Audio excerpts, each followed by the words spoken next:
One. Let's go! This show fucking stinks, and the fact that you listen, we are very, very thankful for. AJ, never cease to amaze me with your toxicity, pal. You got a couple of these? God damn it! What the fuck are you doing? Fuck Boston College.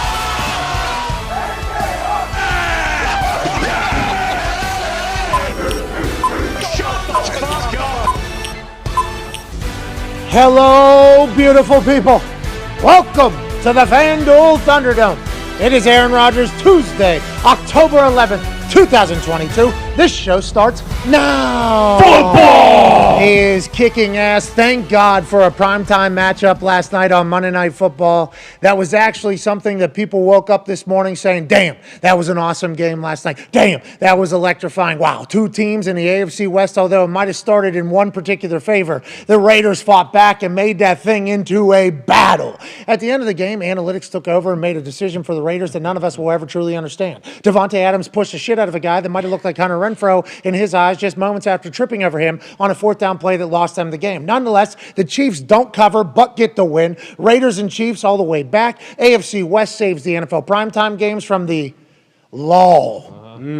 It has been, and I don't want to be the bearer of bad news. I mean, week 5 of the NFL slate just ended, and we're staring down week 6. It starts with the Commanders traveling to Chicago. Jesus. So if last night wasn't a banger, like we all assumed it would be because Patrick Mahomes is playing football on the field with a guy named Travis Kelce who scored 4 tuds. We'll look at that here in a little bit. And Davante Adams and Derek Carr seem to have found their connection. It felt like last night's game was going to be electrifying. Thank God it lived up to the hype. We'll talk about that and more on this glorious Aaron Rodgers Tuesday. Also, Eli Manning will be joining us here in a little bit.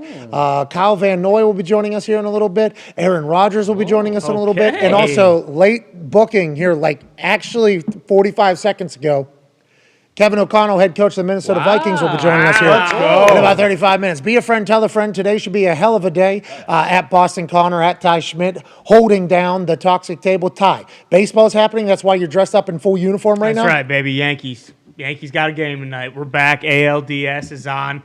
When the Packers and Iowa kind of stabbing you in the back a little bit and making you feel like shit on the weekends, now we go. Hey, let's go get a World Series championship. I can't wait to see what that means. Is this a best of 45? What do we got Best here? of 5. Best of 5, of course. Best of 5, baby. Yep. Of course, we'll keep updated on that, won't we, Boston Connor? Yeah. Last night's game was fantastic. Unbelievable. I mean, I feel bad for everyone who took, all the Chiefs to score because Kelce was the only guy to get in the end zone. But, yeah, it was fantastic. Nice to see McDaniels, play a good game to a certain extent and then kind of fall back. I don't know what the hell happened with that 2-point conversion. Down 7, 4 minutes left in the fourth quarter. You fought your way back into that game. And then, I was told by the analytics people it was a coin flip. Okay. You know what's not? Carlson kicking a fucking extra point to send that thing into extra time whenever you were rolling at that point. It just, I understand that analytics have a place in the game. The more information, the better. The more people that are invested in the NFL, the better. So if the nerds and the mathematicians, and nerds is a compliment, by the way. I wish I was a fucking nerd. There's a nerd squad. There's nerd this. I called Christian Wilkins the nerd Heisman on game day. And I got flooded with some messages from some moms that said, that me saying that was very offensive for their kid. That's a very smart kid. Nerd's a fucking compliment. Okay, I wish I was a nerd. Everybody wishes they were, especially in the world that we're in right now with technology and hacking. And the smarter you are, the better you're going to be forever. Not necessarily, collegiate educated, but if you're a nerd, you're going to be in a good spot. But the nerds have gotten invested in the NFL, which we absolutely love, make game better. But those people that just rely strictly on analytics, I think, are making decisions that don't necessarily involve humans, which are a part of the whole entire fucking game. Raiders could have extended that game last night. We would think they could have. Now, could their defense get a stop? We shall see. Who knows what's going to happen in overtime? Do you think McDaniels gives a fuck about the coin toss right now? Because the coin toss landed on the other side. They lost. That's the only thing that hindsight can really prove us. But that was an interesting decision. Nonetheless, great game. We did not win the Super Boost. That Tone Diggs. I thought you were on the right side. You tweeted early, Boost is dead. Was it because Brittany and Jackson Mahomes both back on the sideline before the game even started? My wife, Samantha, showed me a photo and she said Boost is dead. This is the first time I think Jackson Mahomes has been back on the sideline for a game this season that we have seen. And although they are very positive, good energy, we knew we were pretty much probably fucked at that point. Is that when you knew we were gone or not, Tone Diggs? I didn't know that happened. I didn't want to send it into the group. No. Sam showed it to me. She follows Mrs. Mahomes. Beautiful family, incredible thing. Thank you, Brittany. But if we were to dig back into history, Normally, those two on the sidelines doing stuff, Not there's going to great. be some sort of story happening. There's going to be some sort of new year, Sure. might be different. But when I saw that, I immediately thought bad omen for our Super Boost, banking on Patrick Mahomes and the Chiefs. Now, Patrick Mahomes throws for a bunch. A lot of short touchdowns, he covers. The Chiefs do not, even though you took an alternate spread. Sure. When was the moment last night you thought we were fucked? Because I saw you tweet early, Boost is dead. I'm like, what are we doing? Tony. Why is the Boost dead, pal? I thought we were in a good... Devontae scored 7-0. Boost was dead. I mean, it was. At that moment, That moment, I suppose it was dead. Yeah, totally. I mean, you can't be leaving. You can't be leaving Devontae wide. What did it get open. to? 17 zip? What was Yeah. it? 17 zip, I think, at one point. It was last more dead at that point, but 7-0. I knew you can't win 2 in a row, Boost. That's just impossible. Well, to on do. fourth down. No, you're gonna hit a bunch. Let's not get crazy. Yeah. You're back on Thursday, pal. Here we go. No, I Tony. lost. I'm out. No, you're batting No. 500. That's what I heard. Right. Oh, yeah, it's Hall of Fame. That's right. Yeah, you're in the Hall of Fame. So on First Thursday, ballot. you're going 666, pal. Here we Not go. because you're the devil, but because you're about to go 2 for 3. Okay. Then what are you doing on Sunday, huh? Oh, Sunday's great. You're going 3 for 4. Sunday, you got all the games in the world to pick between. These one game off, you got to fucking force a pick. And I'm making a lot of excuses right now. I shouldn't be doing that. I didn't know Brittany and Jackson were. That's probably why Juju didn't play great last night either. Oh, didn't even think about that. There was a little TikTok shark in the water. Yeah. I do apologize, though. I should have won. I apologize. Yeah, we agree. We agree. And you were the reason why we didn't win, so you should definitely think about that. Yeah, thanks but a you'll be lot, settling that horse again on Thursday for okay. a great game between the Commanders and Bears. I think we're going to see a lot of Tony unders. Yeah. Under On that 30. one, potentially. Come on. But anyways, get your Definitely confidence back. We appreciate the hell out of you, pal. And thanks for getting us a win on Sunday. Thank Although you. nobody will thank you for that because we got a loss last night. right. Joining us on the stage, on the studio here, a man who hosts In the Trenches, an absolute stallion, a Super Bowl champion player and coach, Jackie Moon of the NFL. 12 years? 12 years. 12 years in the NFL at center with small arms, ladies and gentlemen, A.Q. Shipley. How we doing? I'm great, pal. How are you?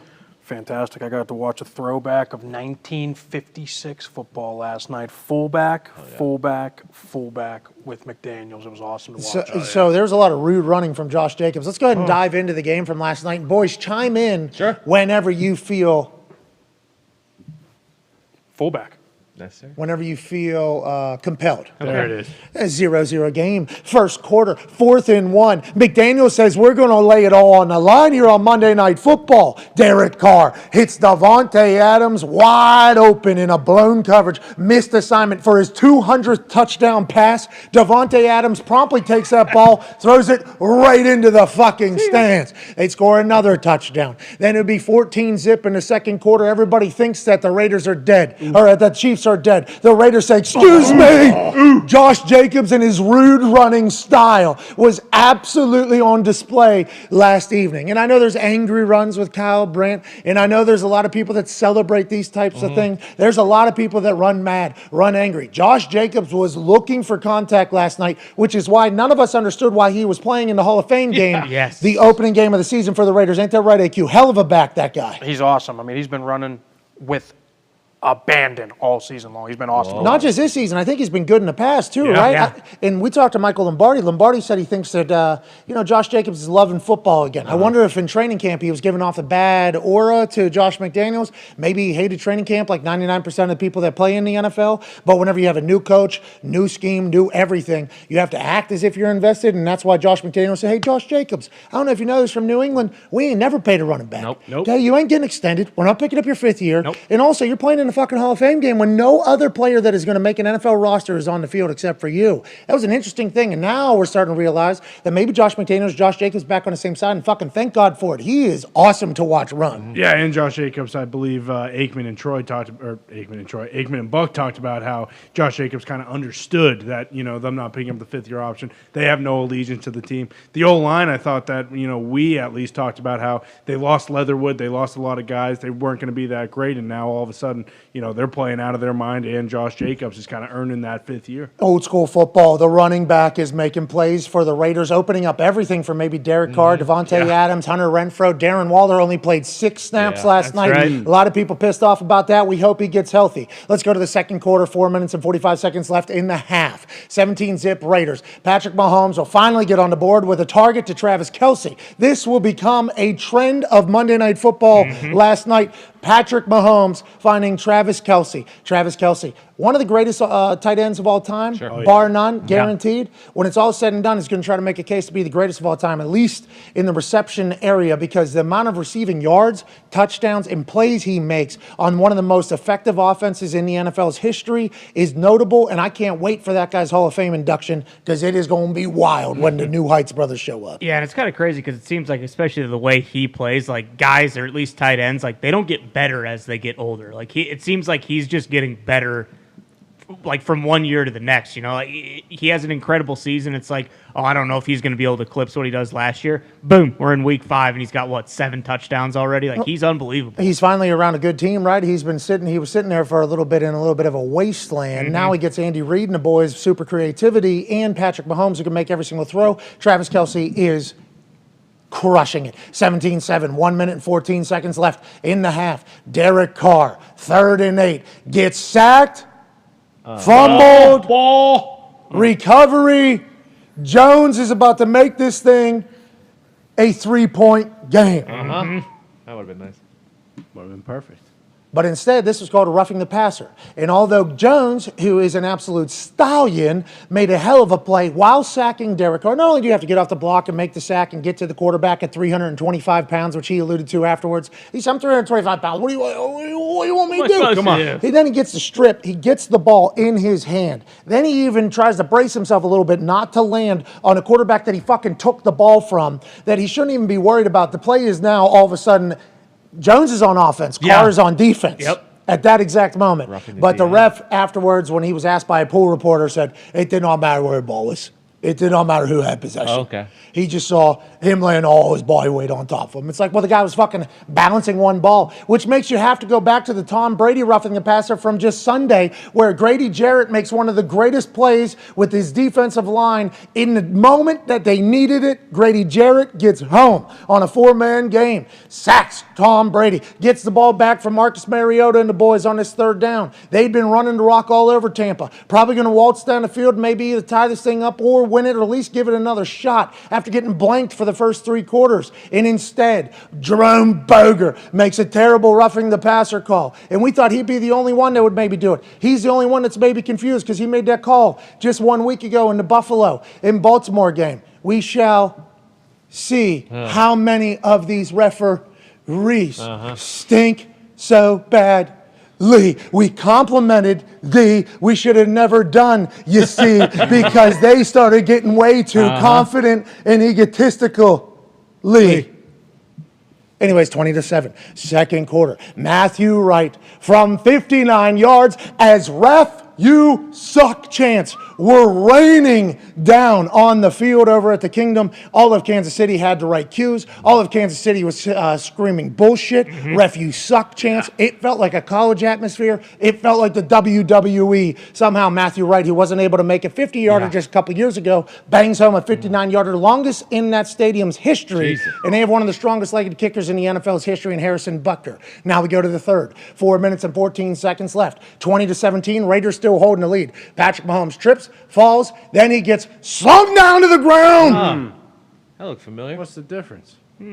No call. 2nd and goal. Once again, this is what happened in Tampa Bay just yesterday or 2 days ago with Jerome Boger calling a roughing the passer, in which Grady Jarrett grabs Tom Brady and slings him down. Go back to the Patrick Mahomes play. After seeing Grady Jarrett, he gets the snap on 1st and goal, stumbles, falls. All of a sudden, he's grabbed by Perriman, slung down. Don't know what the difference is. None of us know what the fuck a roughing the passer is. Let's figure that out sometime soon because it's ruining games. And we're not saying that Mahomes should be a roughing the passer. We're just saying, can we get some fucking consistency here? Just what is roughing the passer? Will somebody tell us? We would like to know, because you got it, you don't, it's a fumble, it isn't, it's this, it's that. We would like to know a fucking answer. Let's also get it reviewable. I think I saw Drew Brees post like, hey, can we not just review these? Because then we can kind of make more sense of it. We agree. Review them and also tell these refs with the subjective power to relax. This is football. Let's not ruin games. Nonetheless,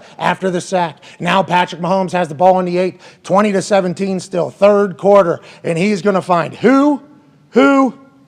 Travis Kelce, one stiff arm, two stiff arms, gets into the end zone with a great block from the wide receiver. Travis Kelce now with his third touchdown of the evening. Oh my God, record-breaking night for Travis Kelce. He isn't done just yet. 24-20, Raiders have to answer. Derek Carr, 1st and 10, hands the ball off to Josh Jacobs. This was the story of the night. The offensive line making big gaping holes. And Josh Jacobs hitting those things really fucking hard. They would settle for a field goal. It'd be 24-23. Fast forward to the fourth quarter. 37-yard attempt for Matthew Wright.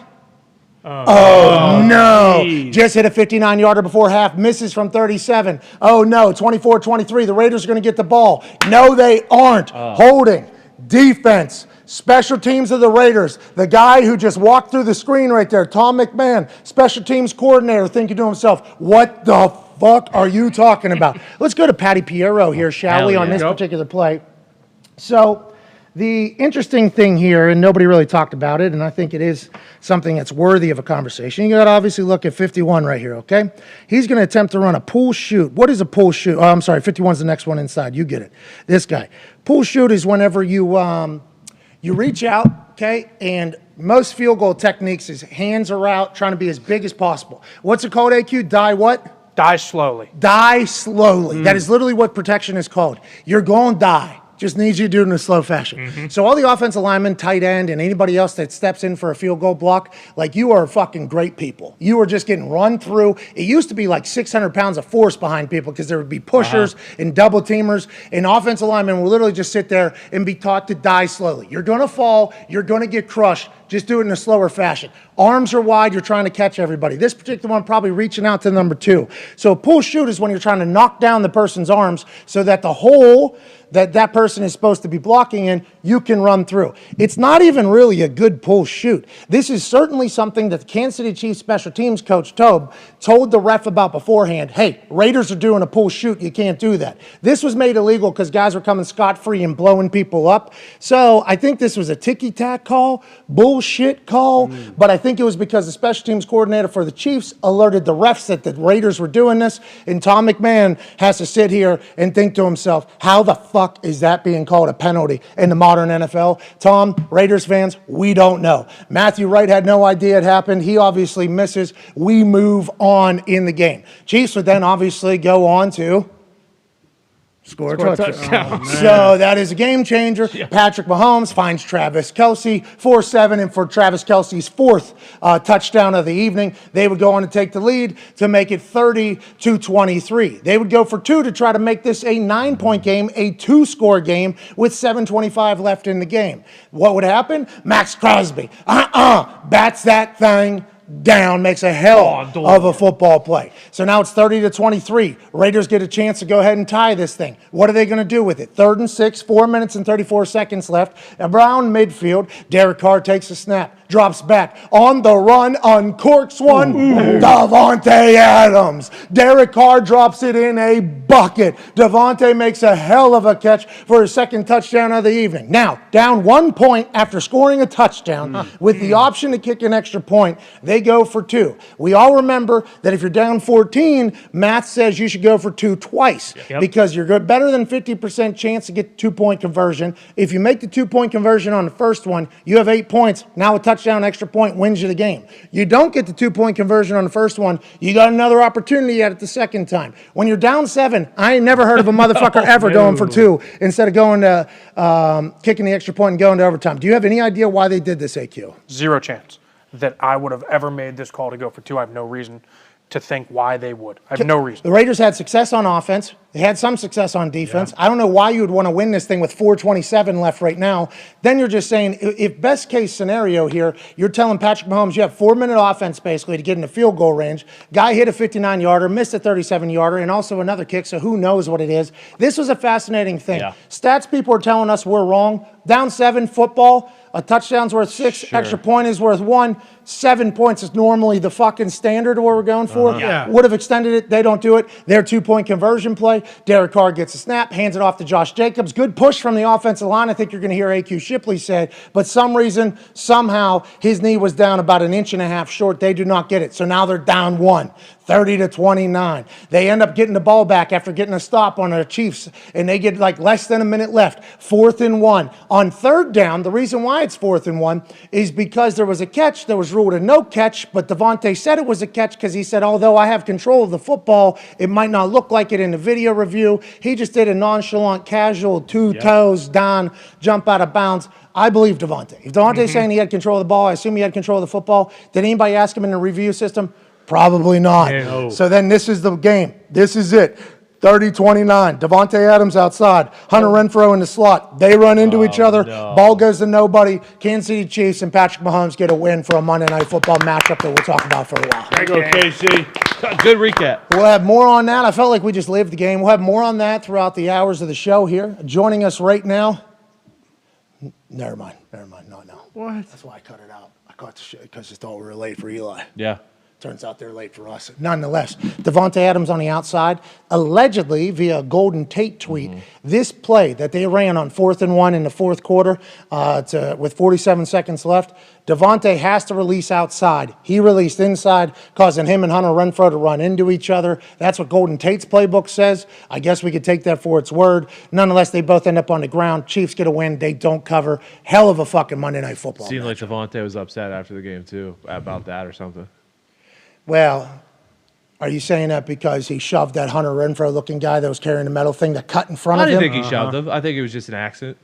So, can't have it, right? Obviously, players can't just be throwing people around. Off the field. Yeah. If they're going to streak or come on the field, hey, do what you got to do. That's right. If the person's obviously working there, Yeah. though, can't be pushing the person. Now, to Devontae's credit here, there's no reason for anybody carrying a metal or anything to cut in front of Devontae Adams there, right? It's a player, obviously can't do it. Devontae cannot do what he just did there. No. Like there is obviously fault in a lot of things in the world. Devontae's the one that made this escalate into this thing. Why is that guy cutting in front of Devontae? Who knows, right? I mean, that is a whole, Yeah. he's carrying metal. Not It's in paying any Kansas attention, City. clearly. He cuts right in front of Devontae, but Devontae also can't do that. That can't happen. Devontae puts out a tweet, says, I felt horrible immediately upon it happening. Like, somebody tell that guy I'll apologize.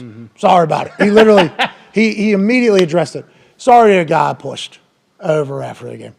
Obviously very frustrated at the way the game ended. And when he ran in front of me as I exited, that was my reaction. I felt horrible immediately. That's on me. My apologies, man. Hope you see this. I don't know if he has seen that, but that guy has filed a police report, is going to set up to do a lawsuit. Let's assume Devontae's going to have to settle this financially somehow with this guy. Let's hope he's safe, the guy that got knocked over, because he did file a police report. But that's the world we're in. Devontae knows it. Devontae took ownership over it. Can't be just pushing people that are working the games down. He knows that. Terrible ending to that game, though, with Hunter and Devontae running into each other. But you like the old school football, Josh Jacobs and the Raiders team. Is that what they're going to be going forward, or they have to be, I guess? I think they have to be. I mean, they got a really good group up front, especially, you mentioned Leatherwood, probably the best decision they could have made, I'll be honest. Oh, yeah. Probably the best decision. They got a really good group, and they're doing some nice things. They got the fullback involved. They got the play action game going. I hope that is the offense you see moving forward, because that is a damn good football team. The Kansas City Chiefs, though, on the flip side, like, we've been talking about it for a few years. We're not the only people. Obviously, everybody's been talking about this. When Patrick Mahomes needs a play, even when Tyreek Hill was there, Tyreek Hill obviously helped the entire Kansas City Chiefs offense. He was able to do things that nobody else on earth is able to do, where teams had to, kind of change the math for Tyreek Hill, so that opened up for everybody else. When they had a third down they needed, when they needed to score, when they needed hey, we have to make a play, it seemed to always end up in Travis Kelce's hands. Travis Kelce, Patrick Mahomes, obviously very good friends. Travis Kelce, Patrick Mahomes, they hang out a lot. They're together. They become the best tandem in the NFL now that Devontae and Aaron aren't together. Right. It is fantastic to watch them go. And I know Patrick said at the beginning of the season, each week it might be somebody new. Each week it might be somebody new. We don't know who's going to be. The only constant it feels like is that Travis Kelce is going to score a fucking touchdown. And when the Raiders were up 17-zip, you could get Travis Kelce to be an anytime touchdown scorer at plus 100. I put a quick 1,000 on that thing and said Travis Kelce is going to score at some point because Patrick Mahomes is only going to look for one person the rest of the game because they're all got to have it situation. Juju had a couple drops. Hopefully he'll be able to figure it out. McCole Hardman made some plays. I saw him break some tackles. But when they need it, it's always been Travis Kelce. And last night was the celebration of that, it felt like, Ty. Well, and we talked about it. I don't know if it was, yesterday or last week. Like the Chiefs are that team where even when it was 17-0, it was just you were just expecting them like, okay, well they're definitely going to score on their next possession and they're going to be here in the fourth quarter. I don't know how many teams like we've talked about how in the NFL now it seems a lot more often that teams can erase big leads in a matter of minutes, but the Chiefs really are maybe next to like the Bills are the only team where if they're down 17-0, 24-0. There's, in terms of at least gambling, it's like, okay, well, what can I get the Chiefs money line at right now? Because it just always feels like they're going to figure out a way to get it done and win. Great live bet team, the Kansas City unbelievable. Chiefs. Just kind of keep it alive. Yeah, a lot of good-looking live bets on FanDuel Sportsbook. You could get the Chiefs at plus 3.5 at one point early in the game and at plus money to win it. And it's like, I put out a tweet. I said, "God damn."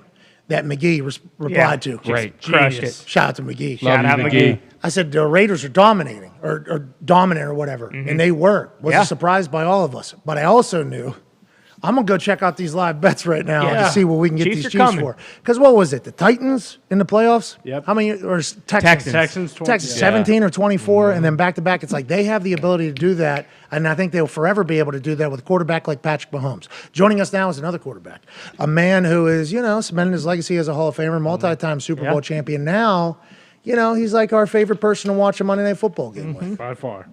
Him and his brother have obviously created incredible things with the Omaha production and content and life and everything like that. But what he's doing right now with Quaker Oats, with the Quaker Hunger Clock, and their partnership with Feeding America, where they will donate up to $250,000 to help feed America and help, take care of the hunger situation around the United States, makes this man not only great on the field, but off the field, an absolute philanthropic hero. Hell yeah.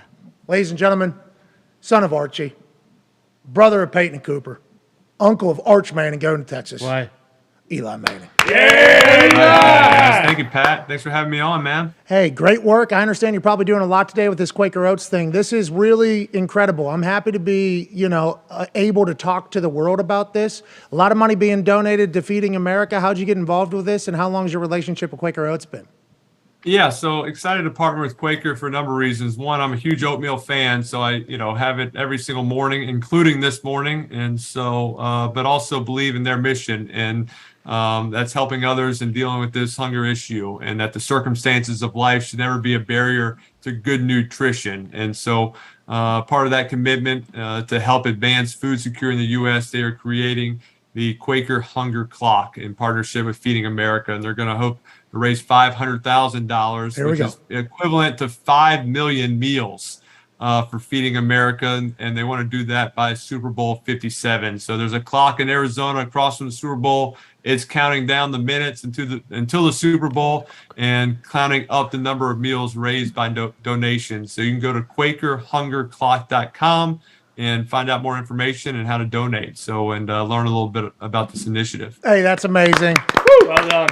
I never understood I've donated to things like this, the meal stuff, and they've told me how many people I helped with the amount of money I donated, and I'm like, how?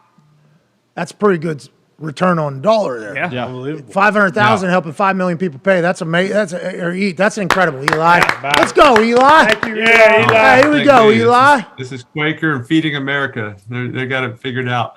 Well, your name has become synonymous now with QuakerHungerClock.com. Your name has become synonymous now with Monday Night Football, because Monday Night Manning has become such a good tradition for a lot of people, and we hope it's for years and years to come. We know you signed a massive deal to continue to do such a thing, so that's great news. Last night's Monday Night Football game feels like it was the first game that wasn't like a snoozer in prime time for the NFL in some time. Thursday, Sunday, we had a little bit of a run. Last night was a shootout. What are your thoughts on the game, Eli? And Travis Kelce scores 4 touchdowns. Would have been nice to have that guy as a teammate, I assume, at some point.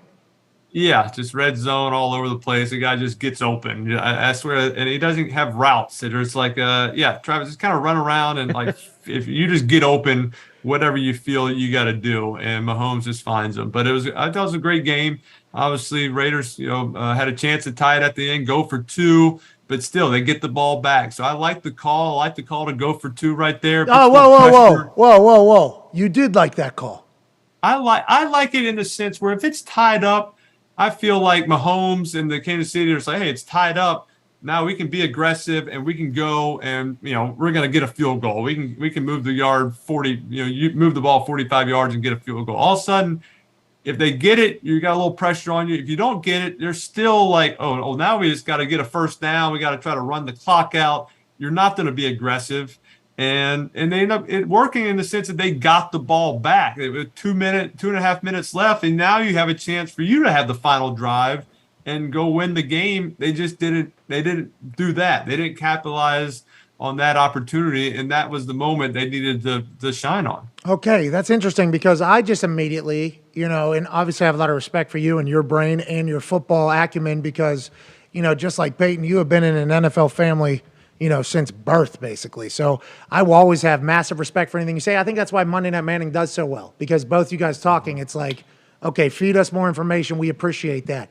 I know that the new thing with stats was if a team's down 14, they score a touchdown, you go for two. Because if you go for two, then all you got to do is score a touchdown, kick an extra point, you win. If you don't get it, you still got another opportunity to go for two. You're going to hit at least one of those. I understood that. Down 7, though, I had never heard this before. I enjoy listening to you break it down, though, because if you get it, you think Kansas City is going to have to be a little bit more aggressive because they know they have to get it. So maybe you can pick them off, even though a field goal does the same thing in both ways. Like, is that what you're saying, Eli? You think it's just like a mental thing almost?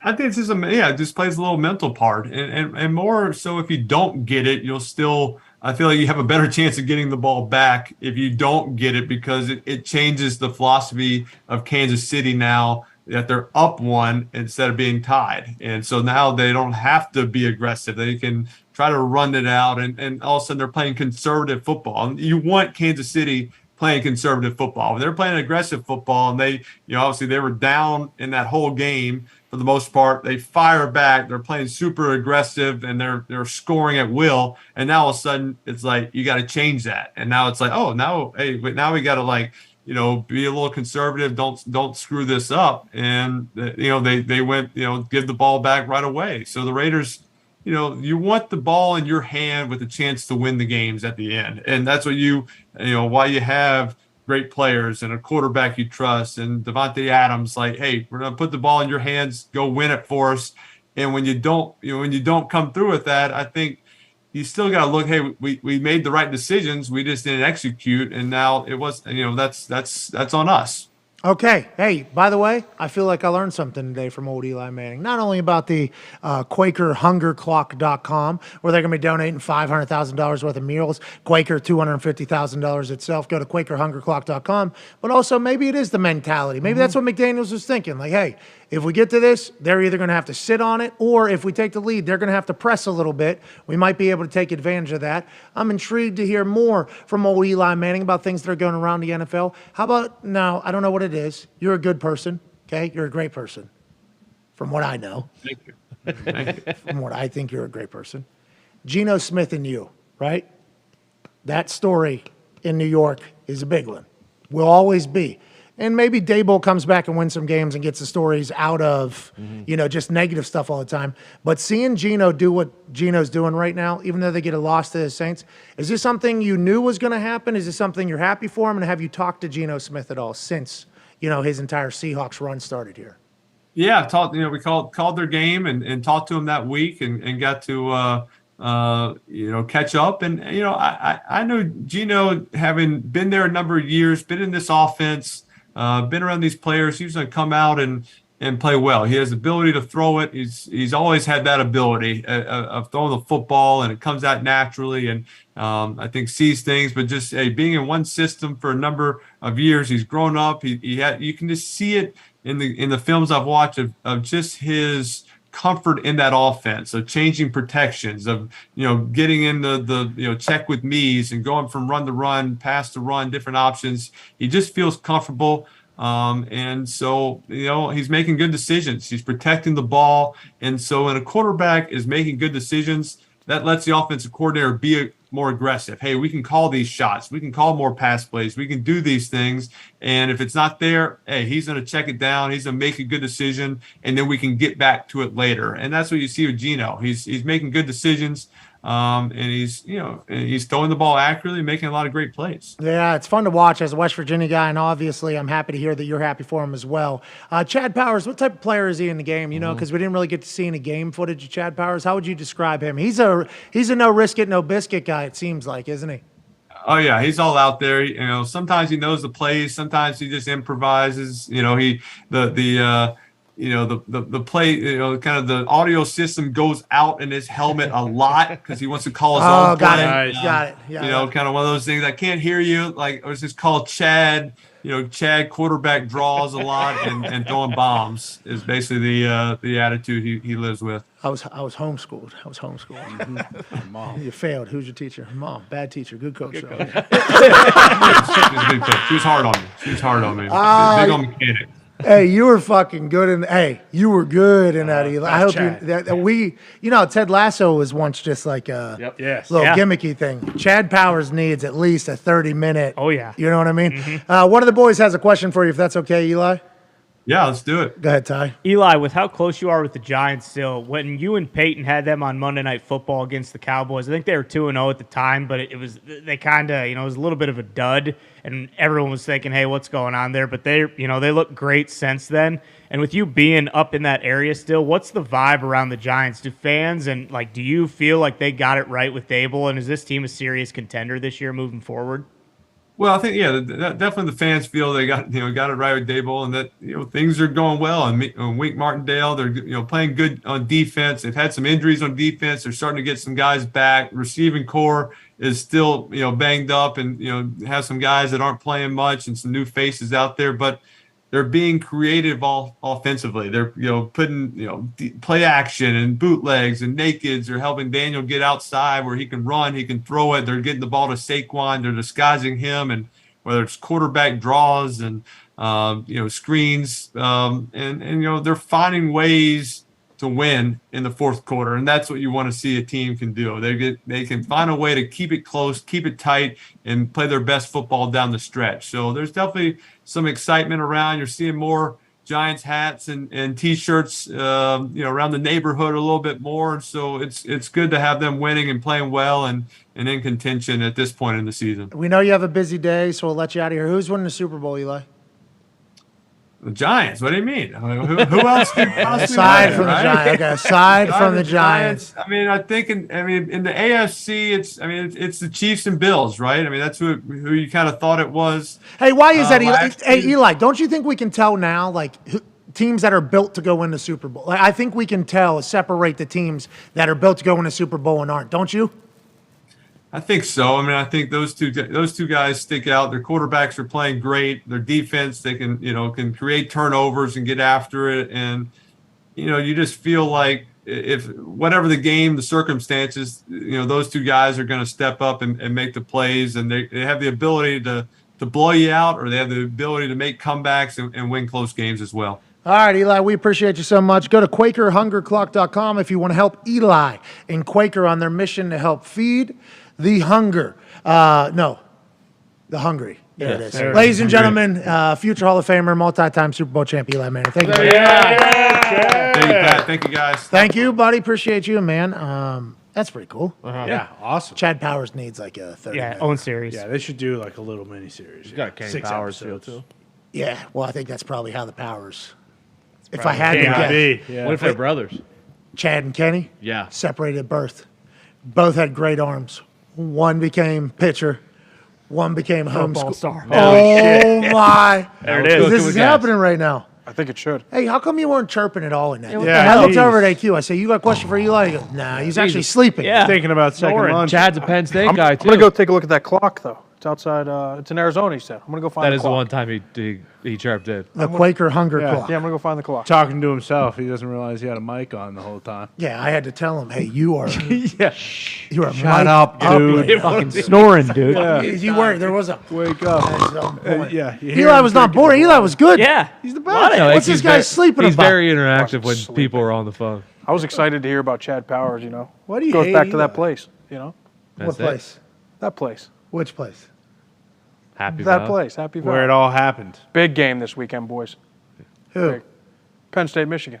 Oh yeah, people were telling us that that's where game day should have won or something like that. Oh, yeah. Is that number 8 versus number like 3 or no? Or 4 one? versus 10. Oh, that's close. Close. Almost. It's close. Close. That is a big game. There's a lot of really good games starting to happen. I'll be intrigued to see what game day decides to do Yeah. going forward because I think if you look at the slate, if you look out, there's some good games. Tough A lot of them. choices. There's some teams that are like normally not that good that are good, so they're ranked. So a game that's kind of normally Throw away. throw it like it's all of a sudden it's a game now, and it's like, oh, what is game day going to do? You know, ratings came out for the Kansas one, pretty good. It seems like show's Not doing bad. pretty good. Really? Not bad. Seems like going to Kansas was pretty good. good. Well, I think to your point too, like it's especially like you know, you always have Alabama and Georgia or whatever, but there's something about going to these campuses who have never had it before because the crowd does show up and it almost the environment just feels a little bit different. Like everyone is incredibly invested, and obviously when you go to Alabama or one of those SEC schools, they're invested, but like all of them have had game day there multiple times. So when you go somewhere that, you know, it's like, oh, we were supposed to fucking stink this year. Like, Yeah, it's been cool. Yeah. It's been a lot of fun. Experience in Kansas was great. Lawrence was fantastic, especially that Campanile. yeah. Beautiful. The Campanile. That's the Italian bell that they walk through when they graduate. At the top of the hill, they go down the hill to the stadium. Joining us now is another Italian. Man who's the head coach of the NFC North leading Minnesota Vikings. Got the gig after coaching for the Los Angeles Rams. Ladies and gentlemen, Kevin O'Colini. Kevin! What's up, dude? Hi, hold on. I think we had you muted. Sorry, we just turned you up. You look good. How are you, pal?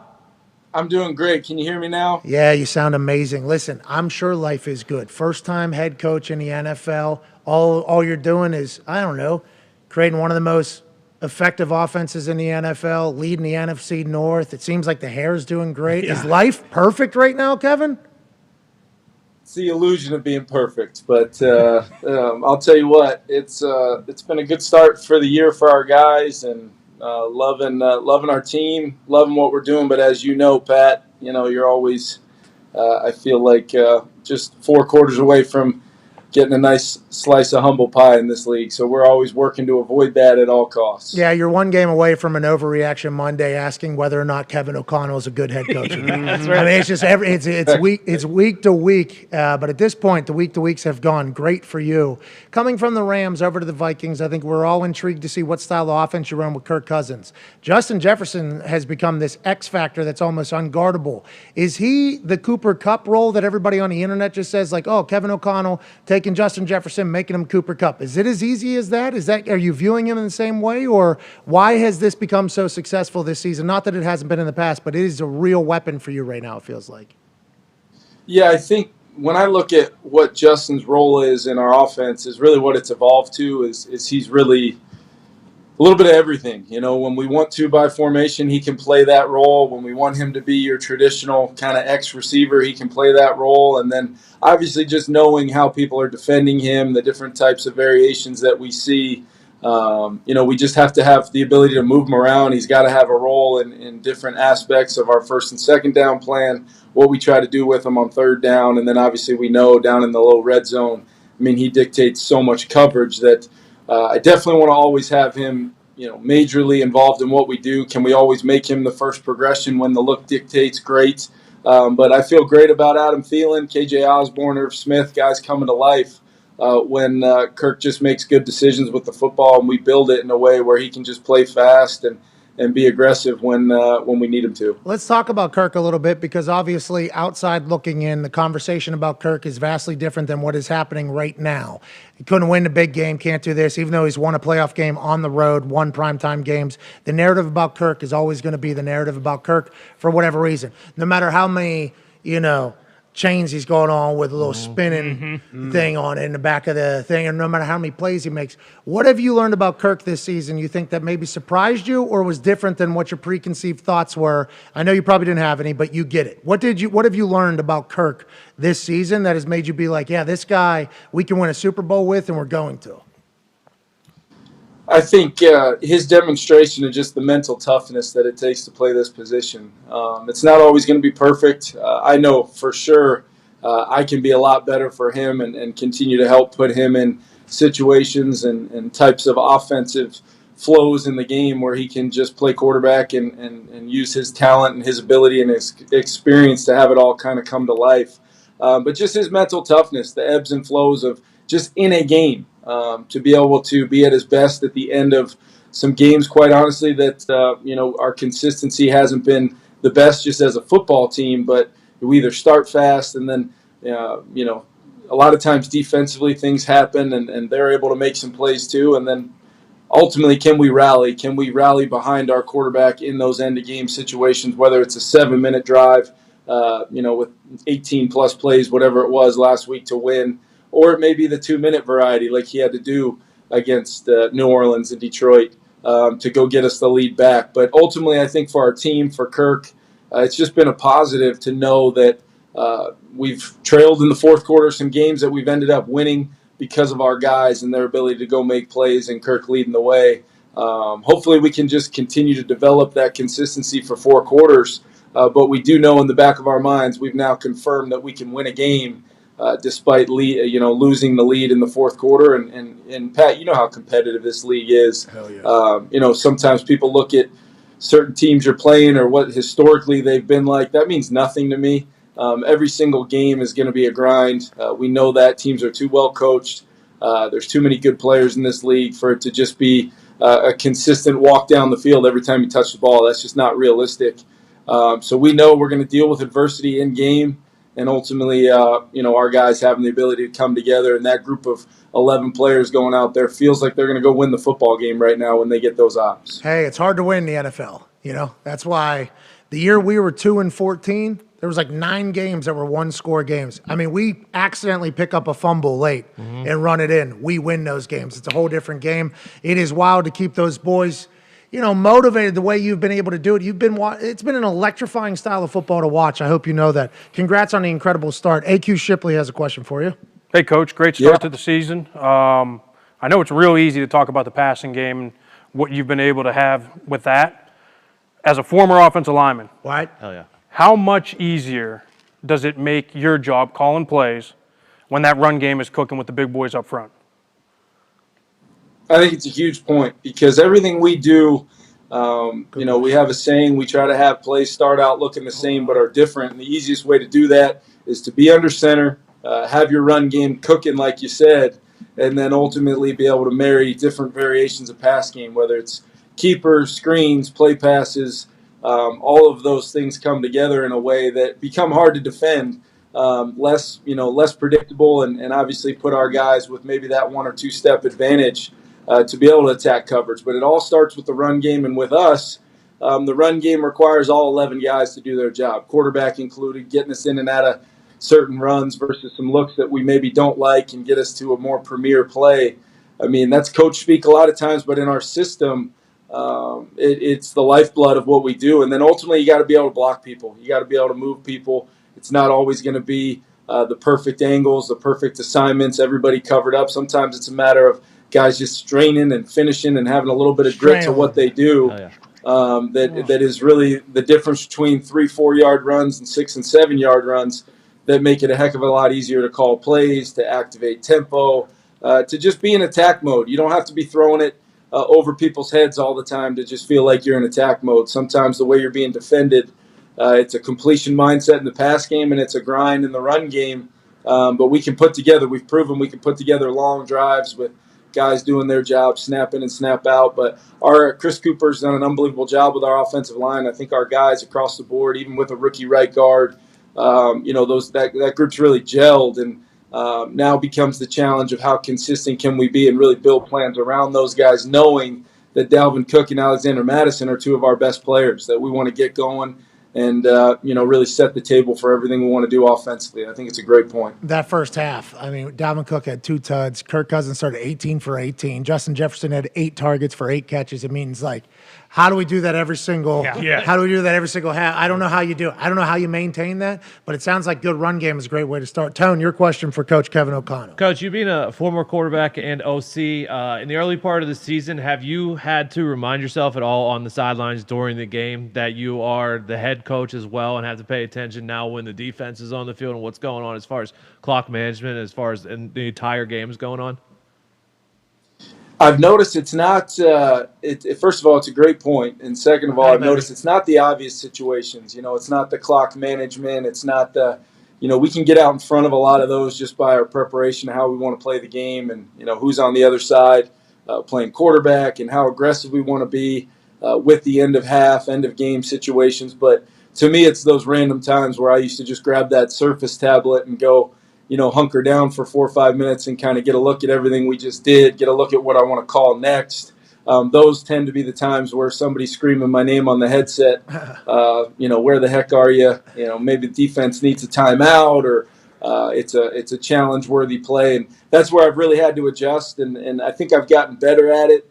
We have great offensive coaches here that I can kind of, they can go to work on all that stuff, and I can click over and be on with the defense or special teams. And maybe it's a time where we may, try to apply a fake, or a lot of decisions that I have to make that, ultimately I have to be involved in with at all times. And it's been an adjustment for sure, having spent my entire career just on that offensive side. I keep joking with the offensive coaches because I don't have access to that line 2.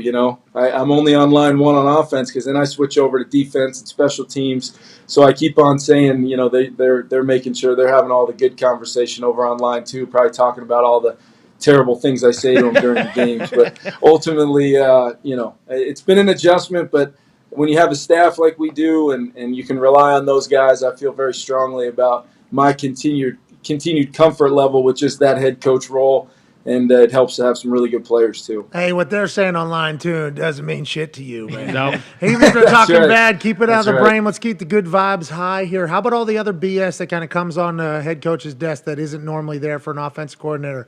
Anything pop up on your day-to-day where you're like, I just want to coach ball? Because you hear a lot of people that become from coordinators to head coaches of the NFL. You become like a CEO of a company very quickly. There's a lot of things to deal with. Has it become too much ever, or do you feel very comfortable at home and you feel like a head coaching role is something that you've kind of been ready for your entire career? It definitely hasn't felt like too much, but it's definitely something that's come up. I mean, those times where you're locking in on, okay, now I feel good about where this plan's going. You kind of, the rhythm of just watching film and kind of figuring out how you're going to play the game every week, that takes time, and you got to really, let it come together and let it come to you kind of naturally just through the evolution of how you're studying tape. So when you get, an hour here or there where you get pulled away or something comes up that you got to deal with, on the non-football side, that's something I've had to, really make an adjustment to. And really how I normally end up paying for it is later on in the day, in the evening, kind of playing catch up a little bit, or early on in the mornings. But there's enough time in the day, and as long as you have great people around you, I think that's a real thing. But there's no doubt I've probably shut my door a few more times than I have in the past. Throughout the day, and then ignored a few knocks when I hear them. So get the plan done. Yeah, you got to do interviews like this, and we know you're running out of time. So we appreciate you so much. Can you tell? I wasn't going to say it, man. I wasn't going to say it. Yeah. Can you tell Victor the Viking to relax too a little bit? Geez. Can you tell him? Come on. Can you tell him he's riding this wave of success that you guys are having real high on social media, Coach? Real high. Yeah, I'm not aware of that, but Uh-oh, Victor. Good luck. Uh-oh, Victor. We told Dad. Anyways, everything is awesome coming out of your building. You should be incredibly proud. We can't wait to watch the rest of the season, Coach. yeah, thank you guys. I always enjoy getting to catch up with you. Hey, you too, man. Hopefully we'll get to do it sometime soon. Ladies and gentlemen, Coach of the Minnesota Vikings, Kevin O'Connell. Sorry about it, Victor. Yeah.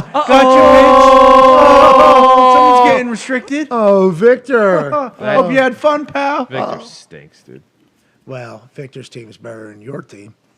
Victor's team's better than Yeah, your team. We'll see Thanksgiving. He's got nothing to do with that. He doesn't ride out on a Harley anymore. Yeah, lost some grit.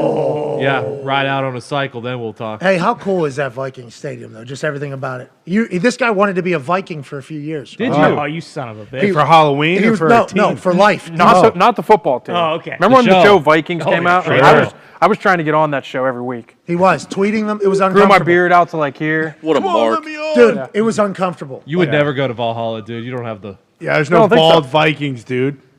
Yeah, I guess I missed the mark on They that. all have I sweet did miss hair. them. They do. You're No, right. but whenever we went and played there, I think. Were you on the team? Were you on the Colts when we played there?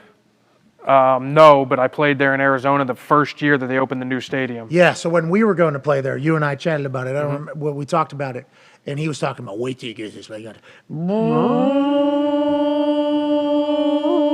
then there's a boom, boom, boom.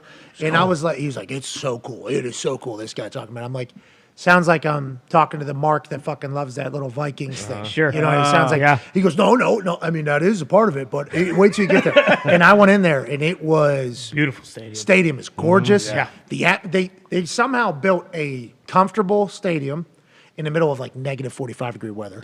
So fucking cold there. cold, dude. The That's people that Super live there Bowls. have a natural toughness that we will never understand because of how cold it gets there. We were there for the Super Bowl. It was negative Coldest 5 ever. of all time. Yeah. But they built a comfortable stadium. It seems like the suites are very nice and the seats are very nice, but that fucker gets loud. Coffiness. I love the way it goes over there. One of the coolest moments, I think I told you about this moment. This is the one you're talking about, but we were down 6 in the fourth quarter with like a minute and 45 to go. We get the ball. There's a TV timeout, and we're in the huddle, and we're back on our own 15 or something like that. And there's this wall, and they started it, and it was just like, and I'm looking at this thing, and I'm like, I think the ship's coming. I think we're fucked right now. Hey, home field advantage matters. Like just something like that. Everybody always talks about the noise with the get off for the offensive linemen and defensive ends, and communication can be difficult. All that is very real. But just think about the conversation that he just had, that I have had with places like, it's hard not to just be like, damn, like Baltimore is a place that never gets enough respect for being an environment that is difficult. The things that their fans say to people and feel comfortable saying to people, you naturally are just like, damn, this place is a different level. So if you go to a game, and you can get tickets right now on SeatGeek, I think 10% off all football tickets. I think it's 15% off at the link in our YouTube thing. If you go to a game, like, know that you can affect the fucking game. You can affect the players in the game. You can affect the game itself. And I hope that continues to be something as live events continue to move forward. Speaking of, I mean, after the booing last night, that ref almost cried when he had to even think about calling a flag against the Chiefs. Yeah, he should. Yeah, rattled. That fucking guy should have walked right off the field. This whole I think it was 9 straight penalties on the Raiders after the. ESPN, makeup call maybe. And they're saying Boger's roughing the passer was a makeup call too, because there was a pass interference to play before that didn't get called. Oh. So I didn't watch the game. I didn't see the series. I wasn't watching as close. Seen it live because they were replaying it a bunch of times. It was on one of the TVs. It was not on the main TV. It was a boring game. Falcons got hot late. It was not on the main TV. I apologize. So I didn't see that. I guess there was a pass interference to play before that. So everybody's saying that Boger was doing a makeup call. Well, then what happened in the Bills-Ravens game? Was that the same situation? And then last night, did they do a bunch of makeup calls after that terrible call? Who knows? There are humans blowing the whistles, which make us say this. Let's allow technology to help. Yeah. Sure. Okay, just because the execution a couple years ago might not have been the fastest and most efficient because you had 90-year-olds handling, modern technology. Right. Welcome to the modern world. Let's not just rule out technology because one generation of stooges weren't able to operate it at an effective fashion.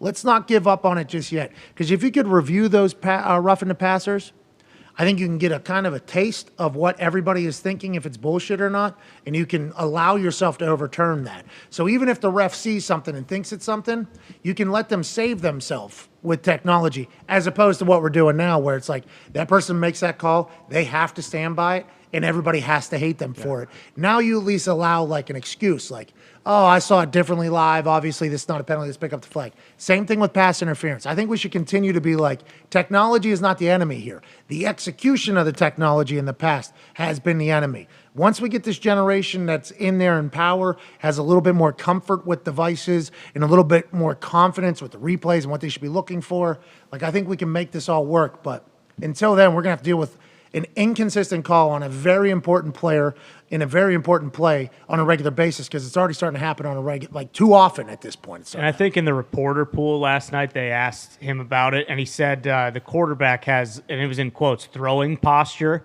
Or it was, I don't remember what the exact terminology was, but he mentioned it like 4 or 5 times.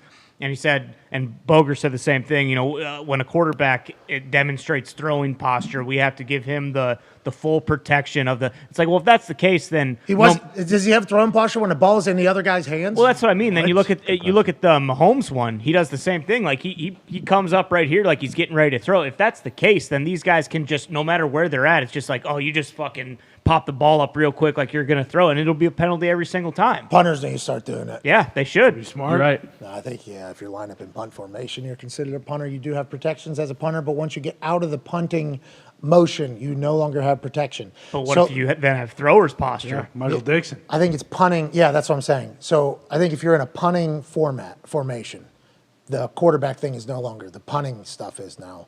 And then once you get out of the punting motion, you no longer have protection. So like that college rollout, Aussie rules football punt thing that everybody does in college, we tried that in the NFL a couple times. We did it. Some success, some not, depending upon how you judge success. Didn't get any taken back. Hit a couple rockets, hit a couple misses. So, I mean, kind of hit or miss there. But I was told as soon as I go sideways out of the punting thing, you have no protection. Like, as soon as I get out there, I can get speared, and it is not a problem at all. Michael Dixon did get speared because he left the punting position there. Now, also, I would say there was an Aussie punter that used to punt at Kentucky, the University of Kentucky. That's right. That said something about Thomas Morstead for the butt punt because I mentioned how the personal protector, Shane Leckler mentioned how the personal protector, Mike Cyphers mentioned how the personal protector, Rex Ryan mentioned how the personal protector. Sure. But the punter formerly of the University of Kentucky said that it's because the American punters have no self-awareness. That's why that punt went into the ass of the personal protector. Now, maybe that is something. Maybe you're also in the NFL playing against adults who are a lot faster and you're in a backup situation, you're trying to get the ball off quick, so you're not worried about anything other than the punt. And you're banking on the personal protector not backing up because that's literally the only coaching point of that entire play. But the former punter from the University of Kentucky said that American punters don't understand stuff. And then the Michael Dixon thing happens, who I fucking love. Oh, yeah. And I didn't hear a fucking peep from the former punter of the University of Kentucky. So just if we're going to do it, let's be consistent, cunt. Okay? That's an Aussie language. Term of endearment. That's I'm talking to the like former me. I'm talking to the former punter from the University of Kentucky, That should ring something. Shut the fuck up. Anyways, let's get to a break. So, but We're talking about the men's league, child. Okay? Just Wake up. I appreciate everything you did, and your journey's probably awesome, but shut the fuck. He quote tweeted me saying something on Monday Night. This guy is completely wrong. The former punter of the University of Kentucky. Okay, thank you. Thank you for your input. We're talking about the men's league, okay? You don't know what that is because you're the former punter of the University of Kentucky, okay? Not that that isn't a bad thing. I thought you were great at the University of Kentucky. Great. Unbelievable. Yeah, you're a big fan. I love the way I actually put you over a couple of times. With that being said, shut the fuck up when we're talking about the men's league if you've never been in the men's league. And then also keep the same energy about burying American punters if it happens to happen to an Australian guy. You former punter of the University of Kentucky, which has never, ever been a resume builder. Yeah. Former punter at the University of Kentucky. Shut the fuck up. Just a little consistency. That's all we're asking a for. little consistency. These Americans don't. Shut the fuck There's up. been punts since from the end zone where it looks as though the personal protector was told, hey, make sure you're stepping up because look what happened in Miami a few weeks What do ago. you mean it looks like that? Yeah, that is the rules. Yeah. That is literally what happens in the men's league. Once again, when you're talking about people that run 4.2s everywhere and everything like that, I just didn't like that. Thomas Morstead was one of the greatest punters of all time, was getting buried by the former punter from the University of Kentucky. It's like, all right, pal. Okay. Shut the fuck up. Michael Dixon, I love that man. Yeah. I don't know what he saw. I don't know what he thought he was going to be able to do. I got faith in him to pull it off. But are we doing a self-awareness thing, or are we? What are we doing here? Maybe the former punter of Kentucky told him, hey, fucking run it. Dude, huh? you're a little self-awareness lad. Roll right. Do your thing. I actually like the Aussie folks. Yeah. I've actually said that. They're awesome. I enjoy every single Australian punter that I've met. That's why it's hard for me to say anything bad about the whole situation. But that guy going, he's also complete. Shut the fuck up, you. Anyways, beautiful song is on right now. Wow. Whoa. Former punter, University of Kentucky. Shut the fuck up. Means more down there. It does. He was great at the University of Kentucky, too. Uh-huh. That's, honestly, he was great there. But Shut the fuck up. Yeah. Oh, no!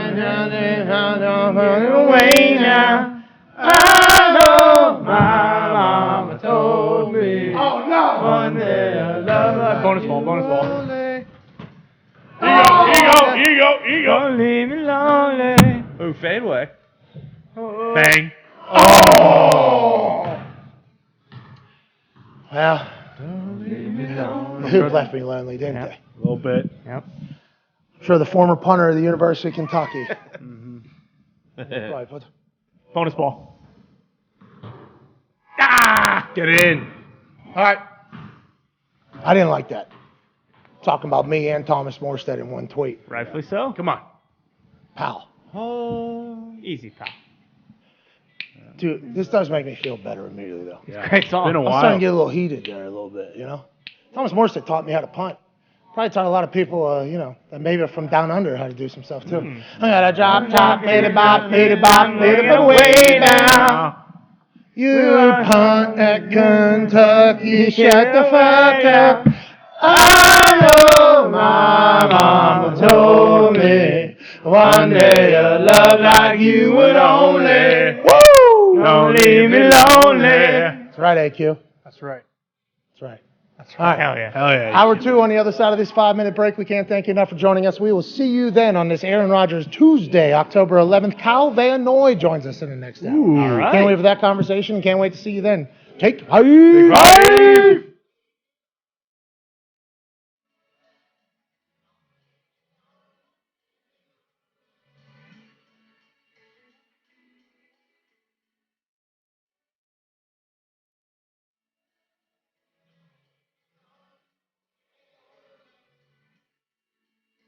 Last night was a bore. Last night was miserable. Both quarterbacks looked absolutely horrendous. It appeared as if they fell down the what the hell happened to your football ability tree and hit every single branch on the way down. Russell Wilson's making mistakes that we would never guess from a $250 million quarterback. Matt Ryan's fumbling 10 times in 4.5 games as the Colts quarterback. There is 0 yards on the field to be gained by anybody at any time unless the back judge is cutting an Indianapolis Colts safety in half. Prime should be offering up some type of deal to people for having to watch that entire game. Colts get a win. We're 2-2-1, baby. We're going to win the Super Bowl. With that being said, a lot of shit to figure out. We fucking suck. Sounds like he kind of put it in Russ's hands, didn't he? Like they asked him, hey, what about the end? What were you seeing? What are you going for? And he said, well, we basically gave it up to Russ. Like it was kind of a run pass option. There's 2 plays, it sounds like, and Russ did not like the run. So he calls the pass. And I think Russ is throwing to KJ Hamler here. So I'm going to run it back. KJ's wide open right here, but Russ's eyes, Russ is looking left. Clearly, that's his primary here, which I should have thought about this. A little rub route. You have that work beautifully. And Hamler even said, I would walk into the end zone. So watch Russ. He's looking. And then I think he finally, watch his head. He peeks. He starts to see Hamler right here. Look. I think I see Hamler. I'm going to drop down and get it in this little window.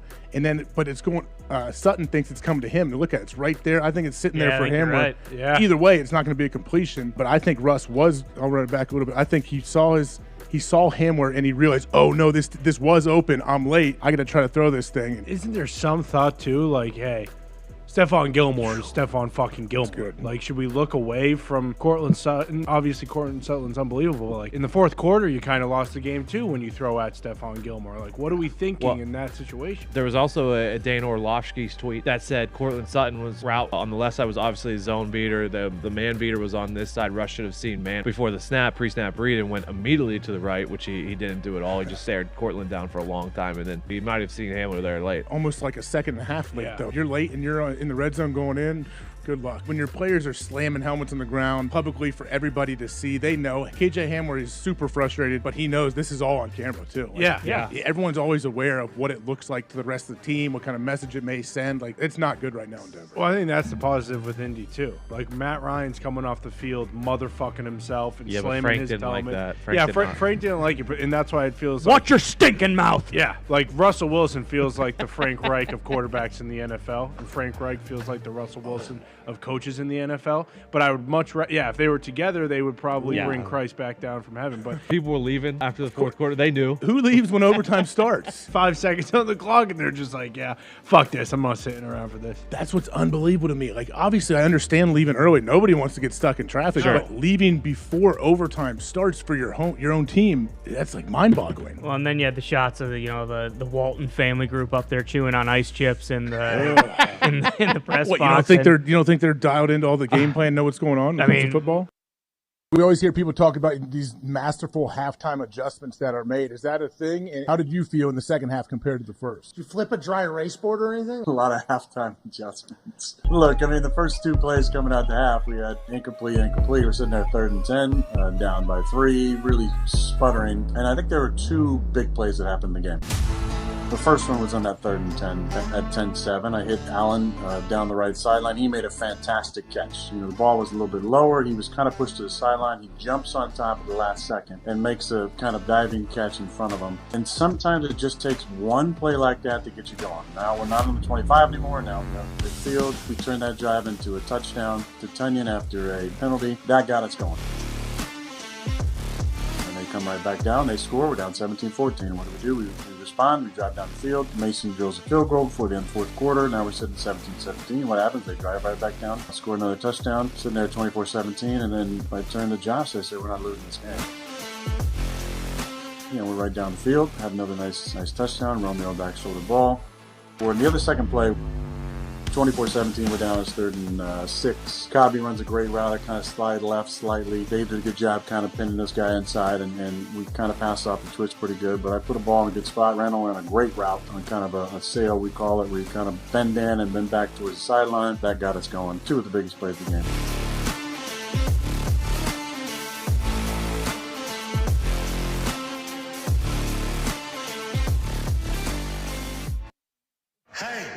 Why? Let's go!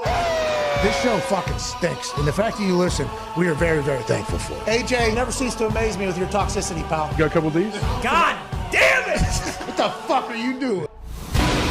Boston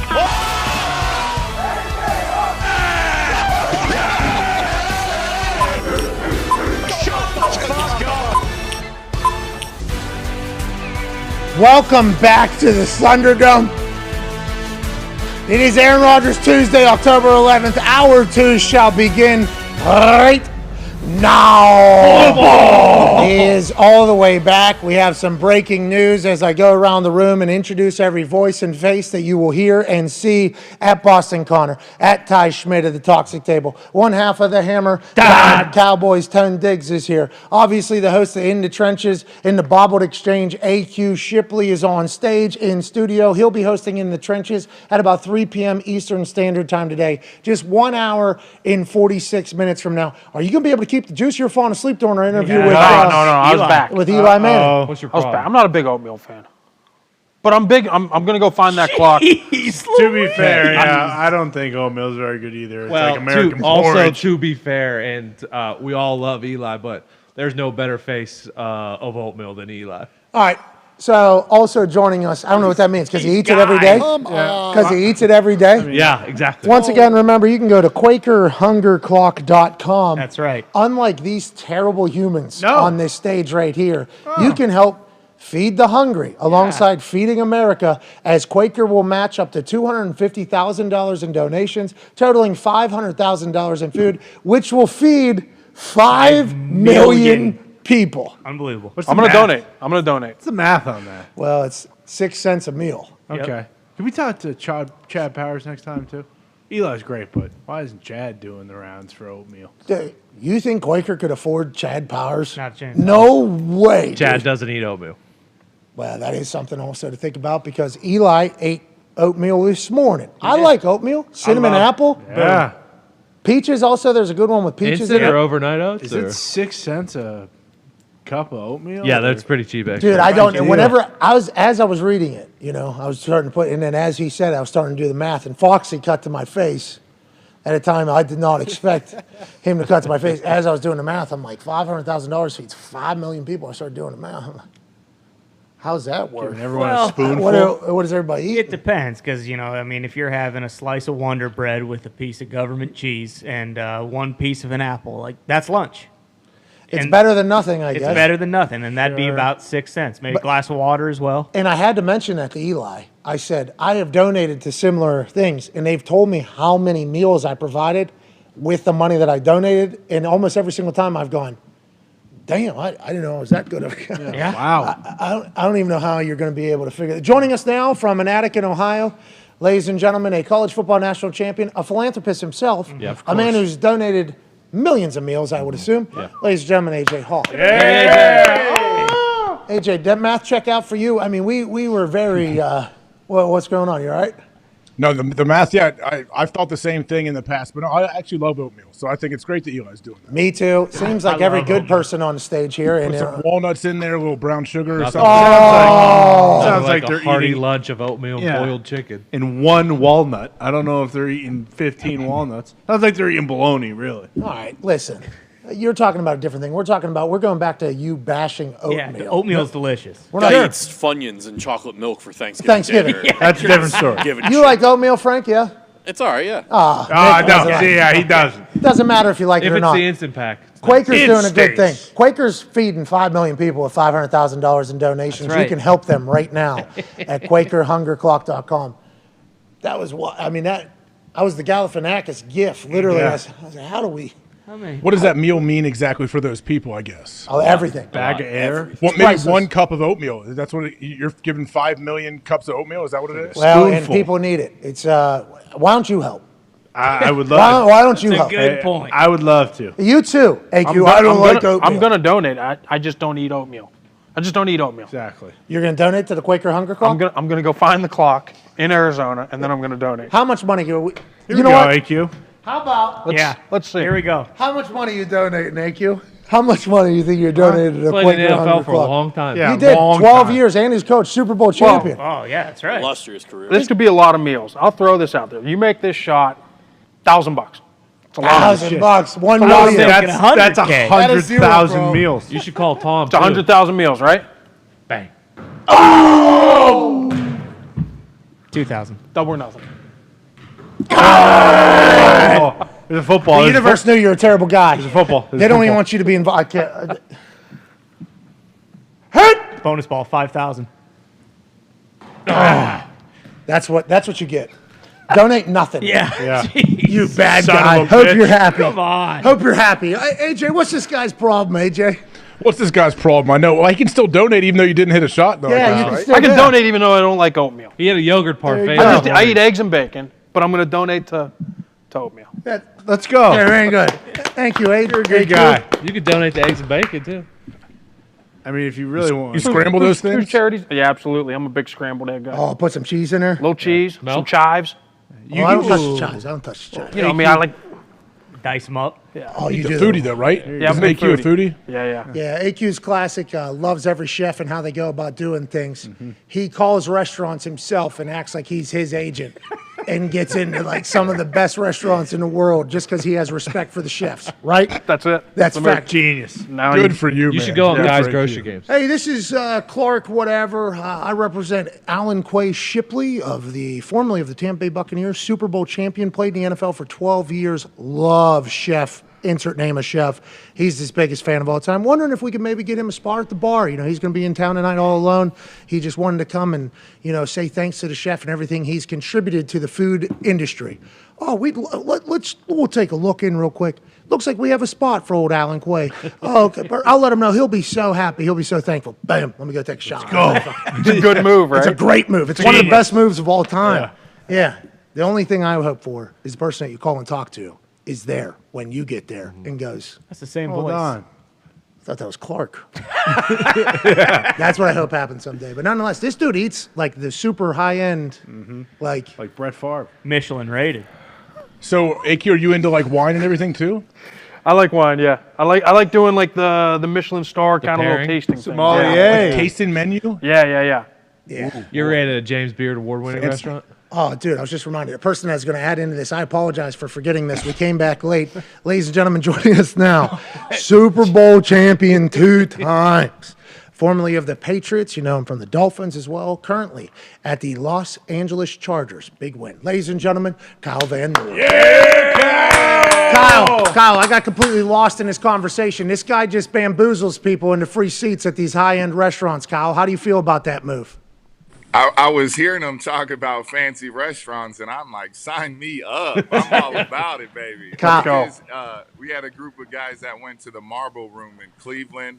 Fantastic. Shout out to them. They were great hospitality there. It's beautiful, really good food. Are you a high-end? But before I get started, I got to say, my guy, you are killing it. The business is good. We got a new studio. Get the watch off. I see AJ with a better bookshelf and fancier cigars. Like, you guys, we're killing it. Now we just get a chance to chat with people like you, and we're very lucky for it. And a church became available very close to my house and affordable. So we moved into it. We're very lucky. We're thankful, though, you're back joining us. What is life like as a Los Angeles Chargers for you, Kyle? It feels like, you know, the team is there. The team on paper is incredible. Some injuries have been taking place. Get a massive win. How do you feel about being a Charger, Kyle? And what's it like as opposed to being a Patriot or a Dolphin, maybe? Yeah, I mean, obviously it's a whole different vibe. You guys interview coaches and the GM, so that just starts right there. Yeah. Respect. Yeah.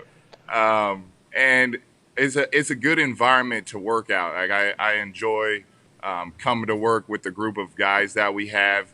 You know, for me, I'm in a different stage of life and, you know, my football. I'm, you know, kind of a glue guy now. And so it's different for me. I started as an ass back player here where I'm like, coach, put me in the game, get your ass back.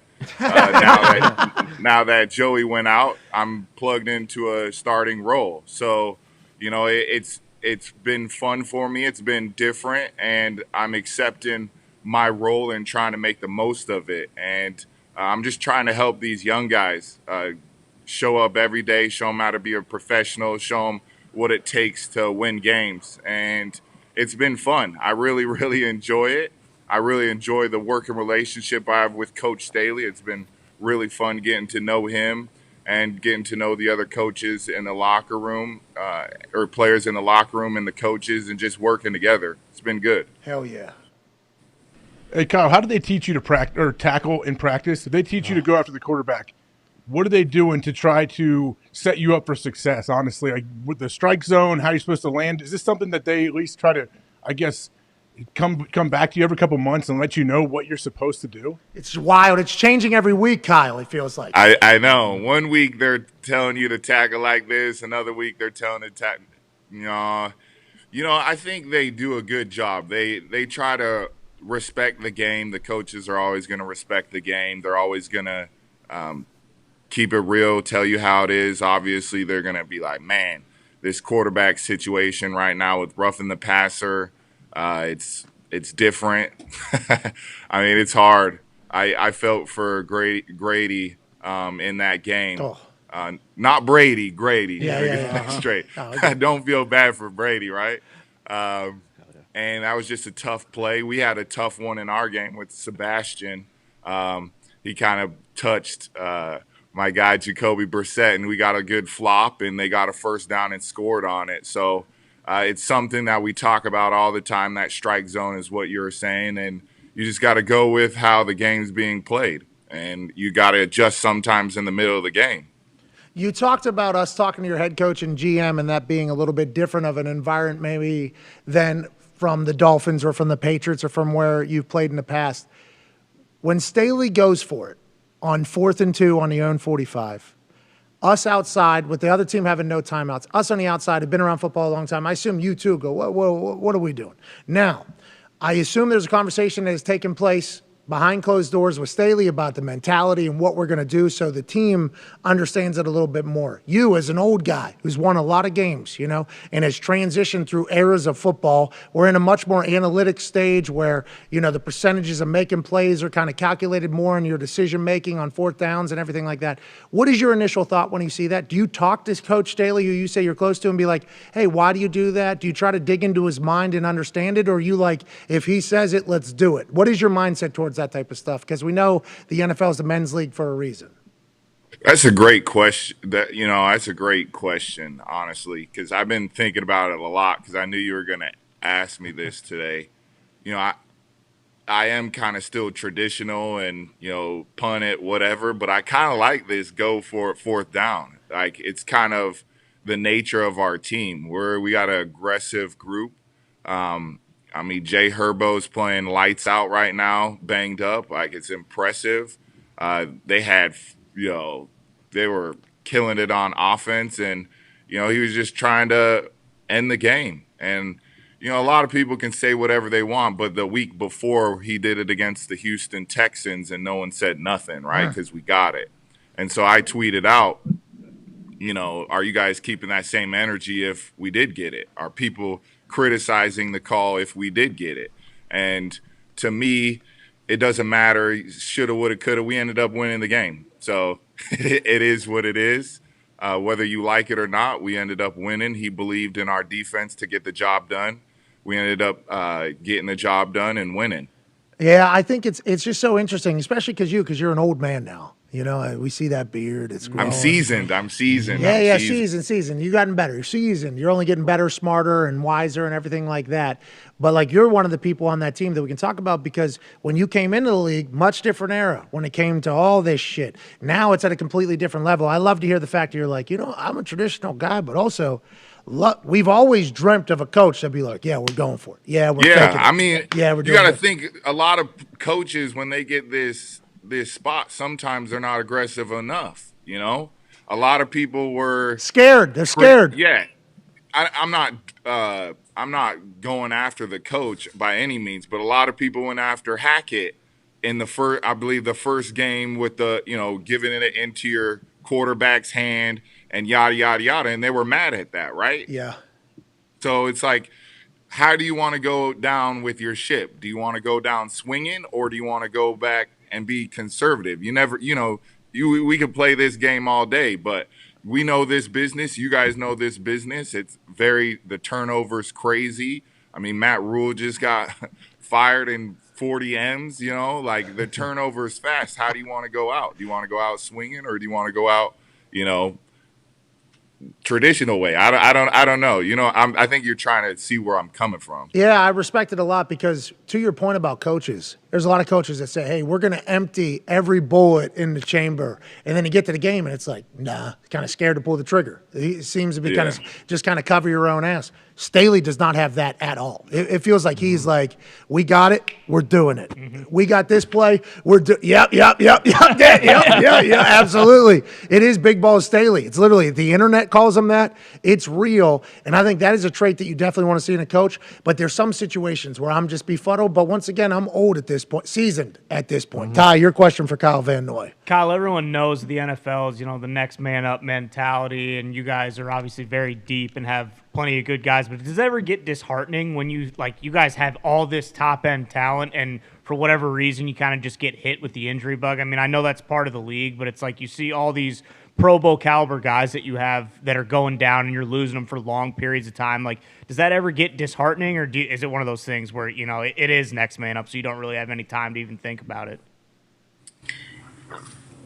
Yeah, I mean, to sit here and say, I wouldn't go disheartening because that's a little far, but it's more of like you work so hard together, you get kind of a rhythm.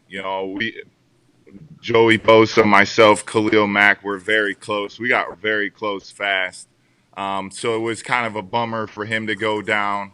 And he's not out. He's coming back this season, which is awesome.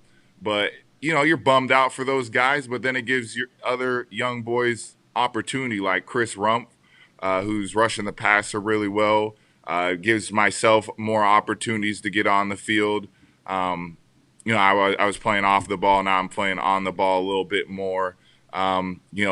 Jamari going in for Slater's done an incredible job, and they got him in the 6th round. So the third floor is pumped about that to see him, going crazy.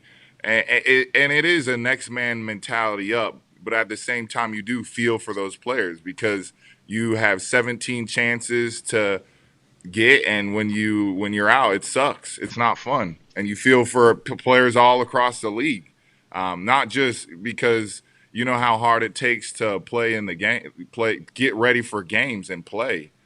Hey, you look super cool in those sunglasses. Yeah. Thank you. I appreciate it. It's LA, baby. Come Yeah, is that what it is? Is it the bright lights of LA? Got the sunglasses? Last question for you here from your old friend Boston Connor from Boston, not from LA. No sunglasses on, but a great mullet, it looks like. Oh, yeah, Kyle, we miss you over in New England. But going off of what you don't. What's that all about, Kyle? Yeah, we do. The fans do. Kyle, okay? Okay, I respect that. All right. Jeez, he kind of... Yeah, I know. I was like, hey, I was just trying to say, we miss you. And he said no. I miss my people, though. I really do. I have a special bond with that place. They were really good to me. Yes. The young players that I ended up getting fired for playing really good ball. They held the Lions to 0 points. Like, they're rolling on defense. My guy, Red Sleeves Judon, is stepping up and is the leader of that defense now, and Kyle Duggar, who I think is incredible. I think he's the next one in the secondary. He is that guy. I mean, I'm props to Bill. He always finds a way to get it done, man. It's impressive. Hell yeah, he does. And he's created a bunch of incredibly loud and arrogant and confident fans, and we are very lucky to have one of them every single day at Boston Connor. Yeah, absolutely. I mean, I feel like I don't even have to ask you a question after that great answer. But AJ, sorry, bro. AJ, no, I still will. AJ asked you about, how are you guys told to tackle these quarterbacks or some of these calls? How aware are you of like different types of referees who are reffing your games? Like, do you know that you might be going to a game where there are certain refs who might throw more flags on a roughing the passer or a holding or that type of thing? Yeah, it's something that you talk about. You get the reports of what the officials throwing the highest, what their crew, whether it's an all-star crew or their crew that they do in the regular season. You get the report of what they throw as a group, what their big emphasis is, whether it's on special teams, whether it's DPI, holding, whatever it is. There's all sorts of flags, right, that can be called. And you do know. So you got to do business how business is being done. And you got to go how the game is being called. Like in our game, they weren't calling one holding call. So you had the offensive linemen, they were loving life, right? Yeah, hell yeah. It's just you gotta adjust during the game, and it's something you talk about on the sideline and keep it moving. Hey, Kyle, have a great rest of the year, pal. We appreciate you joining us. You look awesome. You look cool. You sound in great spirits. We appreciate you so much, man. Yeah, thanks. Hey, again, it's always a pleasure to come on the show. I hope one day you keep a seat warm for me. Oh. I also think, too, something I admire about you, Pat, that doesn't get enough credit. It's something I admire about LeBron James is he takes care of his people. What you've done for so many people, the crew that you have, that you're so tight-knit, bro. I salute you for that. I envy that. That's something that I wish I could do. Maybe one day, get a group around me like you have. I just want to say salute to you for that. That's respect, man. Kyle, thank you so much for that. I'm very lucky to have this crew, and you will do it much better than we do it whenever you decide to hang them up. You've had too long of a career to start it yet. You'll be doing it soon. Thank you for that. You're a fucking man. Ladies and gentlemen, Kyle Van Noy. So, thank you to Kyle, friend of the program. Can't wait for him to join us here in the FanDuel Thunderdome. Hell yeah. Whenever he gets here, it's going to be fantastic. I think he's a gamer, too. We got some rooms that are being built to be set up to do all that stuff. Yeah, dude. $1 billion on Twitch. 100 million people. It's actually... It's gone up now. It's gone up. Yeah, of course it has. Yeah, but anyways, 200. big thanks to Kyle, man. Happy he's, happy it sounds like. Fulfilled. With that being said, AJ was not able to hear a single word that Kyle Van Noy said that entire interview. So at the very end of it, while Kyle Van Noy is giving his last answer to Connor, I texted AJ to ask a question about which refs, going into games do you know about?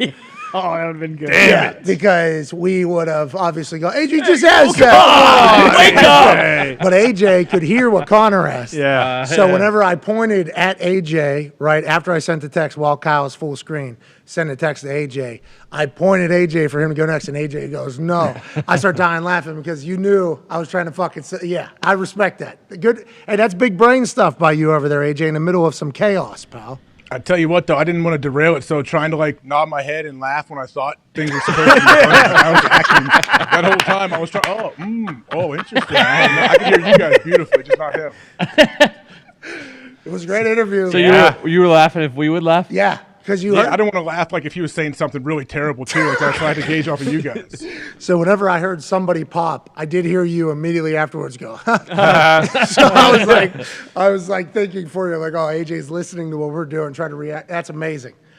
Fuck. I wish I would have been able to properly word that to you to ask a question that's already been answered by him, so we could have just went crazy. Yeah. Oh, dude, Come on, AJ! You're listening to the same conversation. We got to get that figured out. I'm sure we will. Who knows which end it was on? Hopefully that gets fixed up by the next hour where Aaron Rodgers will be joining us. I think the right thing to do right now would be to ask AJ Hawk about his thoughts about Monday Night Football. Here we go. Because we talked to Eli, Chad Powers about this, Kevin O'Connell about a lot of things, Kyle Van Noy now. We haven't had an opportunity to really dive into your big Ohio cranium about last night. Last night's game was certainly a fascinating one because we were staring down a potential bore fest in the NFL primetime slate. It has been going on since last Thursday stunk, Sunday stunk. What are we going to do on Monday? Staring down Commanders, Bears on Thursday. Is primetime NFL falling off? Chiefs, Raiders felt like the right teams to be in there to kind of give the NFL a boost. They showed up. Travis Kelce scores 4 touchdowns. Patrick Mahomes does his thing. Derek Carr and Devontae Adams proved to be a great tandem. Josh Jacobs running rude. What was your takeaway from the game, AJ? And what did you learn from those two teams, you think? I mean, I think the Raiders, I don't know what they are exactly, but they had a great chance to beat the Chiefs, obviously, and they played well in the first half, I guess, enough to do it, but the Chiefs are the Chiefs. What, Kelce has 25 yards, 4 touchdowns, but Chris Jones, that's the whole talk, right? That play, the roughing the passer. I thought how he braced himself. Who's the ref that chimes in, who comes on for the broadcast? John Perry. Mm-hmm.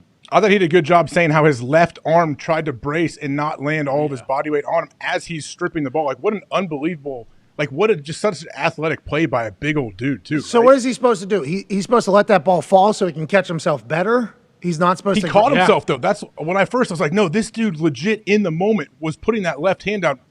I think he was trying to stay up. I think he was trying to stay up so he score. can maybe go run that thing, which is. And I think he knew, too, though, like, I can't land my body on this dude. I'm a big dude. It looks worse than it would be if someone else landed on him. So, like, he tries to brace himself and go score. Like, what an unbelievable play and another terrible call. 325 pounds. But what was the right answer there? Just from, if we're to ask the ref, and I know the ref stood by what he was saying. So as he strips that ball and it's loose, he's supposed to say, no, not my ball. I strip ball. I won't get ball. Then he's supposed to just completely brace for contact with the ground so he doesn't land on Derek Carr. Like, what is the right answer? There's no right answer because Derek Carr was in the throwing posture that he said. Like, I don't understand how. Yeah, I guess, that's the thing. Okay, sir, what can I do differently to where I won't get penalized next time for this play? Let the ball go. Yeah. That's the only thing. Sure. You don't get the ball because the reason why he wasn't able to brace with 2 hands is because he had ball on Duke or hand on Duke. So I don't understand what the right answer was there. And then what if the ref goes, well, in this particular situation, it appears as if Chris Jones is fucked. So, yeah, that's sorry about it. Made too good of a play. That's like that. What is the right answer then? What is Chris supposed to do? Don't hit him. Don't even, just quit on the play. Seriously. I don't know. Like, you made an unbelievable play. You beat an offensive lineman. You get in there. You make a gigantic play, and they take it away from you. So, I don't know. They don't have an answer for us. That's the problem. Yeah, you beat an offensive lineman off. That's right. Then you get around him. Then you come right inside the pocket. Yep. Jerk Carr's ball. Boom. And then you brace yourself with one hand to kind of plank it on. So, I mean, I don't know what he's supposed to do, AJ. He could have hurt himself trying to brace himself, too. Like, if his hand is weird, like, he could pop that wrist, anything. Elbow, dislocate, all that stuff. Because you run that thing again, it looks like it gets pretty flattened out, which is not good. I like that they're on grass, by the way. Yeah. It's good grass. Casey's I don't know got if it's great super feel. grass, but it's He pretty didn't good. land on him really though. He with that left arm bracing, he took almost all of his weight off of him. I feel. And how about him saying, I'm 325 pounds. What do you want me to do? AQ, you're an offensive lineman, so obviously you're a reason why this rule exists. Yeah. What would you say to old Jonesy and what he's supposed to do once that ball comes out, AQ? Correct me if I'm wrong. Oh, we turned you off Oh, because yeah. you were. AJ could hear that. He could hear that. Mouth breather. No, you were just breathing, I think, and it was sitting right on Itching your the scalp, too. Yeah, I think there was a Which chance. is weird. You thought your cardio would be better being in that gym with Jay, but who knows? You're in that fight team. God, here we go. Glazer's just giving him the runaround. It sounds like. No, but I thought the whole purpose of that whole rule getting instituted was to avoid the old where you'd lift them up and then pile drive, right? Like that is a That's how you were clean tackle. coached. That's how you used to be coached to tackle the quarterback. Yeah, That's where you land on. so they make the rule and say this, what you were taught cannot happen anymore. So much so we're making it a 15-yard penalty and ruining it, trying to change the culture, I think, of that particular tackle. Like, let's get this completely out of there. I don't know what he's supposed to do. I mean, think that was you- a clean tackle, right? Like, I mean, he even took him high. And then, just to further on your guys' point about his hand being down there, like, God forbid when his hand's braced, that left tackle gets bull rushed and falls into it, and his arm is snapped in half because he's trying to brace against a completely legal play. I don't know what he was supposed to do. That's the next question. Like, if you're They talking. don't have the answers. That's the problem. Like when you present problems or issues and you don't have a solution. Like, is there a solution to this? Do we know anything of what they could say? Could they clarify this? Oh, you're saying the people that point out problems but have no clue about a solution. Those are Yeah, really. like John Taffer is about solutions. He's not about problems. Right. And also the flow of the room. Yeah. We need to come in. Butt funnel. Got to make that butt funnel. Well, and you On also the need dance floor, the people are- IPS system. Exactly. Yep. POS. You New need point of sale system. The POS sales system, of course. You need to keep it clean, too. Yeah. Let's not walk by a mess fucking 5 times. Plus, you can't be Foolish. getting hammered as a bartender or owner at your own fucking place. Well, and also if you're a bartender and you're giving away stealing. extra Can't do that. things, so your tip is bigger, Yep. you're in turn stealing Yep. from the ownership. Fire his ass right now. And the POS system with the bottle That'll tell weigher you. tells us that. Yep. Okay, you're a piece of shit. You're Yeah. stealing from the owner. Exactly. You're a hero in this place, right? Stealing from this. Get the fuck out. Fire his ass now. Do it. You can't be drunk here all the time. Why don't you give away you're out of here. But you're right. Solutions are what we're looking for. And I don't know if we'll ever get them from any of these refs ever, because I think they have to stand by their calls. I think they have to act as if, because it's a subjective call. So he was the only person that believed that was roughing the passer in the entire universe, I believe. In the entire universe, I believe. Pereira tweeted about being at He was at a the bar bar with getting Chiefs fans. chastised. Pereira's drinking Tito's, getting yelled at by Chiefs fans, and he says, I don't blame him. Normally, he'll come out and be like, well, the ref saw this. And, John Perry, I think he does a good job of sticking up for the refs all the time. All the time. It's And by good job, I mean, hey, let's be a human here, too. Right. You're being brought in to kind of break it down for us, not be a tag team partner of the fuckery that's going on the field. You're with the TV now. I understand you got to stick up for your refs because you guys are refs in a fraternity and everything like that. But I feel like that type of attitude, and nobody wants to be refs. So I don't want to be a ref. Nope. AJ doesn't want to be a ref. Nope. Nobody wants to be a ref. It's a hard job. It's a thankless job. You have no fans. Nobody's showing up at a game for you. Okay, and if they are cheering for you, it means you fucked up for the other team. They hate you. It's not a fun job. We understand that. But a necessity, and people do want that type of power over games, and they want that type of control in situations. So we appreciate the people that do that. With that being said, I wish they were humans. I wish that guy was shown the replay, and I wish he would have said, yeah, that was a mistake. Never mind. Like after the game, you mean? Yeah, as opposed to, well, it was a throwing. Yeah, he caution. doubled down. He doubled down, didn't he? Yeah. So did that's the Boger. thing, Yeah. What about though? What about the fact that do they not think he was trying to brace himself? I feel like with that left arm going down right there, you'd be like, all right, first off, he didn't land on him, and he was actively trying to not land on him. Why would I throw this flag? Our guy Drew Brees posted that he thinks that roughing the passer should be reviewable. Yes. I agree. Absolutely. I guess. An expedited one. They talked about it last night. An expedited review. They're picking up the thing. They're doing this. Yeah. You can say Would that have been expedited though? Would that one like stuff like that though? They're going to look at that Should for be. a while. I feel like because they might have differing opinions. I think that's what the review process should be. It should be an expedited review. Every review should be an expedited. Which they had one. Remember, they had a quick one last night. I think yeah. John jumped on and said, "This is a great thing they're doing. They're already they know it's an easy call. Boom, here we go." Every And they review did it. should be that. Every review should be that. You should train former players, give them a job that are younger, pretty good with tech, and say, hey, you're making the calls. You got a quick review. You only have fucking 10 seconds. If you can't figure it out 10, 15 seconds, guess what? Probably not enough. Not sufficient to turn over. But if you can, let's do it. Let's move along. So then people don't hate the review because it slows down the game. It does this. It's like it doesn't I feel like it doesn't have to be. Let's get 90-year-olds off the fucking screens. Yeah. And let's get some other people in there and just be like, hey, if you can't figure it out in 20 seconds, it's not figured out. Like, just move on. I think that's something that should happen, personally. Yeah, and something that coaches could throw the challenge flag for something like that then? Well, I think challenge flag, I think that is, you can take because they want to sell. The challenge flag's getting sold. There's a commercial break coming. Yeah, that's right. It's a full, like, oh, look what we got. State Farm challenge. It's a full, the refs run to each side. It's like a full spectacle. But I think for a lot of things, like, if you spot the ball in the wrong place and it's clear on review, clear. Like, we don't need the whole song and fucking dance. Just somebody should go down. Hey, that is a first down, actually. And the ref should say, it was looked at and we are correcting it. It was a first down, and then just move on. But I think what happens is all those refs take it as a shot. Like, oh, you think you're smarter than me? You see it differently? It's like, hey, put your egos aside, okay? I understand you have to have an ego to be in that position of power and to be ruling over games, and you have to have an ego to walk into a stadium knowing that all these people are potentially going to hate you by the end of this thing if you do your job. I understand you have to have a little bit of an ego to be a referee. I understand that. I appreciate it. It is a trait, a character trait that you have to have.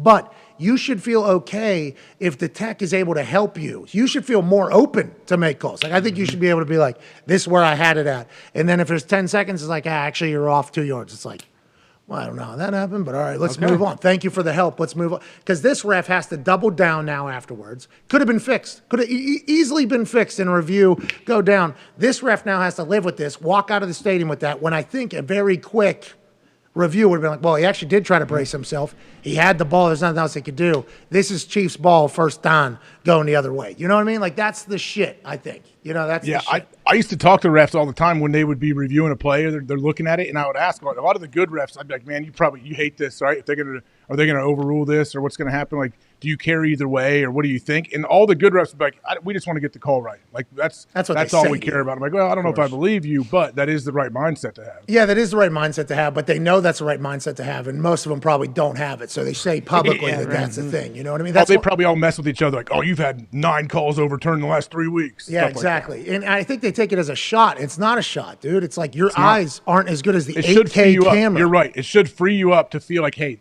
I can't really make mistakes because I always have someone backing me up here. There's an 8K camera that they can slow down to like fucking 20, 40 frames a second where we can see exactly. Like, your eyes can't do that. There's things that the eyes can do that cameras can't do, but for some calls, it is much easier for us just to look at and be like, the intent wasn't that. He tried to brace himself. It's actually first down for the Chiefs. And the ref can just pick that thing up. They did it last night. They picked up a flag. Yeah. No flag on this. Put it back in the pocket. Be like, first down for the Chiefs. And then just move on. And then, yeah, why don't they do that? Why not? Is it because execution? They don't think they'll be able to? Yeah, that's right. They talk about it. It's because the disaster that was the pass interference situation, when they could review that, because that was terrible, they're like, oh, we can't do this again. But it wasn't. The theory wasn't terrible. Yeah, it was perfect. It was the execution. A lot of things are great in theory, but you have to have the right people to execute them. Yeah. Are they scared in theory, there's so many awesome things. Great ideas on paper. Like, for instance, Saturday night, our megacast, ESPN2, Clemson, Florida State, 7:30. Hell yeah. We'll be live in the FanDuel Thunderdome. In theory, we can set up some incredible trick shots. In theory. Outside the Thunderdome. That's right. In theory, we'll be able to do that.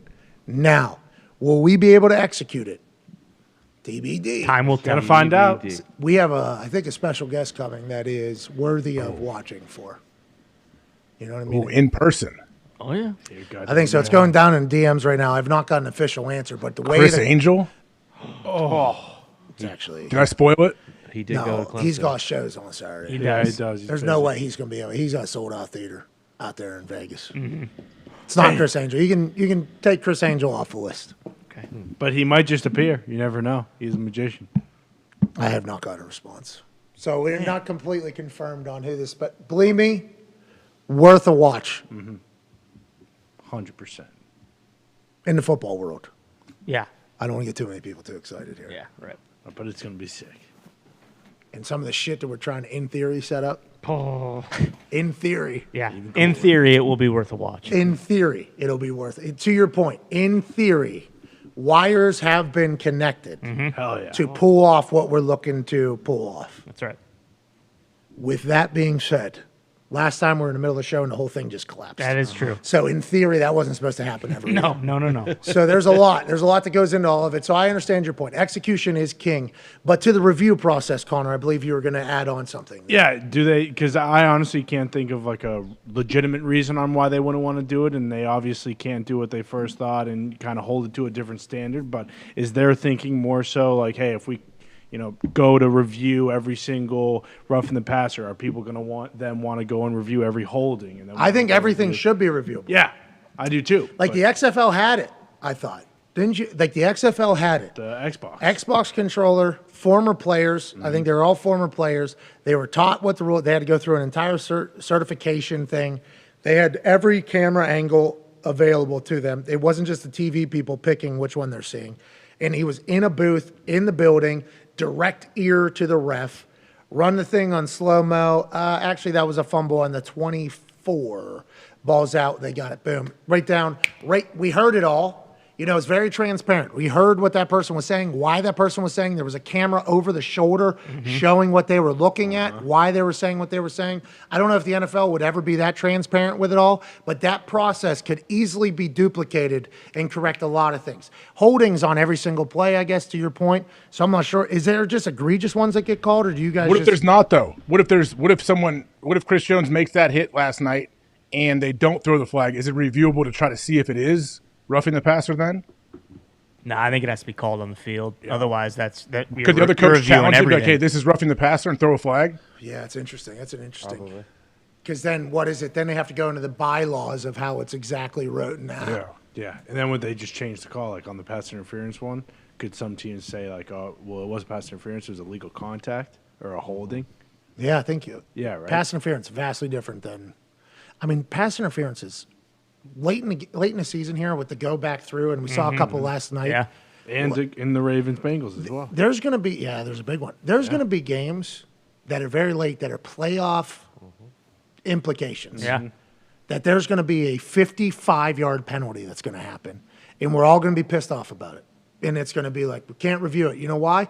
Because some old didn't know how to operate the entire review process, and they held it to a higher standard than it was on the field. When everybody on earth knew something was either right or wrong, the NFL was somehow going the opposite direction. It's like, I don't think in theory that's the problem. I think it's just execution. We got to keep beating that drum. Let's continue to move around. Ron Rivera gave an interesting answer to a question just yesterday in his press conference. And we have the entire video, and we would like to play it now because I don't want to elude any narrative building things before this. No. Ron Rivera chatted with the media yesterday. He was asked a question. He gave a one-word answer. Then there was a give and take that is worthy of a listen. Here's Washington Commodores head coach Ron Rivera. Nailed it. Why do you think the teams in the division are farther ahead at this point? Quarterback. I mean, with quarterback, like the Cowboys, for instance, they don't have Dak Prescott this season and still have been able to Well, win. they started with him, Dak, but and they build around Dak, and the offense is built around Dak. Their backup's a guy that is very solid inside of what they do. And the truth is that this is a quarterback-driven league. And if you look at the teams that have been able to sustain success, they've been able to build it around a specific quarterback. Chose the quarterback here, though, so do you have any regrets about that, or how do you? No, I got no regrets about their quarterback. I think our quarterback has done some good things. There's been a couple of games that he struggled. But you look at his numbers from yesterday, and you would say, okay, look at his numbers he's had throughout the year. There was a time he was, very solid. And then, we had the unfortunate Philadelphia game, and he struggled a little bit in the Dallas game. But the way he performed yesterday, It just shows you, what he's capable of. And, we chose him because we believe him. We chose him because we looked at what we felt were things that pointed towards him. Interesting answer there from Ron Rivera, who's former player. AJ, your thoughts immediately following hearing that particular give and take from reporter who had some great follow-ups. You're the one who picked him, right? Aren't you guys the ones that did that? That's an interesting question, but what is your take on Ron Rivera there? I mean, I'm kind of with Alex Smith here, and Alex Smith had a little rant talking about how what drove the bus over Carson Wentz. It sounds like he backed it up over him. When it's true, like it is a full team situation. But I guess Ron Rivera, we blame coaches that are speaking cliche and are not honest. At least you have to respect that I feel like Ron Rivera's being pretty honest. He's not super happy with the quarterback position. Yeah, I'm a firm believer that the head coach cannot bury the quarterback. I'm a firm believer that the GM can't bury the quarterback. Can't bury anybody publicly. You can handle that behind closed doors. To your point, though, he gave a very honest answer, I think, at the beginning. And then towards the end there, he had to walk back. I think he realized what he said. Oh, shit, I just threw our guy right directly under the bus. And then he said, struggling in this game, struggling in this game. You look at his numbers, you can see like what he is. It's okay. But this is continuing to be kind of a thing here. Now, Commanders fans are going to say that I say stuff about Carson Wentz, and I do. The thing that I say about Carson Wentz is I'm happy he's not our quarterback anymore. I'm happy that my Sunday's happiness isn't dependent upon Carson Wentz playing quarterback well for the team that I am openly rooting for on a daily basis because they paid me millions and millions of dollars to kick a ball, and I was grossly overpaid, and I appreciate them for that. Him going to the Commanders was something that I thought was going to be a success story for him and for the Commanders. He had a chance to maybe learn from what happened in Philly, what happened in Indianapolis, where they weren't just saying on-the-field stuff, in which he was incredibly reckless with the ball. Let's not get crazy. Had great moments with the Colts and with the Eagles. Has the potential to be an incredible quarterback. But everything around Indy was alluding to the fact about off the field. Like in the locker room, was he the guy that we wanted a quarterback, that we paid $30 million? Is he an NFL franchise quarterback with the way he handles himself around the team, around the coaches, day in, day out? That was a lot of the shit that was getting leaked out of Indianapolis. I'm not saying I saw it. I did not. I'm just saying that's what was talked about. So I wonder if that is also going into what Ron Rivera is saying. Like, hey, why is your team like that? Quarterback? It's like, well, fuck. You just threw a guy. It would have to be. That's what I took it. I took it as that. Like, if he loved everything Carson was doing except for like what was happening on the field. Like, hey, we just got to get him in the best position so he can play well. And like, I love this dude. I love his approach, how he leads this squad. That's an answer that we didn't get from Ron Rivera. Like, it sounds like to me, yeah, we're evaluating everything and we don't know what we're going to do at quarterback. Yeah, and we heard a lot of similar shit out of Indy last year. Now, we're not saying that Carson Wentz can't change. What is it though? What did we hear though? Like, what is he like aloof? What is it? I have no idea. Well, what is it, October 11th? Hunting season just started. Boom. That guy's not even fucking, he's there for practice, and then boom, he's calling the mallards in the fields. He's, moving gravel with his Bobcat. Ruffled grass. I think he loves football, but I think he does too. I don't think he gives a shit whether they win or lose. Like, I don't think that is, like, affecting his happiness off the field at all, because he's got hunting season. Mm-hmm. He's got his Bobcat gear. Right. He's a God-fearing man. He's got, he's got Jesus. He's got church on Sundays. No, there's nothing wrong with all that stuff. There's nothing wrong with all that stuff. But I don't think if it isn't ripping your heart out, like when you lose, I don't think you're ever winning a Super Bowl with that guy. I think so. I think, the ball was the program. Okay? Sure. Everywhere I've ever played football, every coach that I've ever heard talk about football, and I was very lucky to be dropped into the football culture basically in college and ride the coattails of a lot of people and listen to a lot of football smarts and hang around some of the greatest to ever do it in the game. This is the thing that matters. And for me, my only issue with Carson is it seems as if he does not give a fuck about this thing at all. He'll put it in jeopardy all the time. Whether it's throwing, running, he'll bounce the ball off the ground. He'll fumble it. He just doesn't give a fuck about the program because I think he is loose. Like, I think that is the style of play. He's like, I'm going to do my thing. But every time he's talked about by people that are in the building with him, it doesn't sound like it's just a football thing. It's like, this is not what we thought we were getting at NFL quarterback. Hey, Q, I'll ask you, because you've been around a lot of quarterbacks, a lot of great quarterbacks. Tom Brady, Andrew Luck, Arsene Palmer, Michael Vick, Kyler Murray, Seven. Ben Roethlisberger. You've been around a lot of quarterbacks. off the field, I think it is important for your trigger man to be a leader. Like we go as the quarterback goes. The quarterback sets the tone for a lot of the teams, like any of the good teams, the quarterback's the guy. Is that what this is all about, you think, from Ron Rivera? Because that is not a cool thing to do as a head coach of a football team going into week 6 to your quarterback, I think personally. It's a quarterback-driven league, like you said. I was 100% on board with Ron Rivera's comments on what he said. Having said that, you cannot fucking say that. You cannot say that. Like, every player in that locker room now is sitting there like... So Ron feels the same way we do. Yeah. So when Ron walks into a team meeting and goes, our quarterback's going to make the right decision for us, we know that. We have absolute faith in that guy. In the secondary, who's been watching what he's been doing, is like, Ron doesn't believe that. Bullshit. Nope. Ron, we literally just... Ron. We heard you, Ron. You did the leg cross thing even in the middle. You even did it. Now they're going to ask the players, though. They're going to ask guys on offense. Well, what do you think? Is the quarterback the problem with this offense? Like, now the players are going to have to answer for stuff that their head coach said. And it's a shame that is the real world, but you give an actual answer. You kind of lend an eye into what it's like behind the curtain. Now people are even more intrigued, especially in D.C., if the Commanders continue to stink. I mean, can't say it, I don't think, about your trigger man publicly, but I do believe this is something that has been said about Carson here.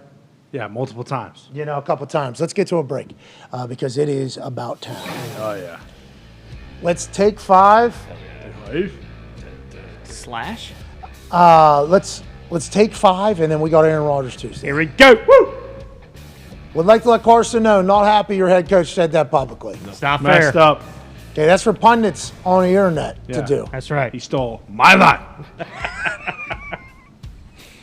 All right, let's take 5, and then Aaron Rodgers Tuesday on the other side. Another book will be presented for the Aaron Rodgers Book Club 2.0.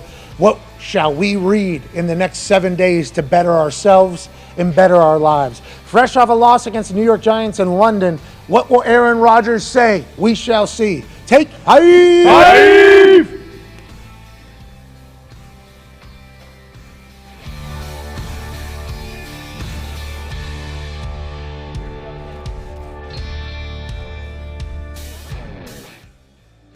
Breaking news!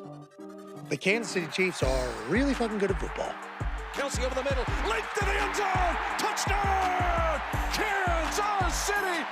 Big reason for that? A lot of big brains running around in Chiefs jerseys on Sunday. What?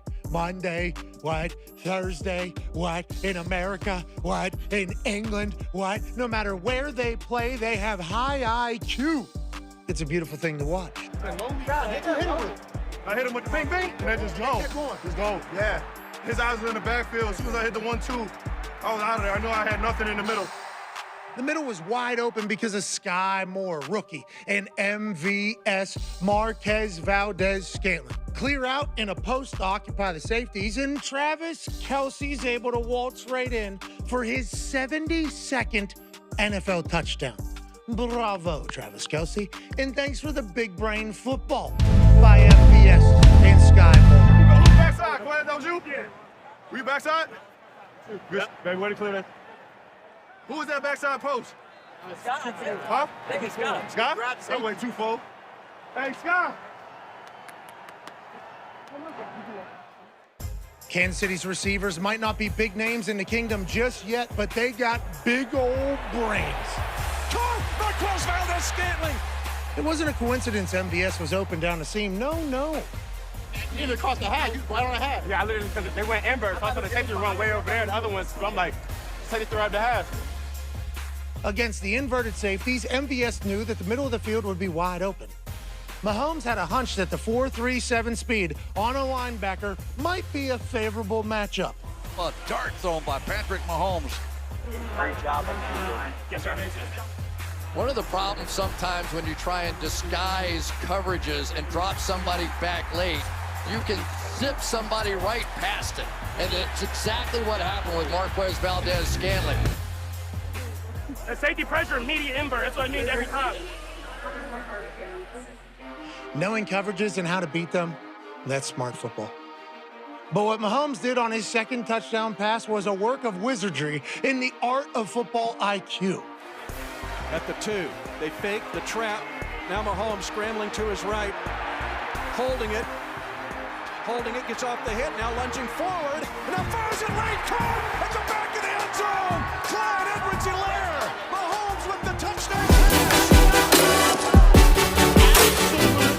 Banana land. Dude takes a snap, scrambles around for 7 seconds, which is almost a full bull ride, okay? Almost full bull ride. Spins, throws a touchdown, all the while remembering that they snapped the ball on the 2-yard line, and he cannot cross that line and still throw a football. Yo, I'm close. You got it. As long as you're there, you're good. That's it. You get out of the pocket. Great. You make one of the league's best linebackers miss. Even better. But to stay behind the line of scrimmage so you can throw a touchdown, that's some big brain football. I had to make up for it. I had to make up for it. I had to make up for it. I had to make up for that miss, baby. 2 plays before, wide open touchdown. Patrick says, you know what, too easy. Let's make things a little bit more difficult. I'm gonna miss this pass, be upset about it, but then I'm gonna make magic. I was able to use my speed to get a little bit of speed to get around the edge there. I was gonna run for it and they kind of flew around and I realized I wasn't gonna make it and I saw Clyde and so I just kind of flicked it up to him. It's the line of scrimmage aspect of knowing that he's not going to throw the ball, past the line of scrimmage, and Pat is good, but kind of sensing where he is. Stop, and now he's going to find the receiver. Stop it. Stop it. The NFL hasn't seen anything like Pat Mahomes, I promise you that. And you saw it today. He's the Houdini of our era, man. That's big brain football. Y'all saw that? I know y'all saw that. That's right. That's something you like. You do on Mac. I love this Kansas City Chiefs team.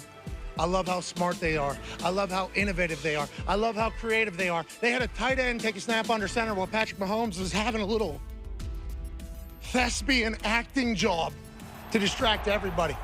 Now a direct snap, and the Chiefs trying to shove forward, touchdown! The Chiefs are athletic.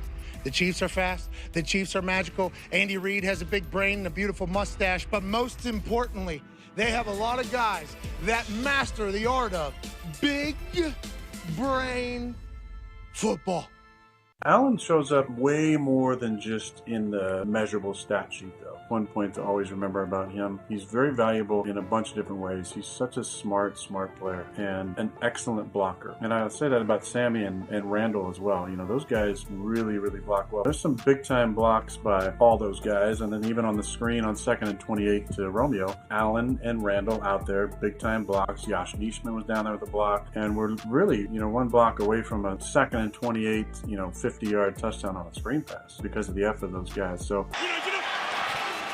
2nd and 28, so to the edge it goes, and Romeo Doubs sifting through Doubs. It's nice to see that there's still Ken Dorsey's out there, though. Yeah. We're talking full fucking fit whenever this game ended without them being able to spike it and take a long field goal or whatever the fuck they were going to do. Ken Dorsey here closest. He's a married man, got a medal. Oh, you fucking it, we did it! Damn it! We talked about this all week. We talked about it all week. Get the fuck down! Son of a bitch. Break this fucking thing. Yeah. I love how the other coach, too, is looking over like, oh, shit. I Ball didn't know guy? Ken had, maybe he didn't know Ken had this in him. And the bearded guy should feel good about how he looks right now. Yeah. Bearded guy's ponytail, fucking great. Great. Top notch. Beard, unbelievable. Gumpy. Looks to be a bit of a thick, stout gentleman. But Ken Dorsey losing his fucking bananas. Taking this, get this. Why is this in front of me right now? Get out of my way, dude. Why are you still on the desk, bro? Fuck you. Fucking thing. Bang. Hey, fuck. Oh, he's Bang. going to get fined for that. Oh, yeah. He's going to get fined for that. Tom lot. Brady 1 week ago broke a Microsoft Surface. Now there's a rule. Hey, no players or coaches are allowed to break anything. Did he break? He's getting fined for that. 100%. Oh, no. I thought that's why he was trying to cover the camera at the end. Oh, so he was saying, hey, fuck. No, I don't think he was trying to cover it. I think he was saying, find me, motherfucker. Yeah. Like, I Fuck think, you, too. Boom. Hey, somebody else came and covered the camera, though. Whatever other coach put his hand over that camera. No, I think that was Dorsey. I think it was. No, Yes. watch his hand come in. Oh, yeah. Shit, It's a right shit, hand. shit. Oh, my God. I didn't even notice that, AJ. Yeah, you think he's going to cover the camera in the middle of that rant? No, You I think he's going to kill somebody. I thought that was the shit he Yeah, threw. throwing. Something at it. No, I watched it a few times. That's a hand. Wow. Hey, that's good teamwork. AJ. Yeah, that's good teamwork up there. Now, I do believe he's going to get fined for the Microsoft Surface Bash after the Tom Brady one became a rule. And maybe that's what the co-worker said. Oh, come on, Ken, there's a camera. They can see you. There's a camera. Jesus, you're going to go viral. Sorry, Ken. They're riding in that elevator down to the locker room after the game. And Ken's standing there with his fucking papers all disheveled and the Microsoft Surface cracked screen, and his notebook's been ripped in half because he has superhero strength at that moment. It's like he's ripping a fucking phone book, and they hit the basement button to go down there. At some point, there was an awkward silence. The bearded guy is looking to his left. The bald guy's like, oh. And then whoever covered that up was like, you're going to go viral. Yeah. Hey, What? let's go. This show fucking stinks, and the fact that you listen, we are very, very thankful for it. AJ, you never cease to amaze me with your toxicity, pal. You got a couple of these? God damn it! What the fuck are you doing? Fuck Boston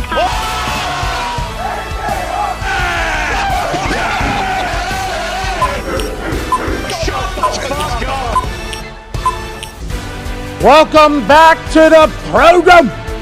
It is Aaron Rodgers Tuesday, October 11th, 2022, and hour 3 shall begin right now. Football is a fantastic game, and we get an opportunity to chit-chat with the back-to-back MVP of the NFL every single week during the NFL season, and we're very lucky for that in this great league that is the NFL. The Talks Table is here at Boston Connor, at Ty Schmidt, one half of the Hammer, Dahn Cowboys, Tone Diggs is here. Also, the host of In the Trenches and Bobbled Exchange, A.Q. Shipley is joining us, and he'll host In the Trenches about 1 hour from now. All the boys in the back, Foxy, Zito, and Frank have done a fantastic job, and now it's time to dive into the convo that we've all been waiting for. Ladies and gentlemen, joining us right now, not only the college football national champion, Super Bowl champion, A.J. Hawk, but the man who's the back-to-back NFL MVP, 4-time in total, 3-2 Packers quarterback, ladies and gentlemen, Aaron Rodgers. Yeah! What's up, dude?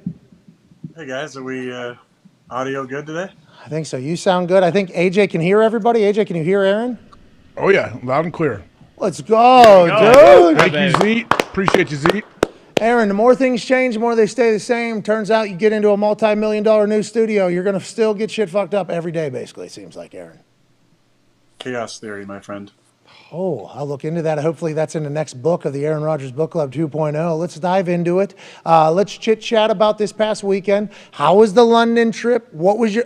Aside from the game, did you enjoy going to London? Did you enjoy the fact that it seemed like there's a lot of Packers fans over there leading up to the game? Did you enjoy the London experience, Aaron?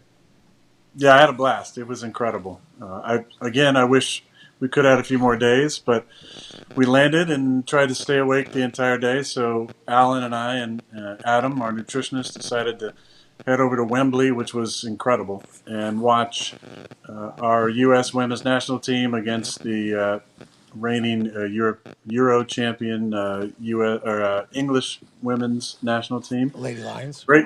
Great game, and we got to go down the field. The pitch is incredible. The stadium, I mean, it was rocking too. It was I don't know how many thousands of fans, but I think it was a sellout in like 24 hours, and got to watch the game with many of the cast of Ted Lasso, which is a favorite show of mine, which was a lot of fun. Have a nice little Friday. Saturday relaxed a little bit more, but I'll tell you, the fans were incredible. Big shout out to all the fans I got to interact with who are fans of this show, which was incredible. Not just fans of yourself, AJ a little bit, big fans of Ty, of course. Hell yeah. And big fans of the book club as well. Really? Yeah, I took a picture with a guy who had The Art of Contemplation actually in his hand. He's like, look, I'm a book club fan. But there was a lot of book club comments, a lot of comments about, hey, I watch you on Tuesdays with Pat. So big shout out to all those fans. But the fans were incredible there. I mean, it was 70-30 probably Packers fans at least. Maybe not 70-30. Maybe it was like 70-15 and then 15 who didn't really care and just wore the jersey of their favorite team or whatever. But it was awesome, great experience other than the outcome of the game. But something that was really fun for all of us. We stayed at this place called The Grove, which is near Watford. Excellent hospitality. The food was outstanding. The rooms are great. beautiful scenery. So, I mean, everything was first class all the way. So we all, I think, had a good time. A lot of guys, like I said, afterwards, first time leaving North America, so that was cool for them. I thought we handled the time change pretty well. Yeah, I was about to ask. That's early, 9:30 kickoff here in America. You leave on Thursday. How does the body get ready for that? I guess you just hang out with Ted Lasso all day. That's kind of how you get used to it. Yeah, well, you just try and sleeping on the plane on the way over wasn't wasn't a cakewalk by any means, but got a couple hours and then just tried to stay up as long as possible, not really nap. Friday night I slept really, really well. Saturday not as good, but Friday night was like 9 hours uninterrupted sleep. It was incredible. That's amazing. So, yeah, that was like better than I sleep in the States. But yeah, overall, really fun trip, and just to see the response from the fans was incredible. Even walking around Wembley, and seeing people in Packers jerseys was just surreal. It really is. We have fans around the world, and talking to a few friends of mine who were in town for a long weekend for the game, they found multiple bars that were like Packer bars in London, which is, I think it's just a reminder, especially, for NFL players, how far the reach is, but Green Bay Packers players, just how deep, our fan base is around the world. It's a reminder how special it is to be able to play in Green Bay. Hell yeah. Go ahead, AJ. What about now? You guys don't have a bye, obviously. You come right back. How do you feel now, and is your schedule this week any different than a normal week? The only difference is Monday is usually kind of a flush recovery day with a workout, and we had Monday completely off. So it's kind of like the first off day, completely off of the season, which is nice. Today was kind of a standard Tuesday. Other the workout was a little bit different. Usually we squat on Tuesdays, so didn't do that. It was more of kind of the flush workout today. Tomorrow's maybe a little bit later start, I believe.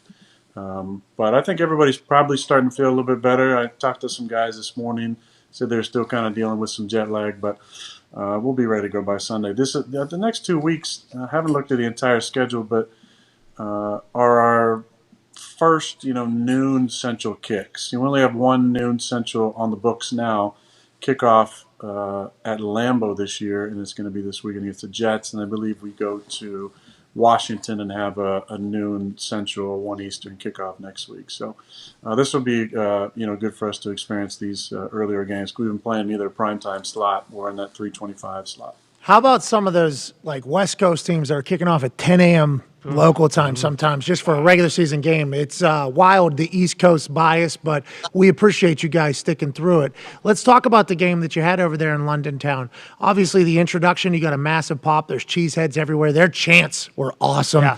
I can't wait for a team to go over there. I think it's inevitable. Roger Goodell talked about maybe an entire division. I'm excited for their fan base to kind of dive all the way into the NFL because the hooligans are fucking awesome. We can all agree with that. Let's talk about the game. Wink Martindale, obviously OG defensive coordinator. Seemed like you guys had things rolling early. Second half, different story. What was it you think? Do you think it was something they were doing, you guys were doing, whenever you had a little bit of trouble there, or was it a combination of both, Aaron? Well, I think sometimes a lot of that gets skewed based on the coin toss. They won the toss deferred, obviously, so we get the ball.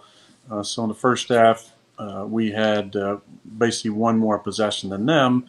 And, the second half, we basically had one drive and then got the ball back with around 10 minutes left in the fourth quarter for our second drive. So it wasn't necessarily a ton of stuff that they did. It was we just didn't get the ball. We had a good drive, our first drive of the second half after they made it 20 to what was it, 2013, I think it was. And we drove down and then got sacked on third down. And then didn't get the ball till the fourth quarter with about 10 left, all tied up. We had three passes. Two of them had pretty good chance to complete and didn't, and then punted it away. And then next thing you know, we're in a 2-minute drive to try and 2-minute style drive to try and tie the game up. So that was really what happened. I have a ton of respect for Wink. I think he's a fantastic coach. They got a good scheme. They got really good players, but they're aggressive. They come after you. They had a lot of different pressures. They had edge pressure. They had overload pressure. They had empty pressure. So they threw a lot at us. I thought we handled it for the most part pretty well. We just had basically the one sack, not counting the last Hail Mary attempt. So I thought the line held up pretty good. We ran the ball decent. They got some studs in the inside. 97 is a premier player and needs to probably get some more recognition for the ability that he has. Talking with our interior three, they think he's one of the top guys in the league for sure, and he played obviously really well for them. But they played really well together. They fly the ball. And, we had some opportunities, but like I said after the game, our margin of victory right now is – our margin of error, is just it's tiny. We need to increase that through, better on third down, better in situational football, get some turnovers on defense. And, look, we're 5 games in. We're 3-2. We're in the mix after 5. We got a stretch right here coming up after this home game of a few road games in a row that we're going to have to go on the road and win in some other environments. So we can overreact. You can't. There's another game coming right down the pipeline that is going to be difficult. And we've learned that through this Aaron Rodgers Tuesday experience. There's been some games that have not gone great for the Packers, and you've shown up, and you're like, hey, we got another game coming. We can't let what happened then happen again, and I appreciate that. And do you hear the overreaction? For instance, there was some shit discourse in the locker room after the game. Both Schneidman with you talking about Jair Alexander's answer about manifestation, and, if we lose next week, then we'll panic. And then Aaron Jones also saying, you give me and A.J. Dillon a couple shots from the 2-yard line, we feel like we're going to get in there. It's early in the season for this type of stuff to happen. Do you feel any of that? Do you hear about any of that? And is it getting blown out of proportion, you think, outside of the building like what we normally do, Aaron? Yes, of course it is. Okay, good. Happy to hear Look, that. I love Jair. He's one of my all-time favorite teammates. He's a fantastic guy. I wasn't even referencing his comments. There was a comment made in the locker room, and anytime, I'm speaking in front of the guys after a game, or I'm at the podium, or I'm on this show, and same for everybody else. I do my weekly on Wednesday in front of the locker room. In the locker room, everybody else has their different times who are speakers. We are the mouthpieces to set the narrative for the locker room, and there's an important responsibility with that, because whatever I say or a coach says or a star player says is going to be echoed naturally throughout the locker room, because guys are going to repeat things that they hear, motifs, themes, whatever it might be. And so I really feel like it's important that we're speaking the right messages. So, again, I wasn't, taking a shot at Jair at all. I love Ja, man. He's an incredible guy. And he's a guy who has got a beautiful spiritual path that he's on, and he's deeply thoughtful, insightful, and meditative guy. And he knows the power of manifestation. So I think we just got to be careful with some of those conversations, because it becomes the narrative, positive or negative. So I was just trying to not rebuke anything, but just to refocus, just remember how powerful our words are with the ability to manifest our thoughts, and our thoughts become our reality. So as far as what Jonesy said, yeah, for sure, man. Look at the last play. They brought an empty pressure, but for whatever reason, they had a 3-man side on the left. Maybe if I hand the ball off to AJ, he scores. Obviously, if it's empty pressure, you're not really thinking hand the ball off. You're thinking take a shot. I had Allen on one side, Cobby basically on the other side, who were possibilities. Chose Allen. The guy, was perfect with his timing, getting his hands up. Maybe if I throw it to Cobby, might have a better chance, or maybe adjust the route to Allen. But that's that second-guessing stuff. And we had a couple opportunities. We had opportunities earlier in the drive, I think, to score, and we were kind of milking the clock a little bit. Looking back, maybe try and get that thing in a few plays earlier might have been the way to go. Got it. Hey, how confident were you at the end? That last, when you had a Hail Mary, I was thinking, hey, worst case scenario, you throw it in the end zone, penalty, you get a free play from the 1. When you're dropping back for that last play, are you thinking, all right, this is it. This is going to be a walk-off right here in London. It's awesome. And also, how you feeling? Because you ate a nice shot right there in that last one. You were on the 30. That would have been a 70-plus yard huck. The load up that you had to have for the crow hop. I give them credit. They didn't let you crow hop like you normally can. I give them a lot of credit. 4-man pressure, not normal either, right? Normally it's just 3 guys, everybody else dropping back. You got, smoke there. You're going from the 30. That ball is going 5 yards deep in the end zone from there. And What was the pain on that? Sorry to I mean that was about at the edge for sure. I've thrown some 70 before. That would have been on the edge. It was one of those where I felt good up until the moment of releasing that ball that it would have been close for sure. And our guys are battling. It's tough. When you're throwing from the 40 or the 50, it's a lot different. The timing on it, you don't need 7-8 seconds. You need 3 or 4. And then to launch it high, it'll give you guys enough time to get in the end zone. When you're throwing from the 30, you need a good 7 or 8 seconds. So I was trying to dance around to get myself to a spot where I could, get the ball up. And there's one of those things where you get kind of rocked, and you kind of, after the fact, there's obvious disappointment that the game is over, and awareness of what's going on behind you. John Runyon picked the ball up and was running around. He looked good. Yeah. Maybe get him the ball. He looks good. Yeah, I watched. I was sitting next to John on the bus on the way back, and it was, linemen don't have a lot of opportunities for that glory, for the glory of having the ball in their hands. I saw one in New England in 2010. That was one of the greatest plays ever. And that guy turned that kickoff almost for a touchdown. AJ was there for that. But John was rewinding that back in, a few times on his iPad, checking his form, maybe his ball security a little bit. So, nice moment for John there. But I was taking kind of a record of where I was at, my body, shoulders okay, neck, okay, neck's all right, knees, okay, they're okay. My thumb is a little banged up. That's the only spot that's bothering me a little bit. Bennett, spin it still? Jerry says you got to be able to spin it. Dak's got to be able to spin it. Is that going to mess you up any moving forward? You got the Bennett fracture, dude? Is everything okay? I hope not. I hope not. I think I'll be able to spin it. I think I'll feel better later in the week. Whew. Okay, because you do that. Could you throw how far can you throw left-handed, Aaron? Oh, I can't throw it all left-handed. I hurt my arm in high school pitching, and so I spent the first month of kind of the summer not really throwing, letting my arm heal, and tried to throw left-handed and got really good. I could throw it 30 yards. And then I popped something on my shoulder, and I haven't been able to throw a ball, 15 yards with my left hand. So every now and then I throw, some laterals and stuff or screen passes, pitches left, but overhand left, I can't do it. Okay, Aaron, there was a moment, I think it was before the last play, where there's a timeout. It might have been the last play or the second to last play. I don't remember because it was an early morning over here when we were watching it play, and there was a lot of other games that took place. Timeout, you go over to LaFleur. You and LaFleur are talking. It appears as if LaFleur says, you want to run that with a question mark. Is that a conversation that takes place before every play, before big plays? And what was said there, and what was ultimately the decision that was made there?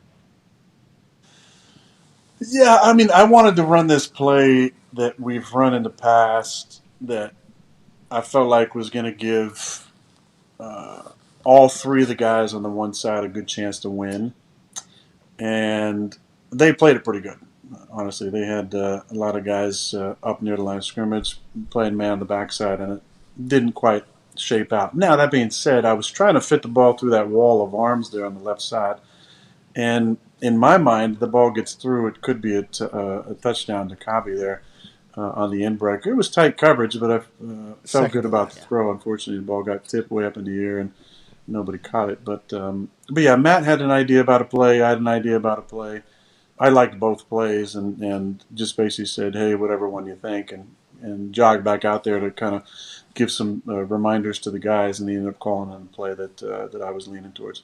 Well, that's very good. Hey, look at that. I thought you two hate each other. Look at that. You two aren't going to get along. Let's talk about somebody you get along very well with. Cobby had a big day.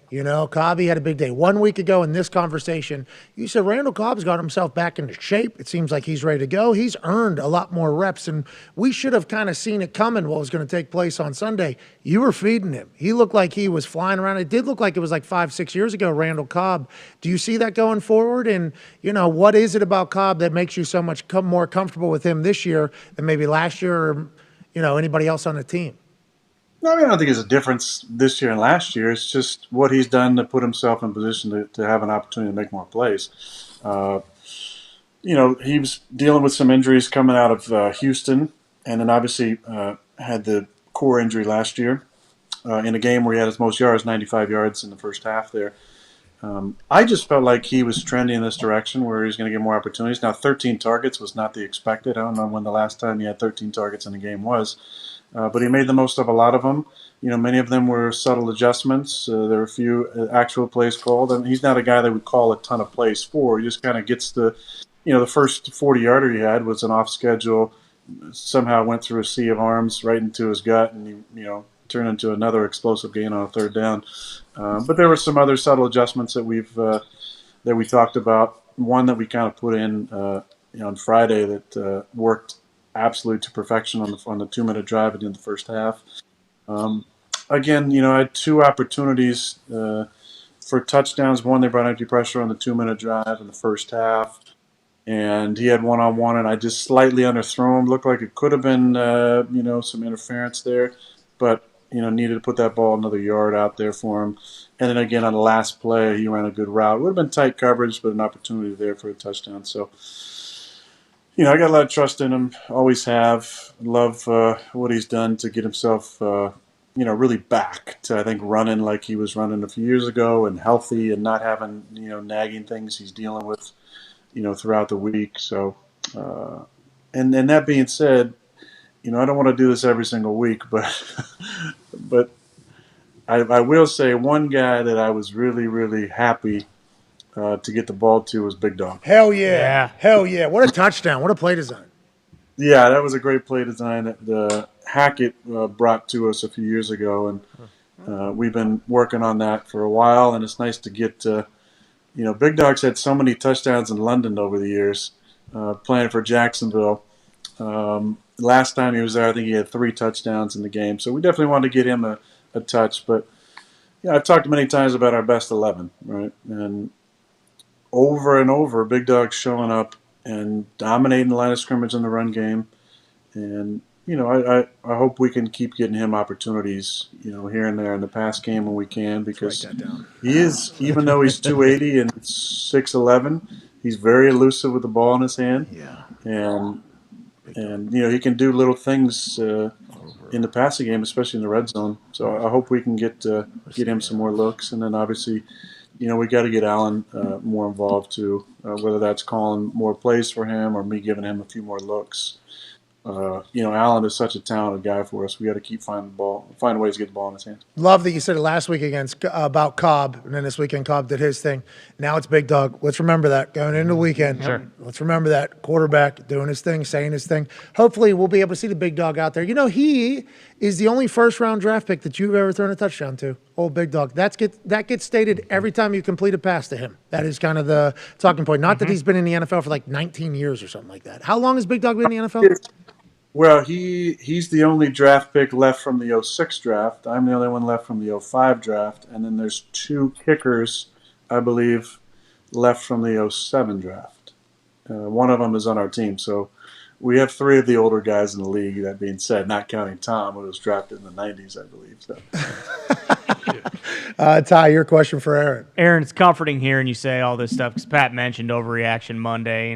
We have to do what we have to do, and I think that fans kind of live and die every single week, and that's just because our expectations are so high, especially with you. We expect the Packers to win every single week, so it's comforting knowing that we're not, bearing down a relaxed situation. But I'm curious, what were the field conditions like over there? Because I know there was that massive seam down the turf, and a lot of people were saying the flight coupled with that was maybe why Bach didn't play the whole game, just to kind of rather be safe than sorry there. What was it different playing on that turf, or did that affect anything at all, or not really? Well, first, I believe that might have been a key factor in Dave not going the whole time was the long flight and then playing on field turf. I thought the turf was in fine shape. It was maybe a little firmer than some of the other surfaces, maybe above not other surfaces, but maybe a little more firm than the average surface. But going back to your first statement, let me just emphasize this. I'll speak for myself. I absolutely love the fact that the expectations are high. I mean, think about other places around the league. It's not like that. The expectation of every time you take the field, greatness and winning and excellence. it's been laid down through generations of Packer people, coaches, front office people, and obviously players, the standard of excellence. And we embrace that, and we really do. And we know what comes along with that is when we don't achieve victory, the scrutiny is probably a little higher. But I wouldn't have it any other way. I mean, this is what we want. We want an expectation of greatness and winning every time we take the field because this is what Green Bay is all about. It's about a standard of excellence, and the excellence is related to a championship caliber potential every year we take the field. And we embrace that. I embrace that. I love that. And when we come up short, we're going to be accountable. And at the same time, we're not going to panic. We're not going to, flip out, go crazy. We're going to, get back to the basics and the most important things that help us do what we do and find a way to get on the right track. And hopefully this week will be a bounce back. I will say that, it was 2 3-1 teams. People, we were, I think, favored, but maybe people haven't given the Giants enough credit. Obviously, they have a dynamic running back who's playing at a really high level, but the defense and Wink, throws a lot of things at you, and they're a good football team. And obviously, the NFC East is a 5-0 team and 2 4-1 teams right now. So, we still got to face 2 of those teams, and obviously Washington on the road. But look, to sum that all up, we play in Green Bay. The standard is the standard. We love it. We wouldn't want it any other way. Hell yeah. And we're going to keep striving for that greatness, and hopefully we return to the winning ways this week. That's why the stadium was 70%, 15%, 15% because of what you just said. Fuck yeah. Yeah, Ty's about to fuck. He just put it whole in. 6 of midnight. Go ahead, AJ. Your question for Aaron. Aaron, were you surprised at all by the support that you had personally? I feel like every picture I saw on Twitter or whatever, there's 5,012 jerseys walking to the stadium. And I feel like you're like an adopted son over there for whatever reason. England. Is that because you and Sudeikis are boys or what? Don't be going to a Harry Styles concert either. Whoa. Especially now, yeah. Especially now. You're on Ted Lasso. So. I know. That's what I'm saying. AJ. Look, Harry's a big Packer fan and a friend of mine. So I'm always going to be a supporter of him. I love Ted Lasso. It's a great show. I had a great time with Coach Beard, big Chicago Bears fan, actually. Got to meet Jamie Tart and Roy Kent as well. They were very nice. But it was fun. It was fun to be around them. It looks like they got a really close-knit group. We'll see how many more seasons they do, but I know they enjoy being over there. And I think the English audience is starting to embrace. I was asking Jason about that.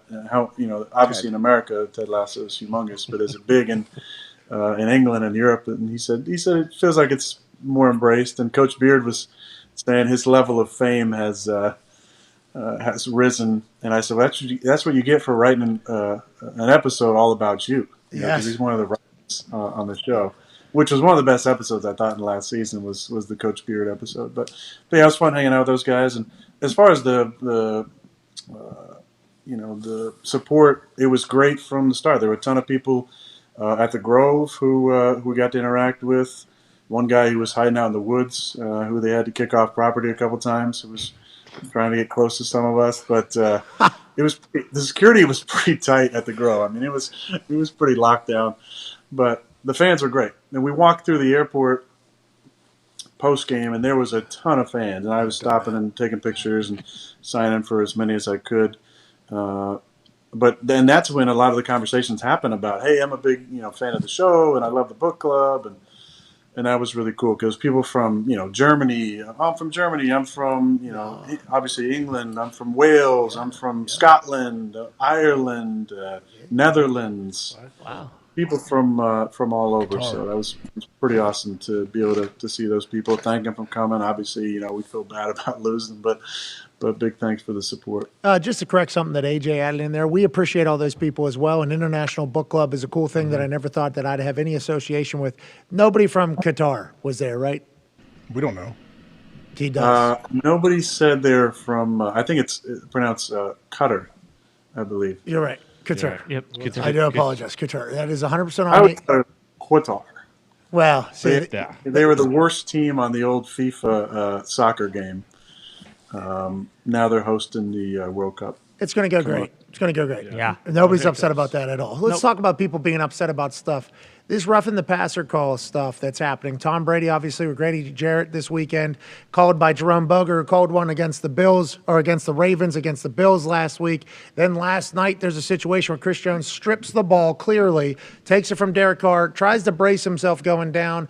Doesn't matter, the refs say. When you're in a throwing posture, that's going to take place. You can't review roughing the passer. It's really end-all, be-all, and it's affecting games. You're a quarterback. You've taken massive shots. I assume some of the rules that have been put in place are to save guys like you, to make you play longer. What are your thoughts on that? Tom Brady said, I don't throw the flags. And I think Tom Brady has gone out and said that the game's much easier now. It's he didn't like the calls. I think you've said the same thing. But what do you think about how we fix it? How do we fix it? Is it fixable? And where do you stand on the whole roughing the passer maybe being a reviewable penalty situation? Yeah, look, they tried to do that with pass interference a couple of years ago. It's tough because there's a big subjective nature to that call. And I don't know how much you can see objectivity in a slow motion replay. You know, look, as a quarterback, there's times where we feel like football players and times where we don't. You know, and what I mean by that is football is a collision sport. It's a contact sport. And so when we're involved in those collisions, there's part of us, maybe it's the kid in us who grew up, you know, not necessarily playing quarterback, playing defense, playing running back, playing linebacker, tackling, you know, doing more of the stuff that everybody else in the field is doing every single time, not just, you know, dropping back and throwing the ball and not getting hit every single play. There's something about that I think we do enjoy. You know, we enjoy the contact. It is tough to play defense. You know, the strike zones for tacklers has totally changed. You can't hit guys over the middle like you used to.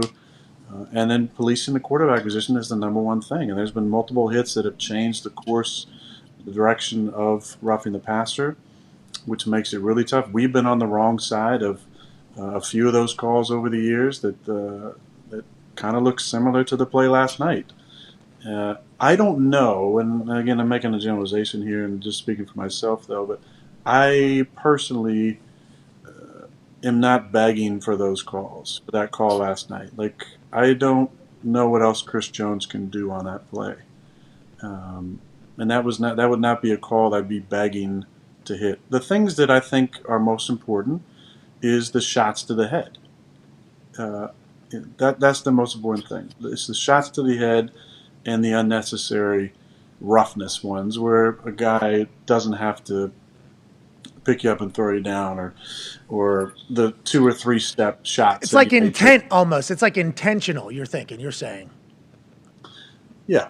You know, I think it's tough with the lower leg ones too, because a lot of times those guys are already on the ground or going to the ground. So I think the intent of the rule is protection of quarterback, and it's a quarterback-driven league, right? We have to understand that.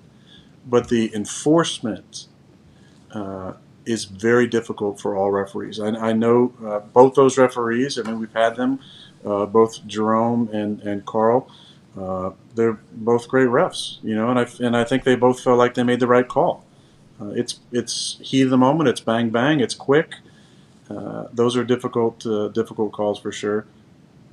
But it's more difficult in defense because I don't know if I'm coaching defensive line and I'm sitting in with Chris Jones in a meeting on Wednesday. What am I telling him? What are you supposed to do different? I mean, what is it? And I think that doesn't really get talked about whenever you're asking Carl why he made the call. But him doubling down on it, being like, well, in a throwing posture, they have protection. And I get the NFL is run by the quarterbacks.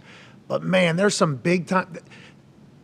They go down to score. I mean, it is. Oh, yeah. It's big games are being decided by this whole thing. And I'm happy to hear your take on it, but you have to compliment every ref because guess what? Probably have them this upcoming weekend.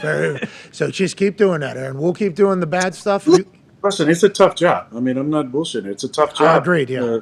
Everything happens in fractions of seconds, and you have to make decisions which could impact games on what you're seeing. And I don't think it's to go down the road of reviewing it. I think we might end up in the same spot we did with pass interference, where there's gray areas, and then one call changes the entire trajectory of all other calls that fit under that, that standard. And I don't think when we did pass interference, I don't think what was accomplished was what we had hoped, because, like I said, one call refereed and interpreted a certain way changed, the review process on every other play. And I just think that that's what's going to happen when you have a subjective call. There's intent involved, and when intent is involved, it on a foundational level takes it out of a purely objective rule.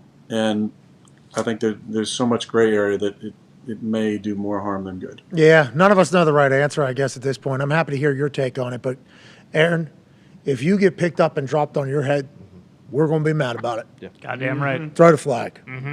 If you do a flop, though, we'll also probably, be mad. Well, you know what I mean? There's a little bit of a gray area. But these refs, I don't think can tell the difference. If you're flopping around back there, you might be able to pick up a quick 15. Yeah, Something to think about. Listen, I'm not telling you to cheat, but just something to think about. You might feel like a weak person, a little bit soft in real time, and in the locker room, you might get buried on this show, probably get buried on the internet, probably get buried. That's a first down, baby. That's right. Come on. Are we moving the chains or are we not? You know what I mean, Aaron? I don't think it's worth it. You're right. I can never flop as a punter either. Somebody comes around, do the whole leg, get a first down. It's going to be tough for me to talk to my parents, I think, if I do that. It's going to be tough for me to talk to my friends. My teammates are going to judge me. It's first down, though, but still, I'm a human. Anyways, let's move on. Good luck this week. It is time for my favorite part of the week, Aaron. This is my favorite part of the week. I learn about things that I would have never learned about in the past. The five Germany that are part of the Aaron Rodgers book. Belgium. Why? Belgique. Oui, oui. Italy. Why? Grazie to everybody that joined the Aaron Rodgers Book Club. Had to run it back. Aaron Rodgers Book Club 2.0 has been fantastic. We got a Obviously, great one this week, too, which you won't be reading, but it's a great one. well, there was the Mastery of Love. There was the 1984. There was the Art of Contemplation. And then this week, Book 4 of the Aaron Rodgers Book Club 2.0. We've learned so much about authors we've never heard of. We read next to none of these books, but we tried our best, didn't we? Yeah. Book 4 of the Aaron Rodgers Book Club 2.0 is? New York Times bestseller, How to Change Your Mind by Michael Pollan. Hey, thanks, Mike. Let's go. There's also a Netflix series. If you don't want to read, I know you probably rather watch Netflix. There's a Netflix series with the same name. This is a 400-page book, so it might be best for you to check out the Netflix series. But fantastic book. It was, one of the top 10 best books of 2018. Well, it's good to hear books, too. Ago. But it's the subtitle is What the New Science of Psychedelics Teaches Us About Consciousness, Dying, Addiction, Depression, and Transcendence.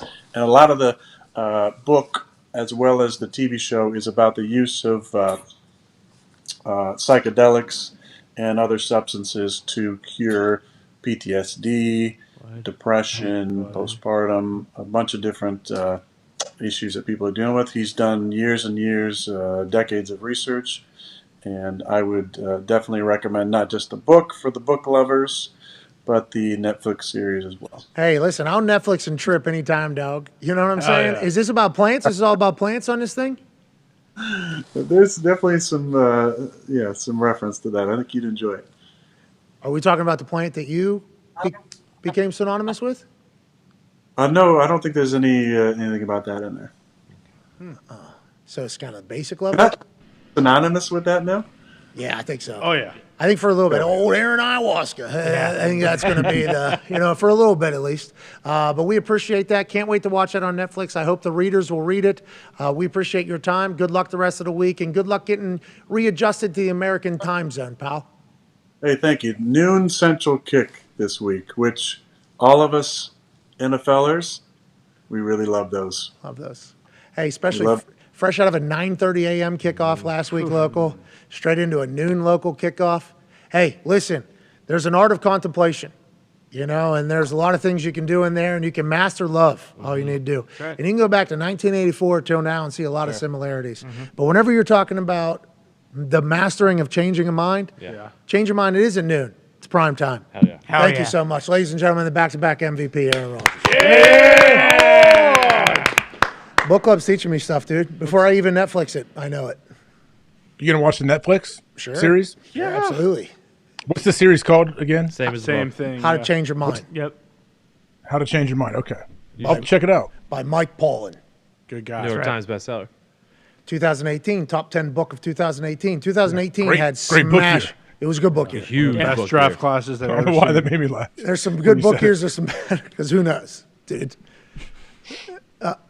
2018, Zito just said, number one book, Michelle Obama's book. Might be wrong, though. So it was Good a book. stat that, and then it might be wrong that. What was the number one book of 2021 or 2022? Was it? All right. Let's get to, let's take 5 here. What are you saying, Diggs? What book was All it? right, let's get to a break. Don't sleep on Barry O. We are very thankful that Aaron joins us, especially after a loss. We're thankful that you watch along. We're going to take 5 on the other side, do some reaction, then we got Into Trenches with AQ Shipley. Woo! This should be a glorious day. We can't wait to wrap it up for you. This is Aaron Rodgers Tuesday, October 11th. Take 5. Bye.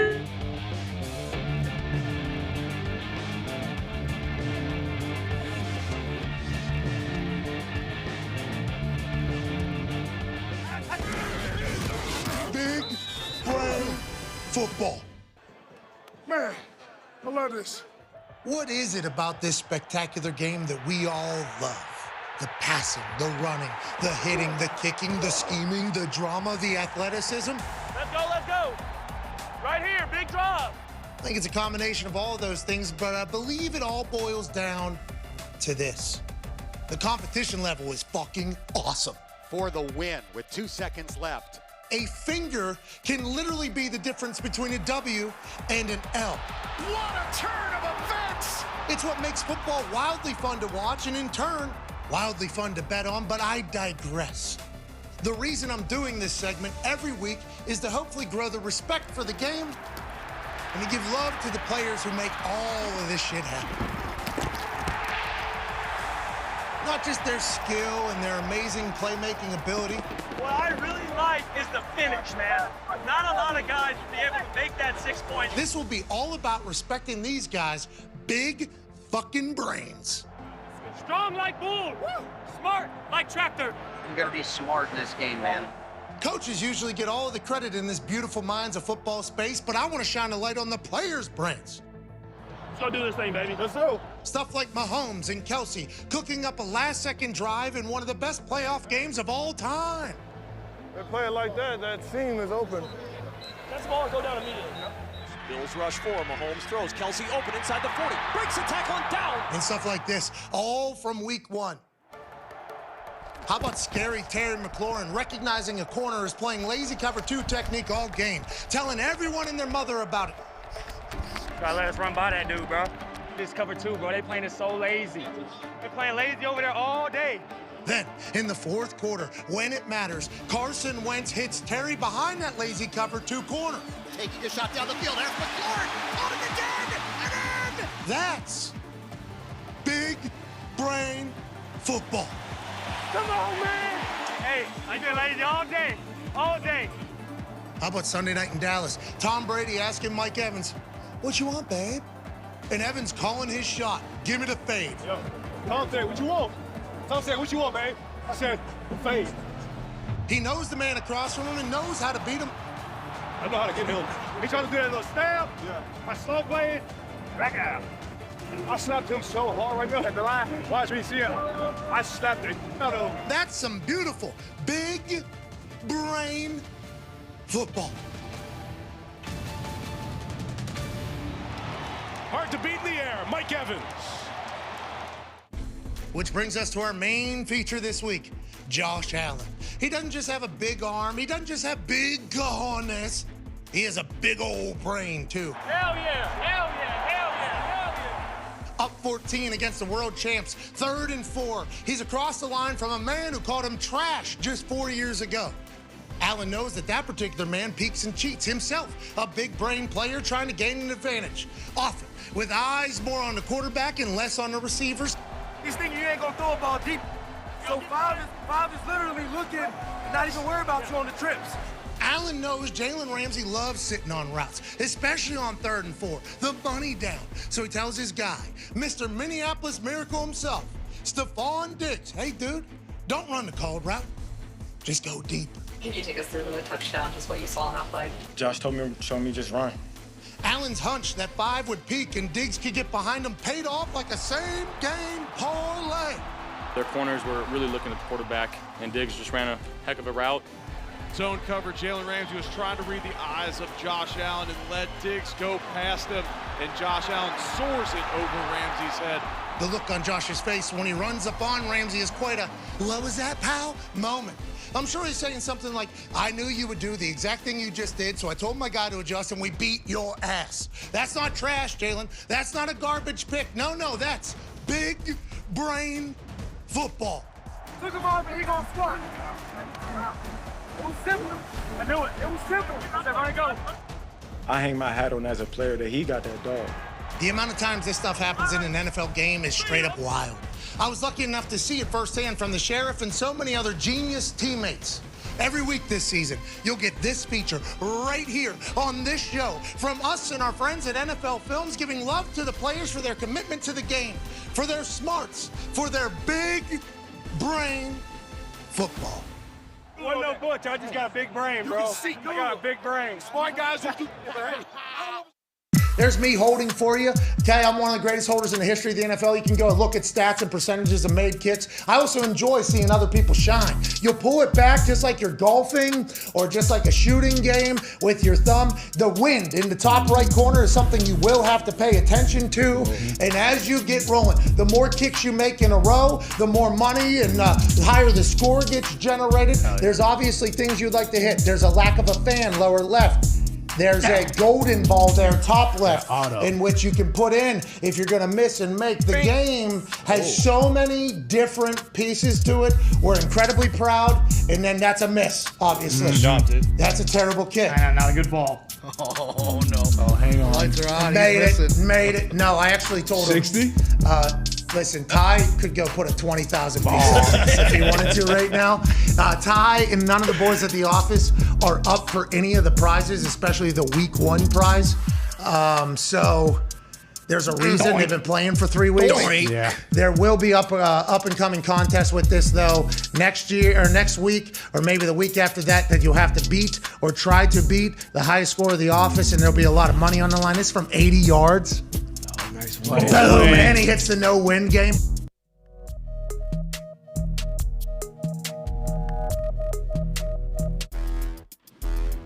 Welcome back to the Pat McAfee Show on Aaron Rodgers Tuesday. Wow. Whoa. Yeah.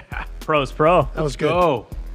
Legend. Today's show is sponsored, thank you, Tony. It's sponsored by SeatGeek, and we got a special promo for you all. Hell yeah. This is your weekly reminder that they gave us an exclusive link that gives us all 15% off football tickets. 15? I thought it was 10 earlier. It's 15%. It's special. Wow. And they gave it to us only. Wow. It's 15% off whether you're a first-time buyer or not. Wow. College, NFL, doesn't matter. SeatGeek has you covered.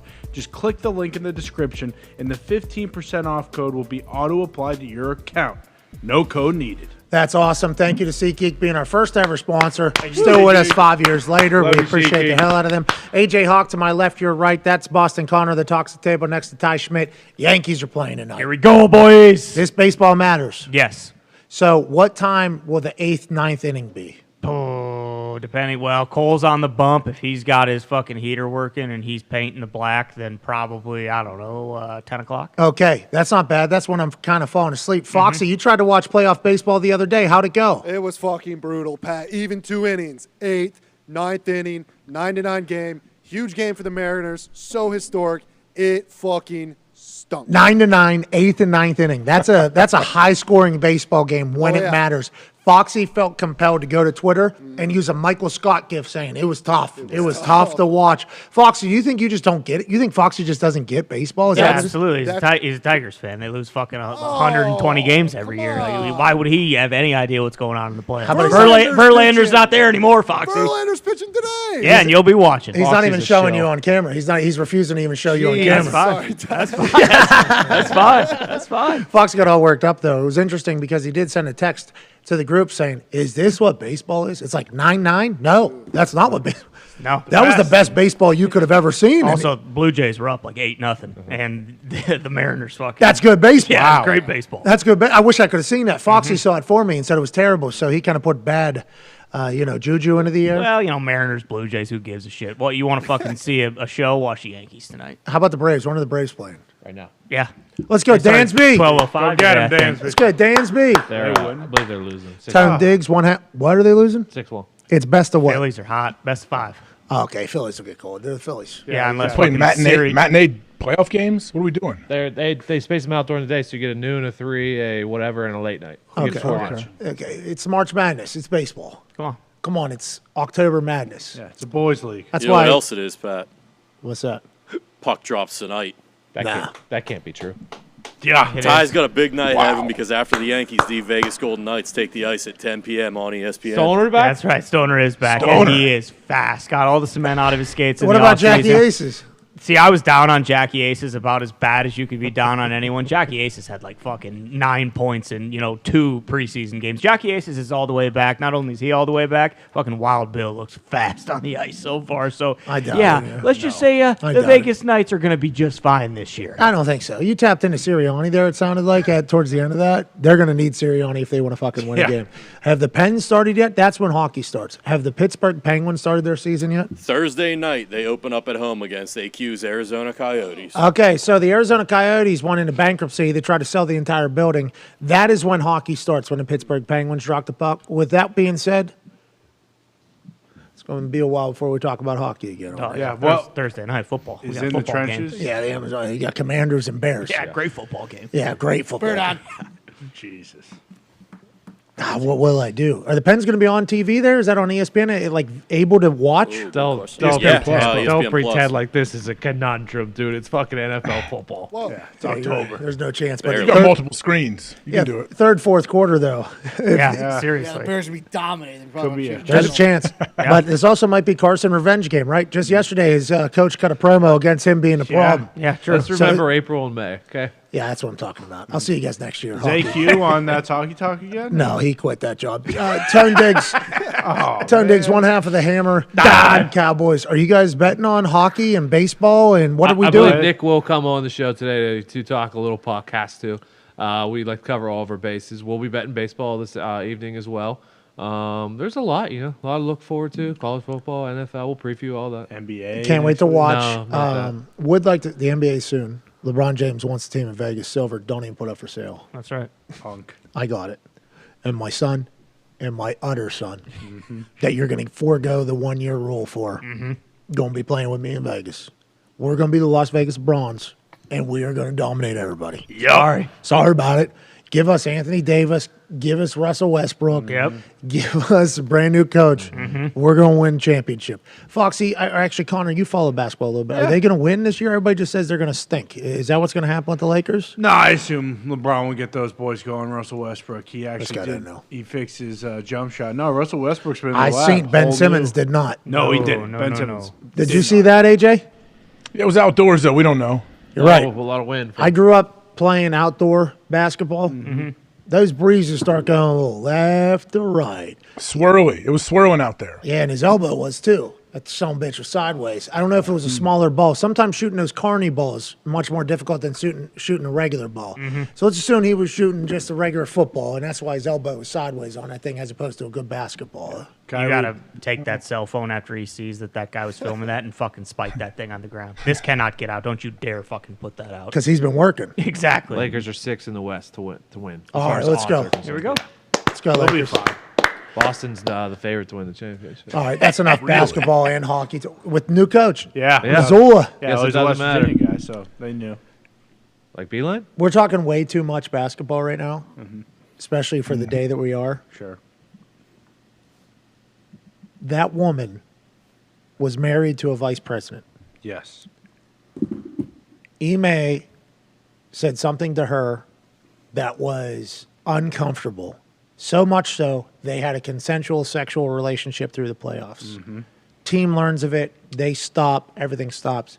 She then reports about the comments that were made to her before the consensual relationship started. He's now suspended for an entire year. Yes. That's what Shams told us? That's what Shams tells. And she also just wasn't like a small role. She was like assistant of player personnel. Like she was a big role in the. So has anything else come out from that Matt Barnes and Stephen A. and everybody was talking about? No, that hasn't come out yet. That all those people are saying is 100 times worse than what we think it is.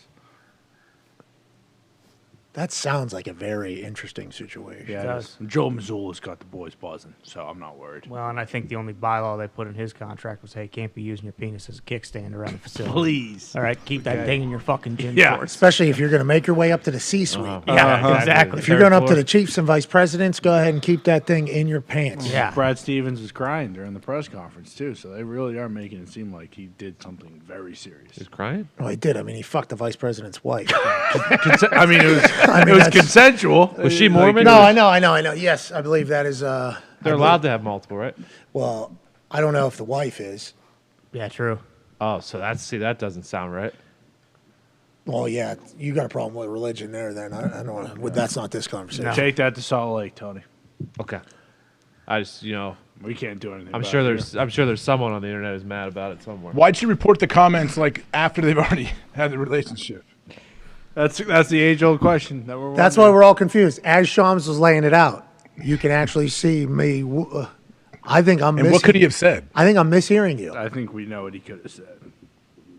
Oh, he said that the husband maybe. Right there. There it is. Come on over here. What's up, sweet cheeks? You got a nice tuchus. Yeah, we know one. We know one guy. Why are you guys such pigs? Well, I mean, it's very possible. We know some people who are walking down the halls where they worked, and they were just all over the place. That has been reported, and other. Who was doing that? Well, there's a lot of people. Everyone. We all heard about it. He made it through that. It was disgusting. It all is. Someone smacking cheeks in the hallway? A lot of cheeks getting smacked in hallways back in the day. I guess everybody was just had no moral compass at all at work back in the day. From what as somebody who never had a job in that world, as all those revelations were coming out about people, it's like, what do you? So you guys go to school to get a job, to grow up, and then you go and just there's zero moral compass at work. Yeah, it's kind of how it's Pretty much. I majored in slapping butt cheeks. That's how it's been. Yeah, it's like, all right, I didn't know that's how you guys operate, so I'm happy that's changing. In this particular case, though, with the Boston Celtics coach, I think a lot of us are very. Makes no sense. There's got to be more to it. So if it was just because he had sexual relations with the vice president's wife, you would think you'd fire him, get him the fuck out of the Exactly.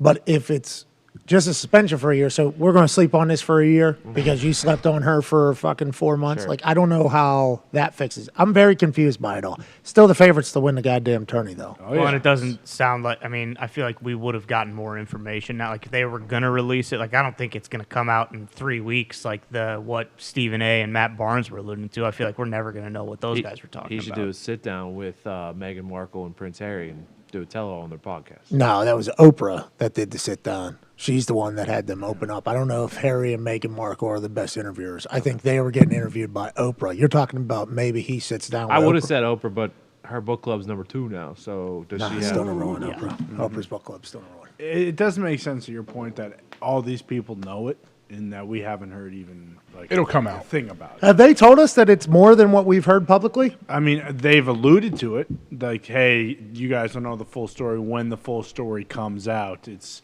100 times worse than what you think it is. That's literally what's been being said. They're By a acting lot like of he's never going to coach again Yeah. when we hear what actually happened. And then Shams sits up here, and I go, Shams, please clarify what is happening. And Shams said the investigation was just into this. It's not everything else. It's not an NBA suspension. It's a Celtics suspension. Yeah, but he said the investigation was strictly into these situations that Right. took Yeah. place. Yeah. So the investigation got other stuff too that we're not hearing about, or Shams didn't hear about? Is that what we're saying? We're saying Shams, the insider for the Shams NBA, would know. No, did not hear about it? it seems like the investigation wasn't into the entire thing, and people are talking about the entire thing, but they only investigated that one relationship. Oh, so Shams probably does. Shams was just answering about the investigation. Just the investigation into the relationship that he got suspended for. I think the other people are alluding to maybe other relationships might have had. That's pure speculation. How many vice presidents can there be for a team? Well, several. I mean, how many vice presidents are there at a football team? I don't know. Everybody gets tagged. Yeah, oh, yeah. That they, some people get tagged the old VP just so they look more important when they go to conversations. They don't really do anything. Just doesn't make any sense. You think he may walked up to the C-suite? You're next. Yep. I mean, it's just. Then how is he not fired? Exactly. That's what I don't understand. If it's that bad, like, why wasn't he fired? What's your Doesn't problem? make sense. Well, Doesn't you make do. sense to suspend him for 1 year. It really doesn't. Yeah. Why the suspension of a year makes it even more confusing to me. What if they win it all this year? Is he coming back to be the head coach? I mean, he was coach of the year. Like in Missoula, coach of the year, but whenever they're saying it's 100 times worse, and he's Exactly. fucking a vice president's wife and all this, it's like, do we not just think like, hey, probably not the right fit for both of us? Yeah. Let's go ahead and do this. Is the vice president still there? Oh, yeah. I think everyone's still there. That's gonna be awkward if That's he a comes tough back. office to come into No one every really day. left. That's what I'm saying. He may just walking in, hey, how you doing? Brother I'm back. Jack? Yeah. Whatever his name is. I don't know. I honestly, how's that work going forward? It's not our sport. We don't know. Congrats to the Celtics being favorites. Only down from here. That's right. All right, it is time. We've been waiting all day for this. Yep. Aaron, what did we learn? Hurt thumb. Yep. Loved London. Get Big Dog and Lazard more Dog involved. Lazard. Yeah, well, I wrote that down. Big Dog receiving yards over. I wrote that down. That's right. Because last week we didn't take advantage of this. Let's And- assume old Big Dog's going to get a couple more plays. And that number is probably very, very low to 3, begin with. maybe. The issue is that some of the people that are setting some lines listen to the program. So we got to dump that part. Dump Hey, it. Dump it. dump the part where he's. Thank you. Also, we're making a much bigger deal about everything going on in Green Bay than any of those guys are. That's what it sounded like. Yeah. Refreshing. Good to know. Aaron Jones, good That's how it players. is, though. Yep. That's how it is always, though. I feel like the team doesn't need, like, maybe some guys are different, but normally guys laugh at all of the overreaction going on outside the locker room when something like this happens. What's the Takeville question tomorrow morning about what Aaron said today, you think?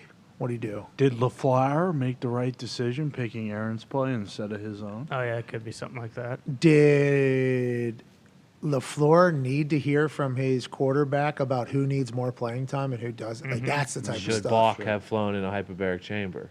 Should Bach have maybe took his own grass over there to play on? Yeah. Just a patch of grass that he puts down.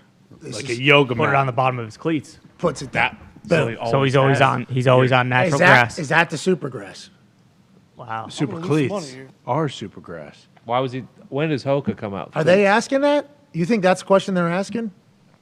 Did Aaron Rodgers allude to Bakhtiari playing with grass attached to his cleats? Is that something that we're thinking maybe is a conversation tomorrow, AJ? We're going to have to, tomorrow morning, I will be tuning in. I promise you that, to see. Me too. Anyways, hell of a conversation. We appreciate you, Aaron. He also did allude to he doesn't know how many more seasons of Ted Lasso there are. Yeah. So are they thinking about more than what they were saying? Yeah, I didn't want to. Yeah, I thought it was How already. many more did they say they have? One, I thought. Yeah, he said 3 seasons total. And I didn't want to put his feet to the fire there because I didn't want him to be the guy that's breaking that news because Ted Lasso fan base would be pissed at him as opposed to being pissed at Ted Lasso for only being it. So I didn't want to really do it. But whenever he said, I don't know how many more seasons they're going to go, it's like, oh, he knows. Yes. So it sounds like that was a conversation that was had in the suite with the entire crew. Do you think immediately upon seeing him you go, Jamie Tart, Jamie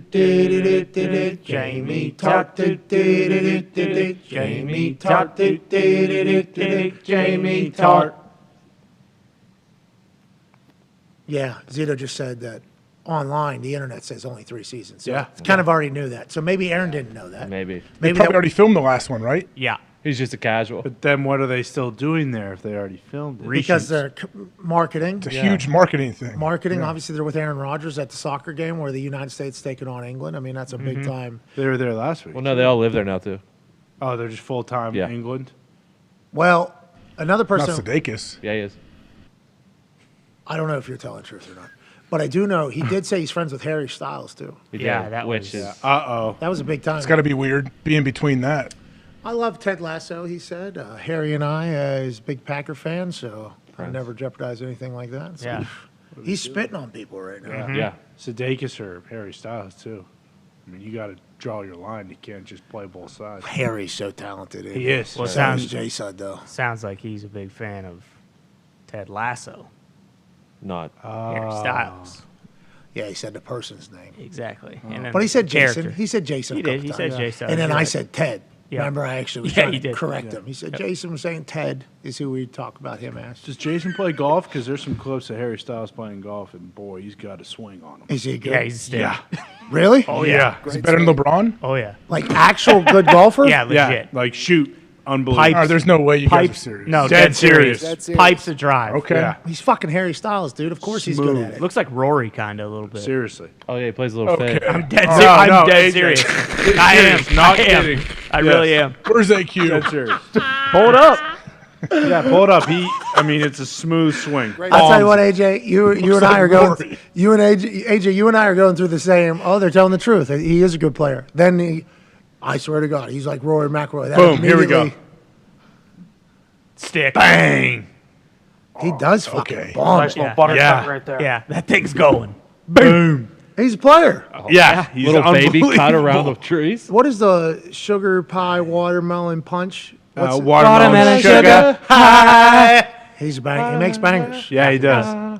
He's got multiple on that new album. I believe that new movie that came out that him and that lady fell in love with, that Ted Lasso's wife, just came out. Who's he playing with? Yeah, where he spits on Chris Pine. Did he spit on him? He said in New York, and he might have just been playing to the crowd, but hey, I had to fly to Paris and spit on Chris Pine real quick. That dude sold out Madison Square Garden like 14, 15 straight nights or something. He was doing a residency at Madison Square Garden, basically. Harry Styles. What a fucking The guy's everywhere. bazillionaire. he's a happy. dog. Good for him. Great actor. Love Ted Lasso, too. When Yeah. that comes to an end, can't wait to see what Jay Sud does next. I know. Hey, you know what we're going to... Did he spit on him? I mean, that reaction is... He said he did. Why But would then he there's spit on another him if he angle, did? because he's friends with Jason. What's the There's angle? another angle where it didn't look like he did anything at all. So Chris Pine acting here, is that what... A good actor. Well, look at the shirt. I need that for game day. Yeah. Him also looking right past Chris Pine, waving hi to somebody right here. Oh, don't even see this fucking loser. Boom. What's up? Maybe are they just close buddies though, and they're just messing with each other? Yeah, maybe. I don't know. I have no idea. I know the internet said that Chris Pine's friends with Ted. Yeah. Well, and from what has been said, But Aaron's friends with both. Liv So- didn't look too happy about whatever was going on. Who? Liv Wild. she was a director. She's the one that She was On the left side. Sudeikis' Yeah, ex that's and Harry's. right, current. Yeah. She had issues with one of the actresses in the movie though, right? How come? Shia Maybe it was all marketing. Shia Probably all LaBeouf. marketing for the film. Seems like this is all work. Shia LaBeouf Could be. kicked It him was off. Florence Pugh. But the And Florence movie Pugh also kicked her off. All right, enough. The movie's I don't know getting anything killed. more. I'm done with it. I hope everybody's okay. All right, hope everybody's having a happy life. Seems like Ted's happy and is successful. The movie stunk. Really? That is the Everyone word said. on the street. Yeah, that's a terrible movie. Broke up their marriage, their family, and it was bad. And people were spitting on each other because of it. Are they? Is that an actual spit? I don't know. We'll find out. Speaking of spitting on each other, let's get into the trenches. Hell yeah. Ladies and gentlemen, we've been waiting 3 hours and 16 minutes for this moment. Why? We get a chance to learn from a 12-year NFL vet, both a player and a coach at the offensive line position. Ladies and gentlemen, it's time to dive into the trenches with AQ Shipley. AQ, how's it going, pal? Great. I am looking forward to doing this first clip. Okay, this is not in the trenches, I don't think. We are not going to dive right into offensive line play first. It does involve offensive line play, but before we get going to this, let's preface some things a little bit. Okay. Social media hit a big storm some point late preseason, early season. You guys remember, right? Sure. The tight end goes backside, cuts Thibodeau. Yeah. Everybody goes into a frenzy, right? Can't take it out of the game. Yeah, it's D bullshit. linemen go all over. They say, we can't do it. Can't do it, can't have it. Get it out of the game, right? DJ Watt.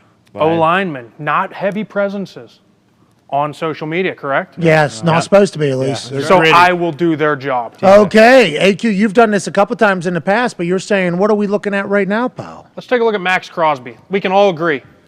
Absolute stud, correct? Oh, yeah. The condor. Had an unbelievable game last night. But here, this is a legal technique defensive lineman, and we're okay with it being legal as long as you're okay with the chip blocks and the tight ends going Right. back and cutting Right. and doing all the stuff that we do. But if you guys are going to do this, we should be able to do this. Joe Thuney, stud. Dog. Makes a lot of money to do what he does. Highest paid. Let's saw his fucking legs in half, huh? Boom! Legal play. We're okay with it. But don't bitch about our chip blocks. Don't bitch about all the other stuff that we do when we're searching for ribs on an uncovered lineman. When that is what we're trying to turn him into a Chris Angel fucking act.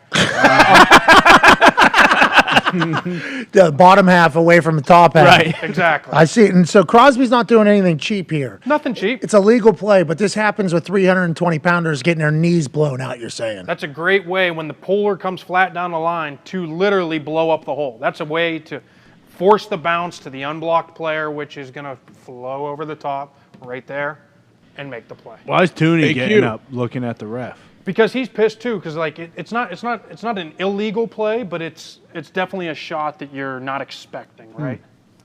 Let's not forget about what the Broncos did to Quentin Nelson last week either. Okay. Ear hole. Yeah. Went Put him straight on ear his hole. arse. Yeah, it's unbelievable. These offensive linemen are getting, called the villains. Yeah. Called the assholes, the cheap shot artists. That's right. Because we see them every single week on this particular program. Then we talk to guys like Von Miller and other defensive linemen. They're like, this is what we need to take out of the game, the intention of hurting people, basically. We understand it's legal. Players are going to do it until it's not legal. But the offensive linemen have never really said a peep about anything. And then all of a sudden we're seeing one of the best centers in the league get his fucking kneecaps buckled by one of the greatest defensive ends in the game. And this would never get talked about ever, I don't think, because you big boys never say a goddamn word. There it is. So before we get into the trenches, we just needed to bring up that point, huh? AJ, what were you going to say? I got a question, AQ. Also, though, it'll sure slow an O-lineman down, won't it? If they know that, hey, this big Max Crosby may be cutting me, like you're not coming full steam ahead anymore, are you? It works both ways, AJ. That's a great point. The next time he's running a flat pull and the guard's down the line of scrimmage, he's thinking, man, is he going to go low? Is he going to go high? Now you hesitate a little bit. He goes high and makes you look like an idiot doing it that way. So there is the little game within the game. Same thing on offense. Whenever a guy, I know when I used to play Seattle, Cliff Averill was an absolute monster. And they would always run these TE stunts. And in my head, I always told myself, first time he gets that opportunity, I'm cutting him. Just to slow him down, make him think.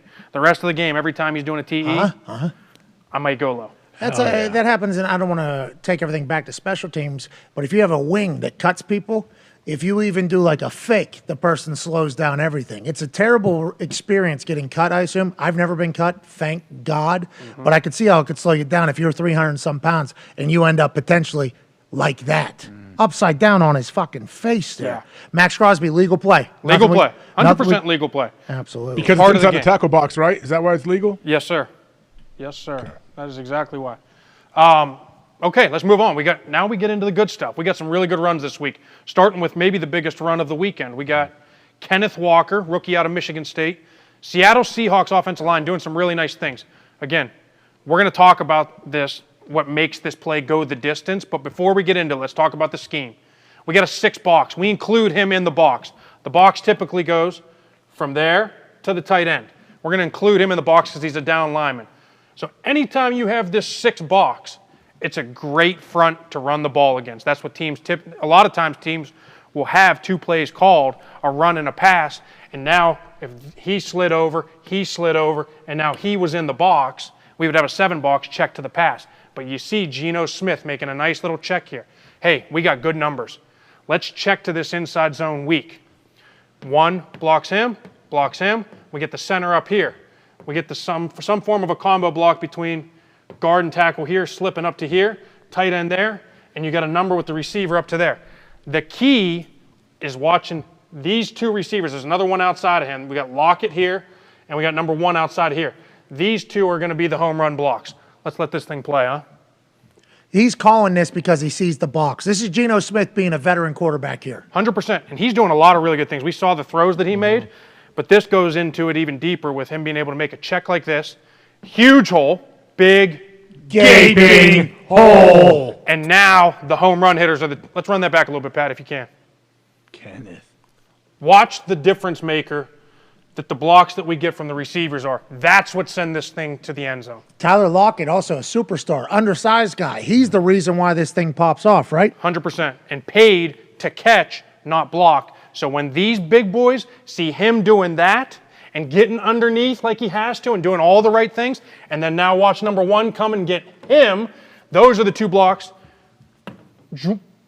And we get this thing out. Wow.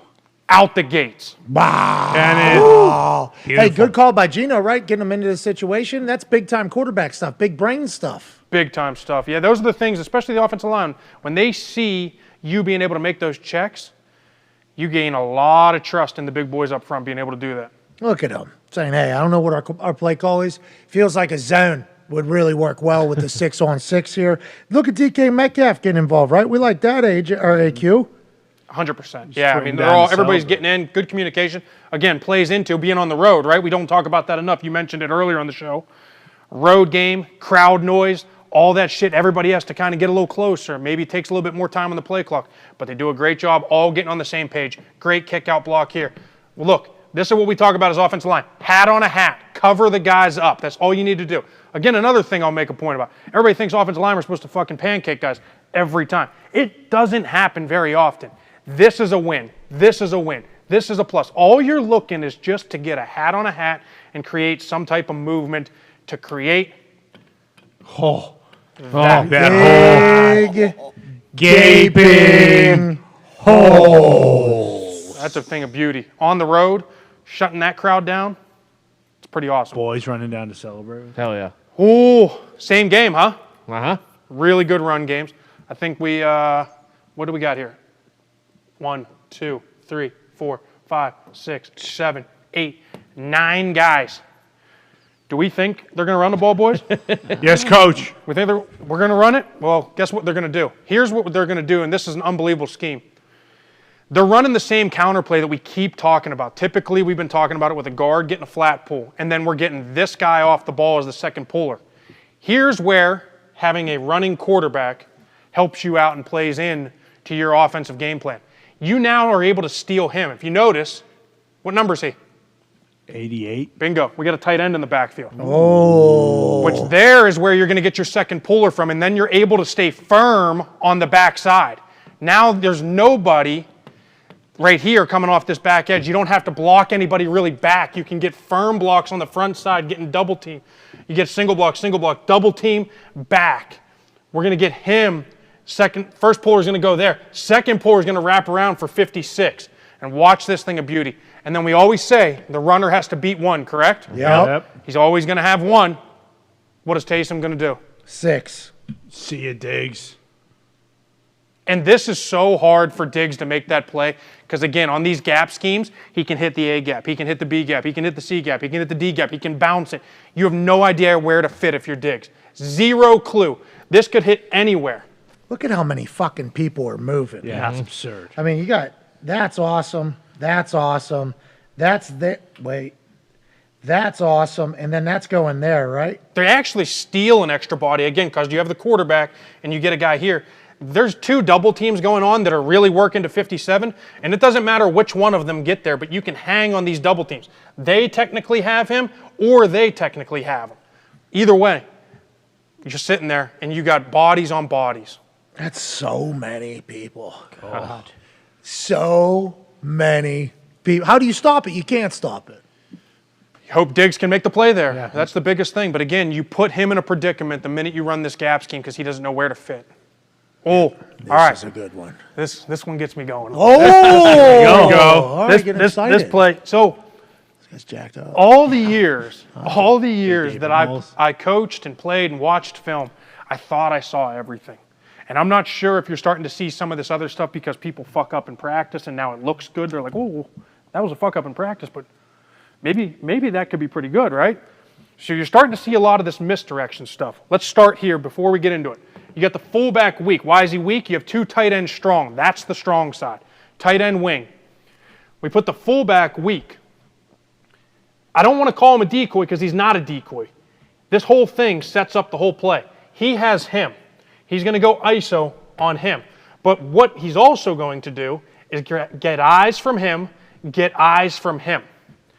The other key to this play, the running back's going to start strong. With him being over there, they're thinking this is just an ISO week. What sells that and also helps him out, if you watch this, Pat, if you can get this in slow motion, center and left guard are going to take 1 step right. You boys see that? Mm-hmm. Yeah. Everybody's stepping right. Now check this out. Oh. That sets up his block on the down block. It also holds him. It also holds him. We are not even blocking him. When they draw this play up, there's an X over him. We don't even count him in the thing because we know this little hesitation with him being weak and these jab steps are going to hold him just enough that he'll get caught up in the wash over the top. Now we run the man play back to the left. We get right here, we get down, and then we get the two pullers coming around, cleaning this whole thing up. We get over the top ball handling. Look at him sell here because we're selling the ISO weak, and then he's going to come back over the top on the counter. Oh, see ya. I mean, how pretty is that? Beautiful. Beautiful. Now, in order for this to work, they have to run. This has to be in their arsenal of attack. This ISO play, the bob play. They probably ran this 1 or 2 times, whether it was this week or previously. And then now, this is kind of your little gadget trick play set up off of it. And look at that. Inside out, 71, inside out. That creates your big gaping hole. Gotta love it. He ate this week.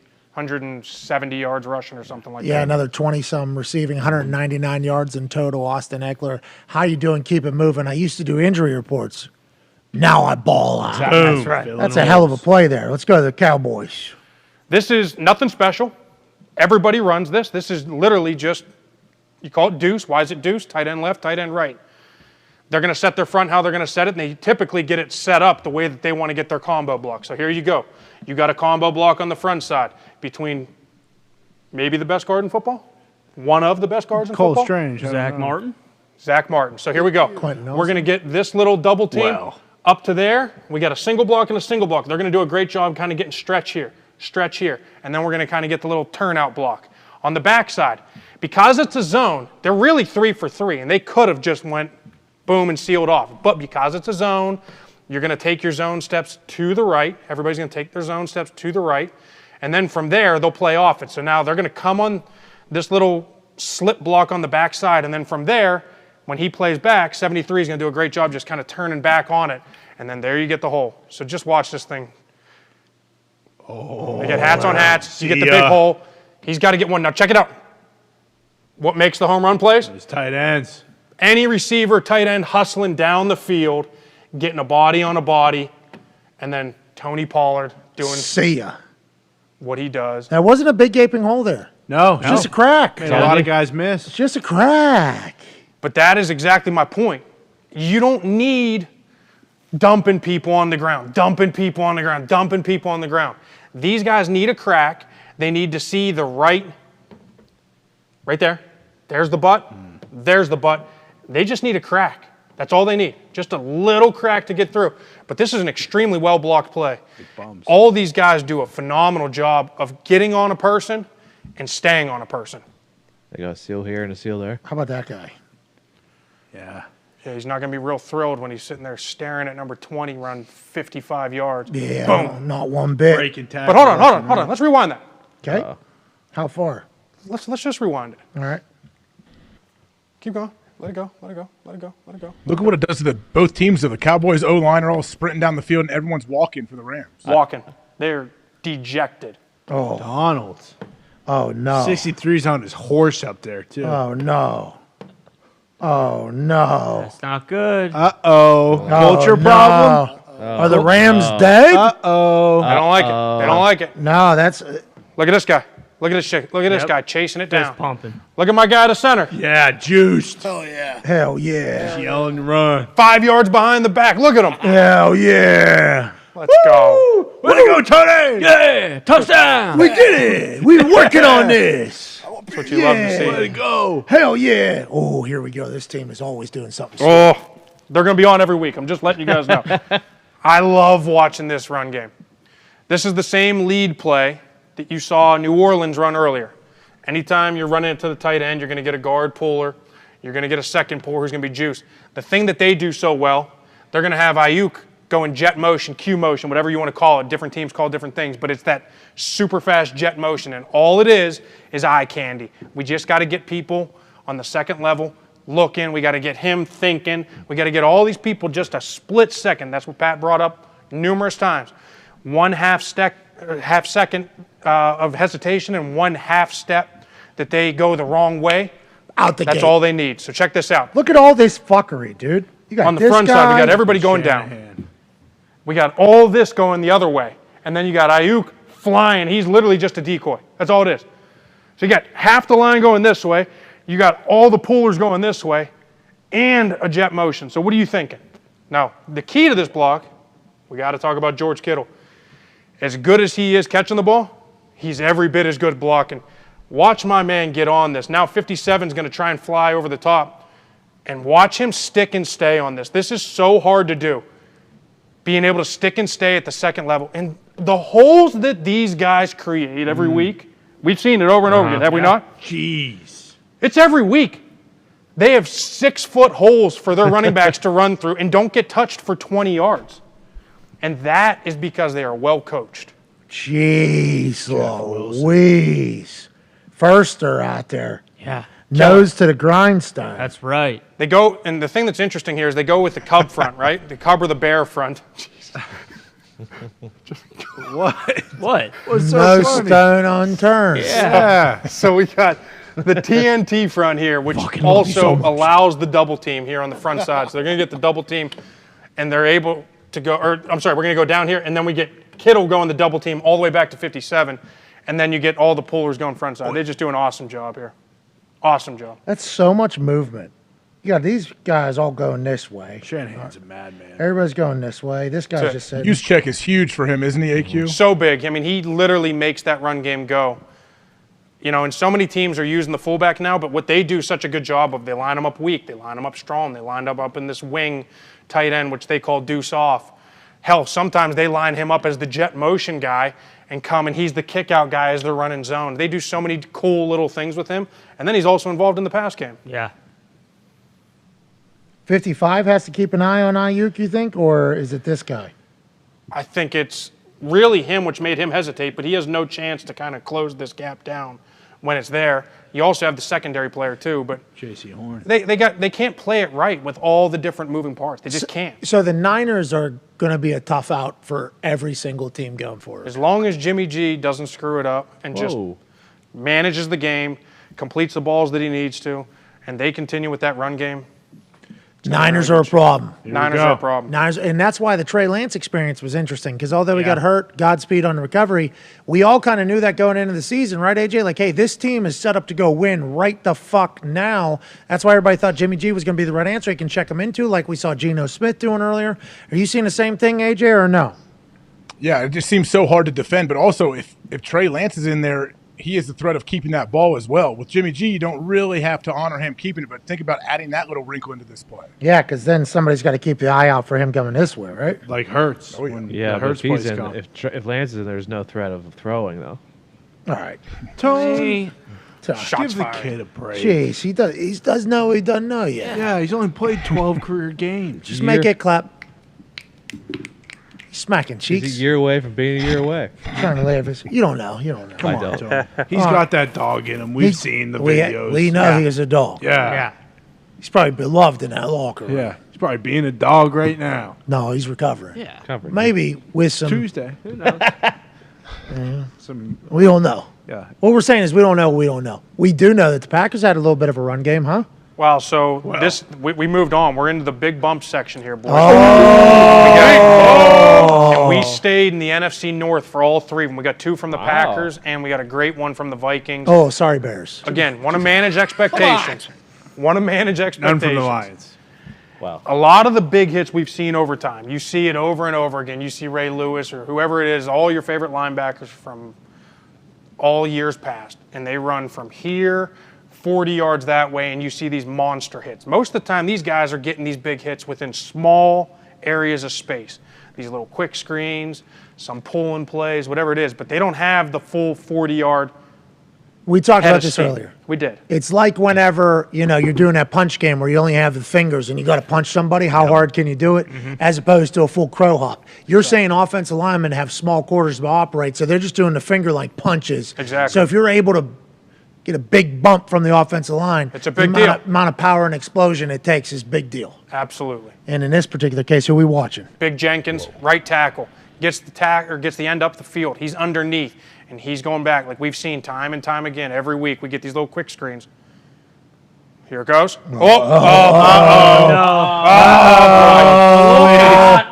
Help this. Big sexy they call him, right? Oh boy. Elton Jenk. Oh no. Oh no. AQ, what's going on? Here we go. Hell yeah. That was a good one. That was a good one. Hey, I think it was a pretty good one. That was a pretty good one. There's been a couple that haven't been like optically pleasing, in this big hit segment, AJ. I don't know if you can notice that there's been some conversations between us and AQ going, that wasn't that big. Yeah, come on. It wasn't that big of a shot. It was. I can feel it. I can feel it a little bit, yeah. Yeah, well, you can. The ones that feel bad, awesome. But we are a visual show. Right. So we need the ones that, kind of optically. AQ, can he jump on him after you knock him down? Or you had to jump on top of him because That's the rule that they've changed. Like who was the tackle from the Steelers? When? A couple weeks ago that did like 5 penalties in one play, jumped on the guy and got yelled at against the Browns. Didn't you used to do that? You used to be able to do that. You are not allowed to do that anymore. Are you allowed to lay on top at all? You're allowed to, like if you take them to the ground, you kind of got to do this, but you can't just sit there and hold people down. You can't dive on them after the play. It's no longer football. It's no longer football. I mean, we used to be able to do that. They don't make them like they used to. Make the game violent. They don't make them like What's the deal? We got these refs making these quarterback calls. Yeah. We can't even lay on top of pancakes anymore. What the hell? What's the deal, AJ? Is that because you guys gotten soft on the defensive side?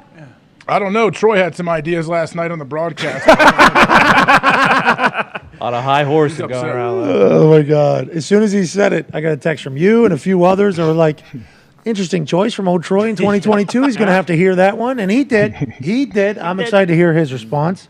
Let's go with this one. Who are we looking at? Hold on, before we get going. So Christian Darrisaw, he had one a couple weeks ago in London on the kick out on the play we just watched, the little screen underneath. But check this out.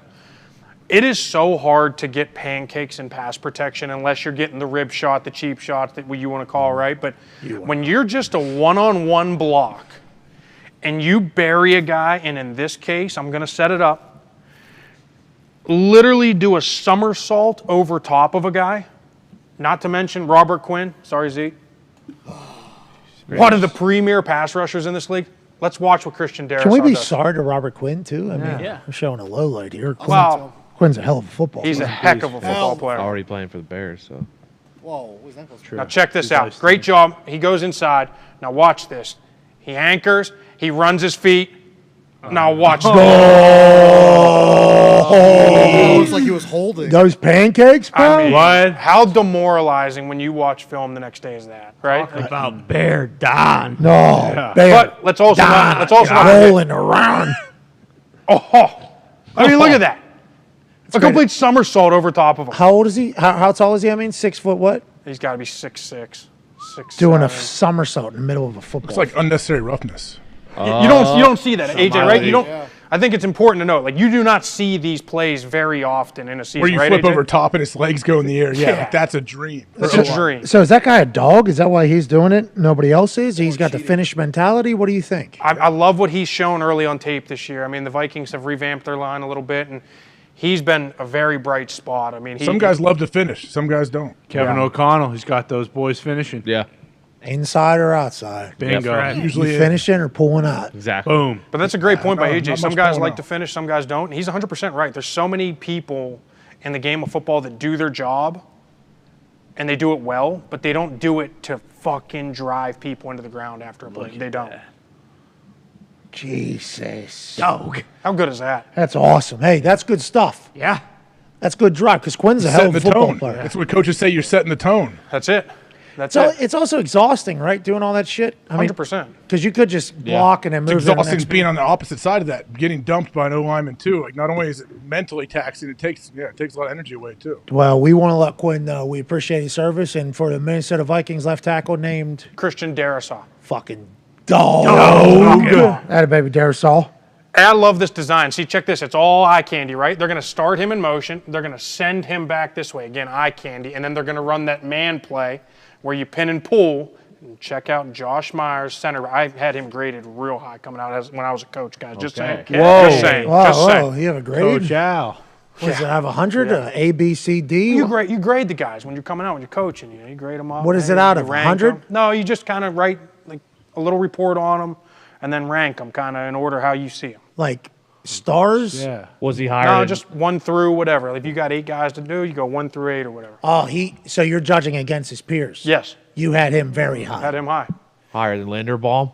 Well, this was 2 years ago. Okay. Fucking learn the draft classes, Him please. and Creed Humphrey were the 2 top guys. Well, if you're going to come in the trenches, Come on, Tone. let's fucking learn the draft I classes. didn't know when he was coaching. Well, he's world champion. Yeah. He's here right now. Well, he's a player coach. That threw me off. Hey, real quick, before we get to the pancake, you think they're ever going to just throw the ball to this guy? Can he not catch, you think? What is the deal? No, they could, and that's probably coming off of it, right? Well, but that's why I was wondering why like the defense can just throw that away because it's like, oh, if he doesn't get the jet motion handoff, like he's not a part of the play. Yeah.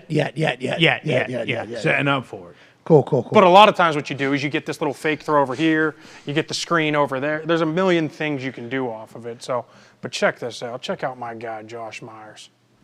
Watch him. Wait for it. Wait for it. Wait for it. You see him get eyes. Wait for it. He's got eyes. Oh, no. Oh, no. Oh, no. You're in that squat position. Yeah. Oh, no. Hey, that's a good one. Hey, that's a good one. That's a good one. That's a good one. That's what we're talking about. Once again, he could have got the ball there, not there, but got to respect it. Myers gets on. Oh, my. Oh, this is good. This is good. What are his eyes on? You might have to Olay that one. Once he gets flat-footed, he's got no chance. Business decision. On the outside, though. Make it go back inside. Oh, I mean, God. He fucked up. Oh, boy. They need to go low. Flat-footed. Oh, boy. Oh, no. Oh, boy. Look at this, though. Is this head-to-head? Oh, no, dude. Forearm shot. Wow.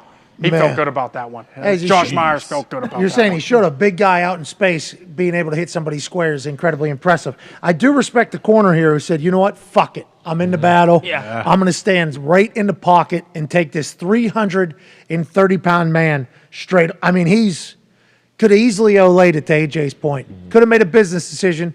Could have cut this guy. Can you cut this guy or no? Can't cut this guy anymore, but to the point of the Olay, if he Olays, my man is face planting, and it is going to look ugly. So I'm sure he appreciates him trying to take this thing on. That is great. Helmet to helmet. Helmet to helmet, AJ. I mean, is that a fine, AQ? No. Oh, thanks a lot, AJ. No. No, we're not doing I wouldn't that. put it on it. I don't think it should be. I think it's beautiful play. It looks Yeah. Oh, shit. AQ's putting the just spotlight knows. on a finable play. It's a Martindale defense. They're not really Olaying. Yeah, you're right. They know. Wink ain't letting him back on No, the no, sideline. no. Wink ain't putting somebody out there. Hey, listen, corners, you're going to be maybe 150 pounds less than somebody that's coming out. You got to fucking stay square and eat one for the good of the team. That's right. Think I care. Let's go Wink Martindale defense. Hell yeah. God damn, I'd be scared to death with that big fucker. Honestly. Full head of steam. 6'4", 310, trash. 315, whatever he is. Got tape on his thumb, too. Yeah. Number 1 in AQ center rankings. Number 2, but he was up there. What? Whoa, who's number 1? Creed Humphrey. Good grade, and this guy might be a scout. Yeah. Are you fucking Mel Kiper? Should be. Boo. Whoa. Gotcha. Would be nice. Shout out to number 37 eating that, and also to Myers delivering quite a blow. Dog. Hey, real quick. I want to break this one down because you're the one that kind of taught me this. Yeah. This four-man game that they run here is perfectly executed, right? Perfectly executed. Again, I think you mentioned it. You know, we get the spin move here. That spin move is on purpose to get right there. Just by that spin move, he has to literally give just, a yard of depth right there, and that frees up this. My man right here thinks he's good. If he would have kept sinking, there could have been a chance for him to get passed off, but that creates the natural pick. That's exactly what they wanted when Grady comes around. I think the thing about it is, not only is it a terrible call, but it's perfect execution by the Falcons defense too. Like the defense coordinator, D-line coach, the D lineman themselves, Artie Smith, we drew this up for this type of moment right here. When we need a play, we're going to run, obviously an overload, which means what, AQ? Overload means you take the nose. So right here you got the 3 technique, right? We've talked about this, outside shoulder of this guard. You take the nose who would normally be on this side, and you move him over to the other side and create 3 guys on the same side. So you have a nose, a D tackle, and an end all to the same side. Because they have the Mike linebacker over here, they're able to slide the line that way. So this should feel pretty good about your pickup. if Grady comes right there. But he does a good job kind of selling eyes like he's going right there, knowing this is coming here. My man thinks he's good getting him. Boom, he's just all setting this thing up to get there and then come tight off there. And look how tight Grady comes. He wrapped tight. That's it. Perfect. Pat, your first arrow you drew on the other angle, you drew like a big wraparound deal, like angle. Like if he did that, the play probably wouldn't have worked, and Tom could have stepped up and got out of there. But Grady wrapped tight, which is a lot of times hard to do because that gap is moving when that guy spins inside. Trim the fat, right? Trim the fat. That's the whole thing. Don't run the hoop. Stay tight. But it's like, that's why it's such a shame. Not only because it's a bullshit call, and everybody feels it's a bullshit call, including the guy who got tackled and tried to kick him in a ding-ding. Oh, yeah. But, like, everybody thinks it's a bullshit call, and I think it's compounded even worse because it was a perfect call by the Falcons' defense. Like, absolutely perfect call for the situation to get the ball back, and they're sitting on that, right? I mean, the Falcons are sitting on that four-man game for this particular moment, and it works perfectly, and then a bullshit call ruins it. And is there anything the offensive line can do there other than sit back? But you're kind of fucked with that thing. Yeah, right? the biggest thing, like, as a guard, when you're sitting there and you come here and he starts to kind of loop and doesn't come straight to you, if you can just sink and settle, that's the big thing they teach. Like, if nobody's coming to you right now, just sink and settle and try and get on the same depth as everybody.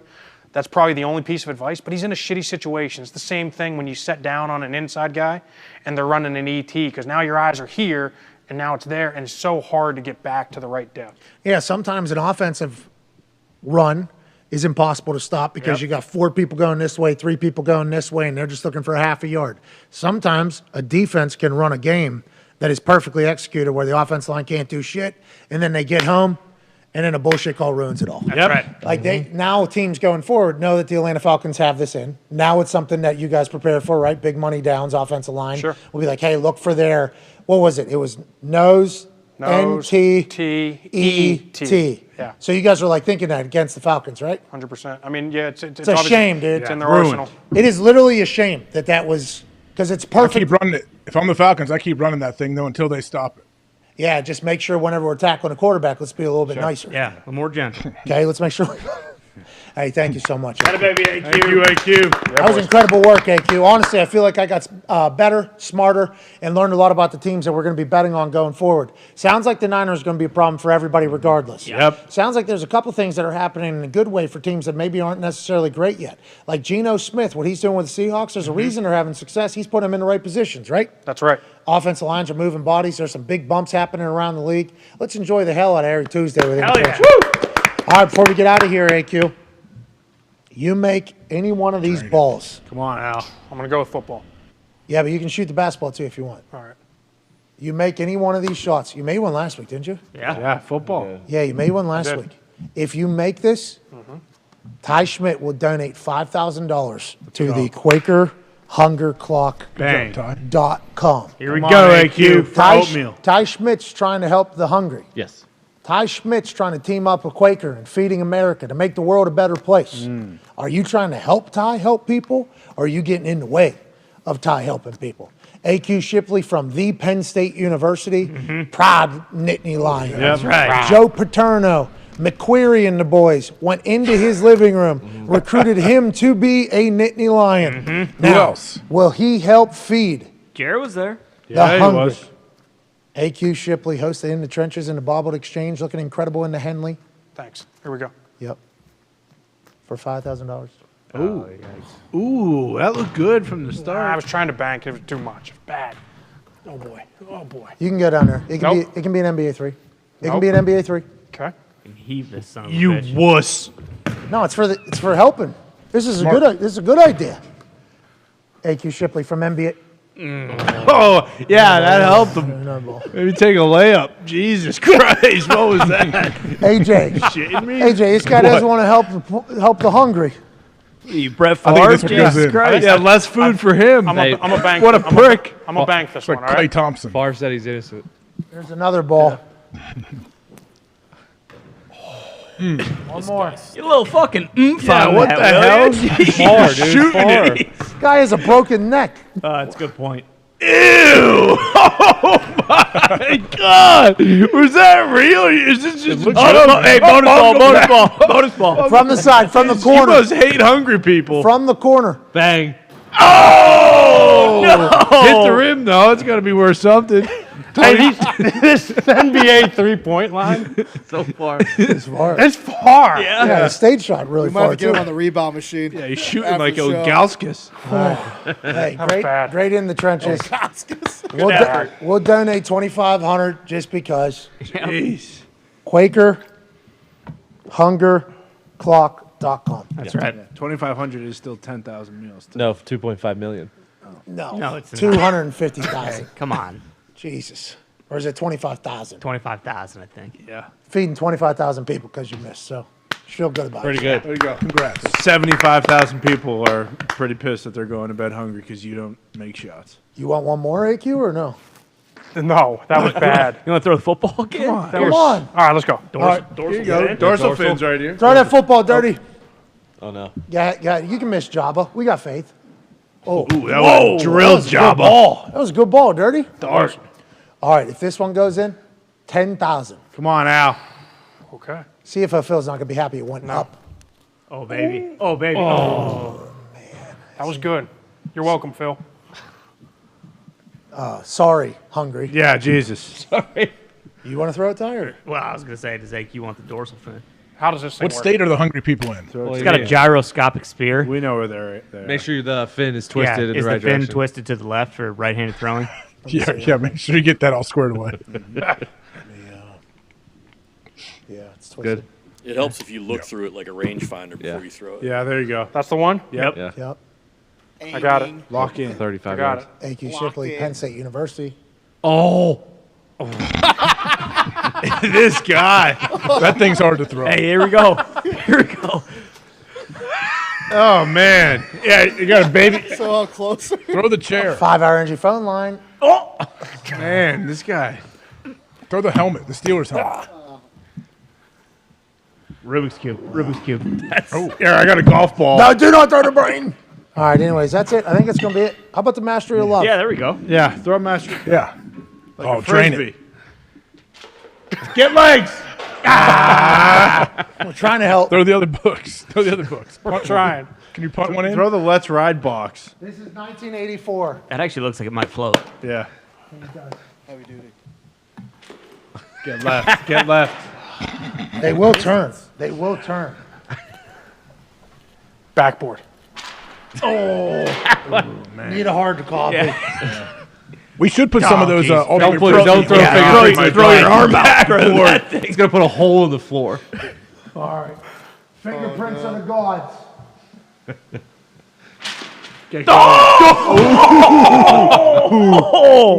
Some librarian is going to be so fucking pissed, dude. No. These books, they make them better. Yeah. That's not disrespect. I was trying to raise money for the hungry. Adding grit. Come on. Do librarians not like the hungry? I don't know if librarians like the hunger or not. We know the You think Indianapolis one doesn't like them. Jeez. Tough Tough day. Small hoop. Small hoop. Got a Bad day. Bad day. How about Hulkamania, hold fella? on. Here you Yeah, go, Al. there you go. Hold on. Give Hulk a toss, brother. Down. Hold on, what do we find? Hidden bonus ball.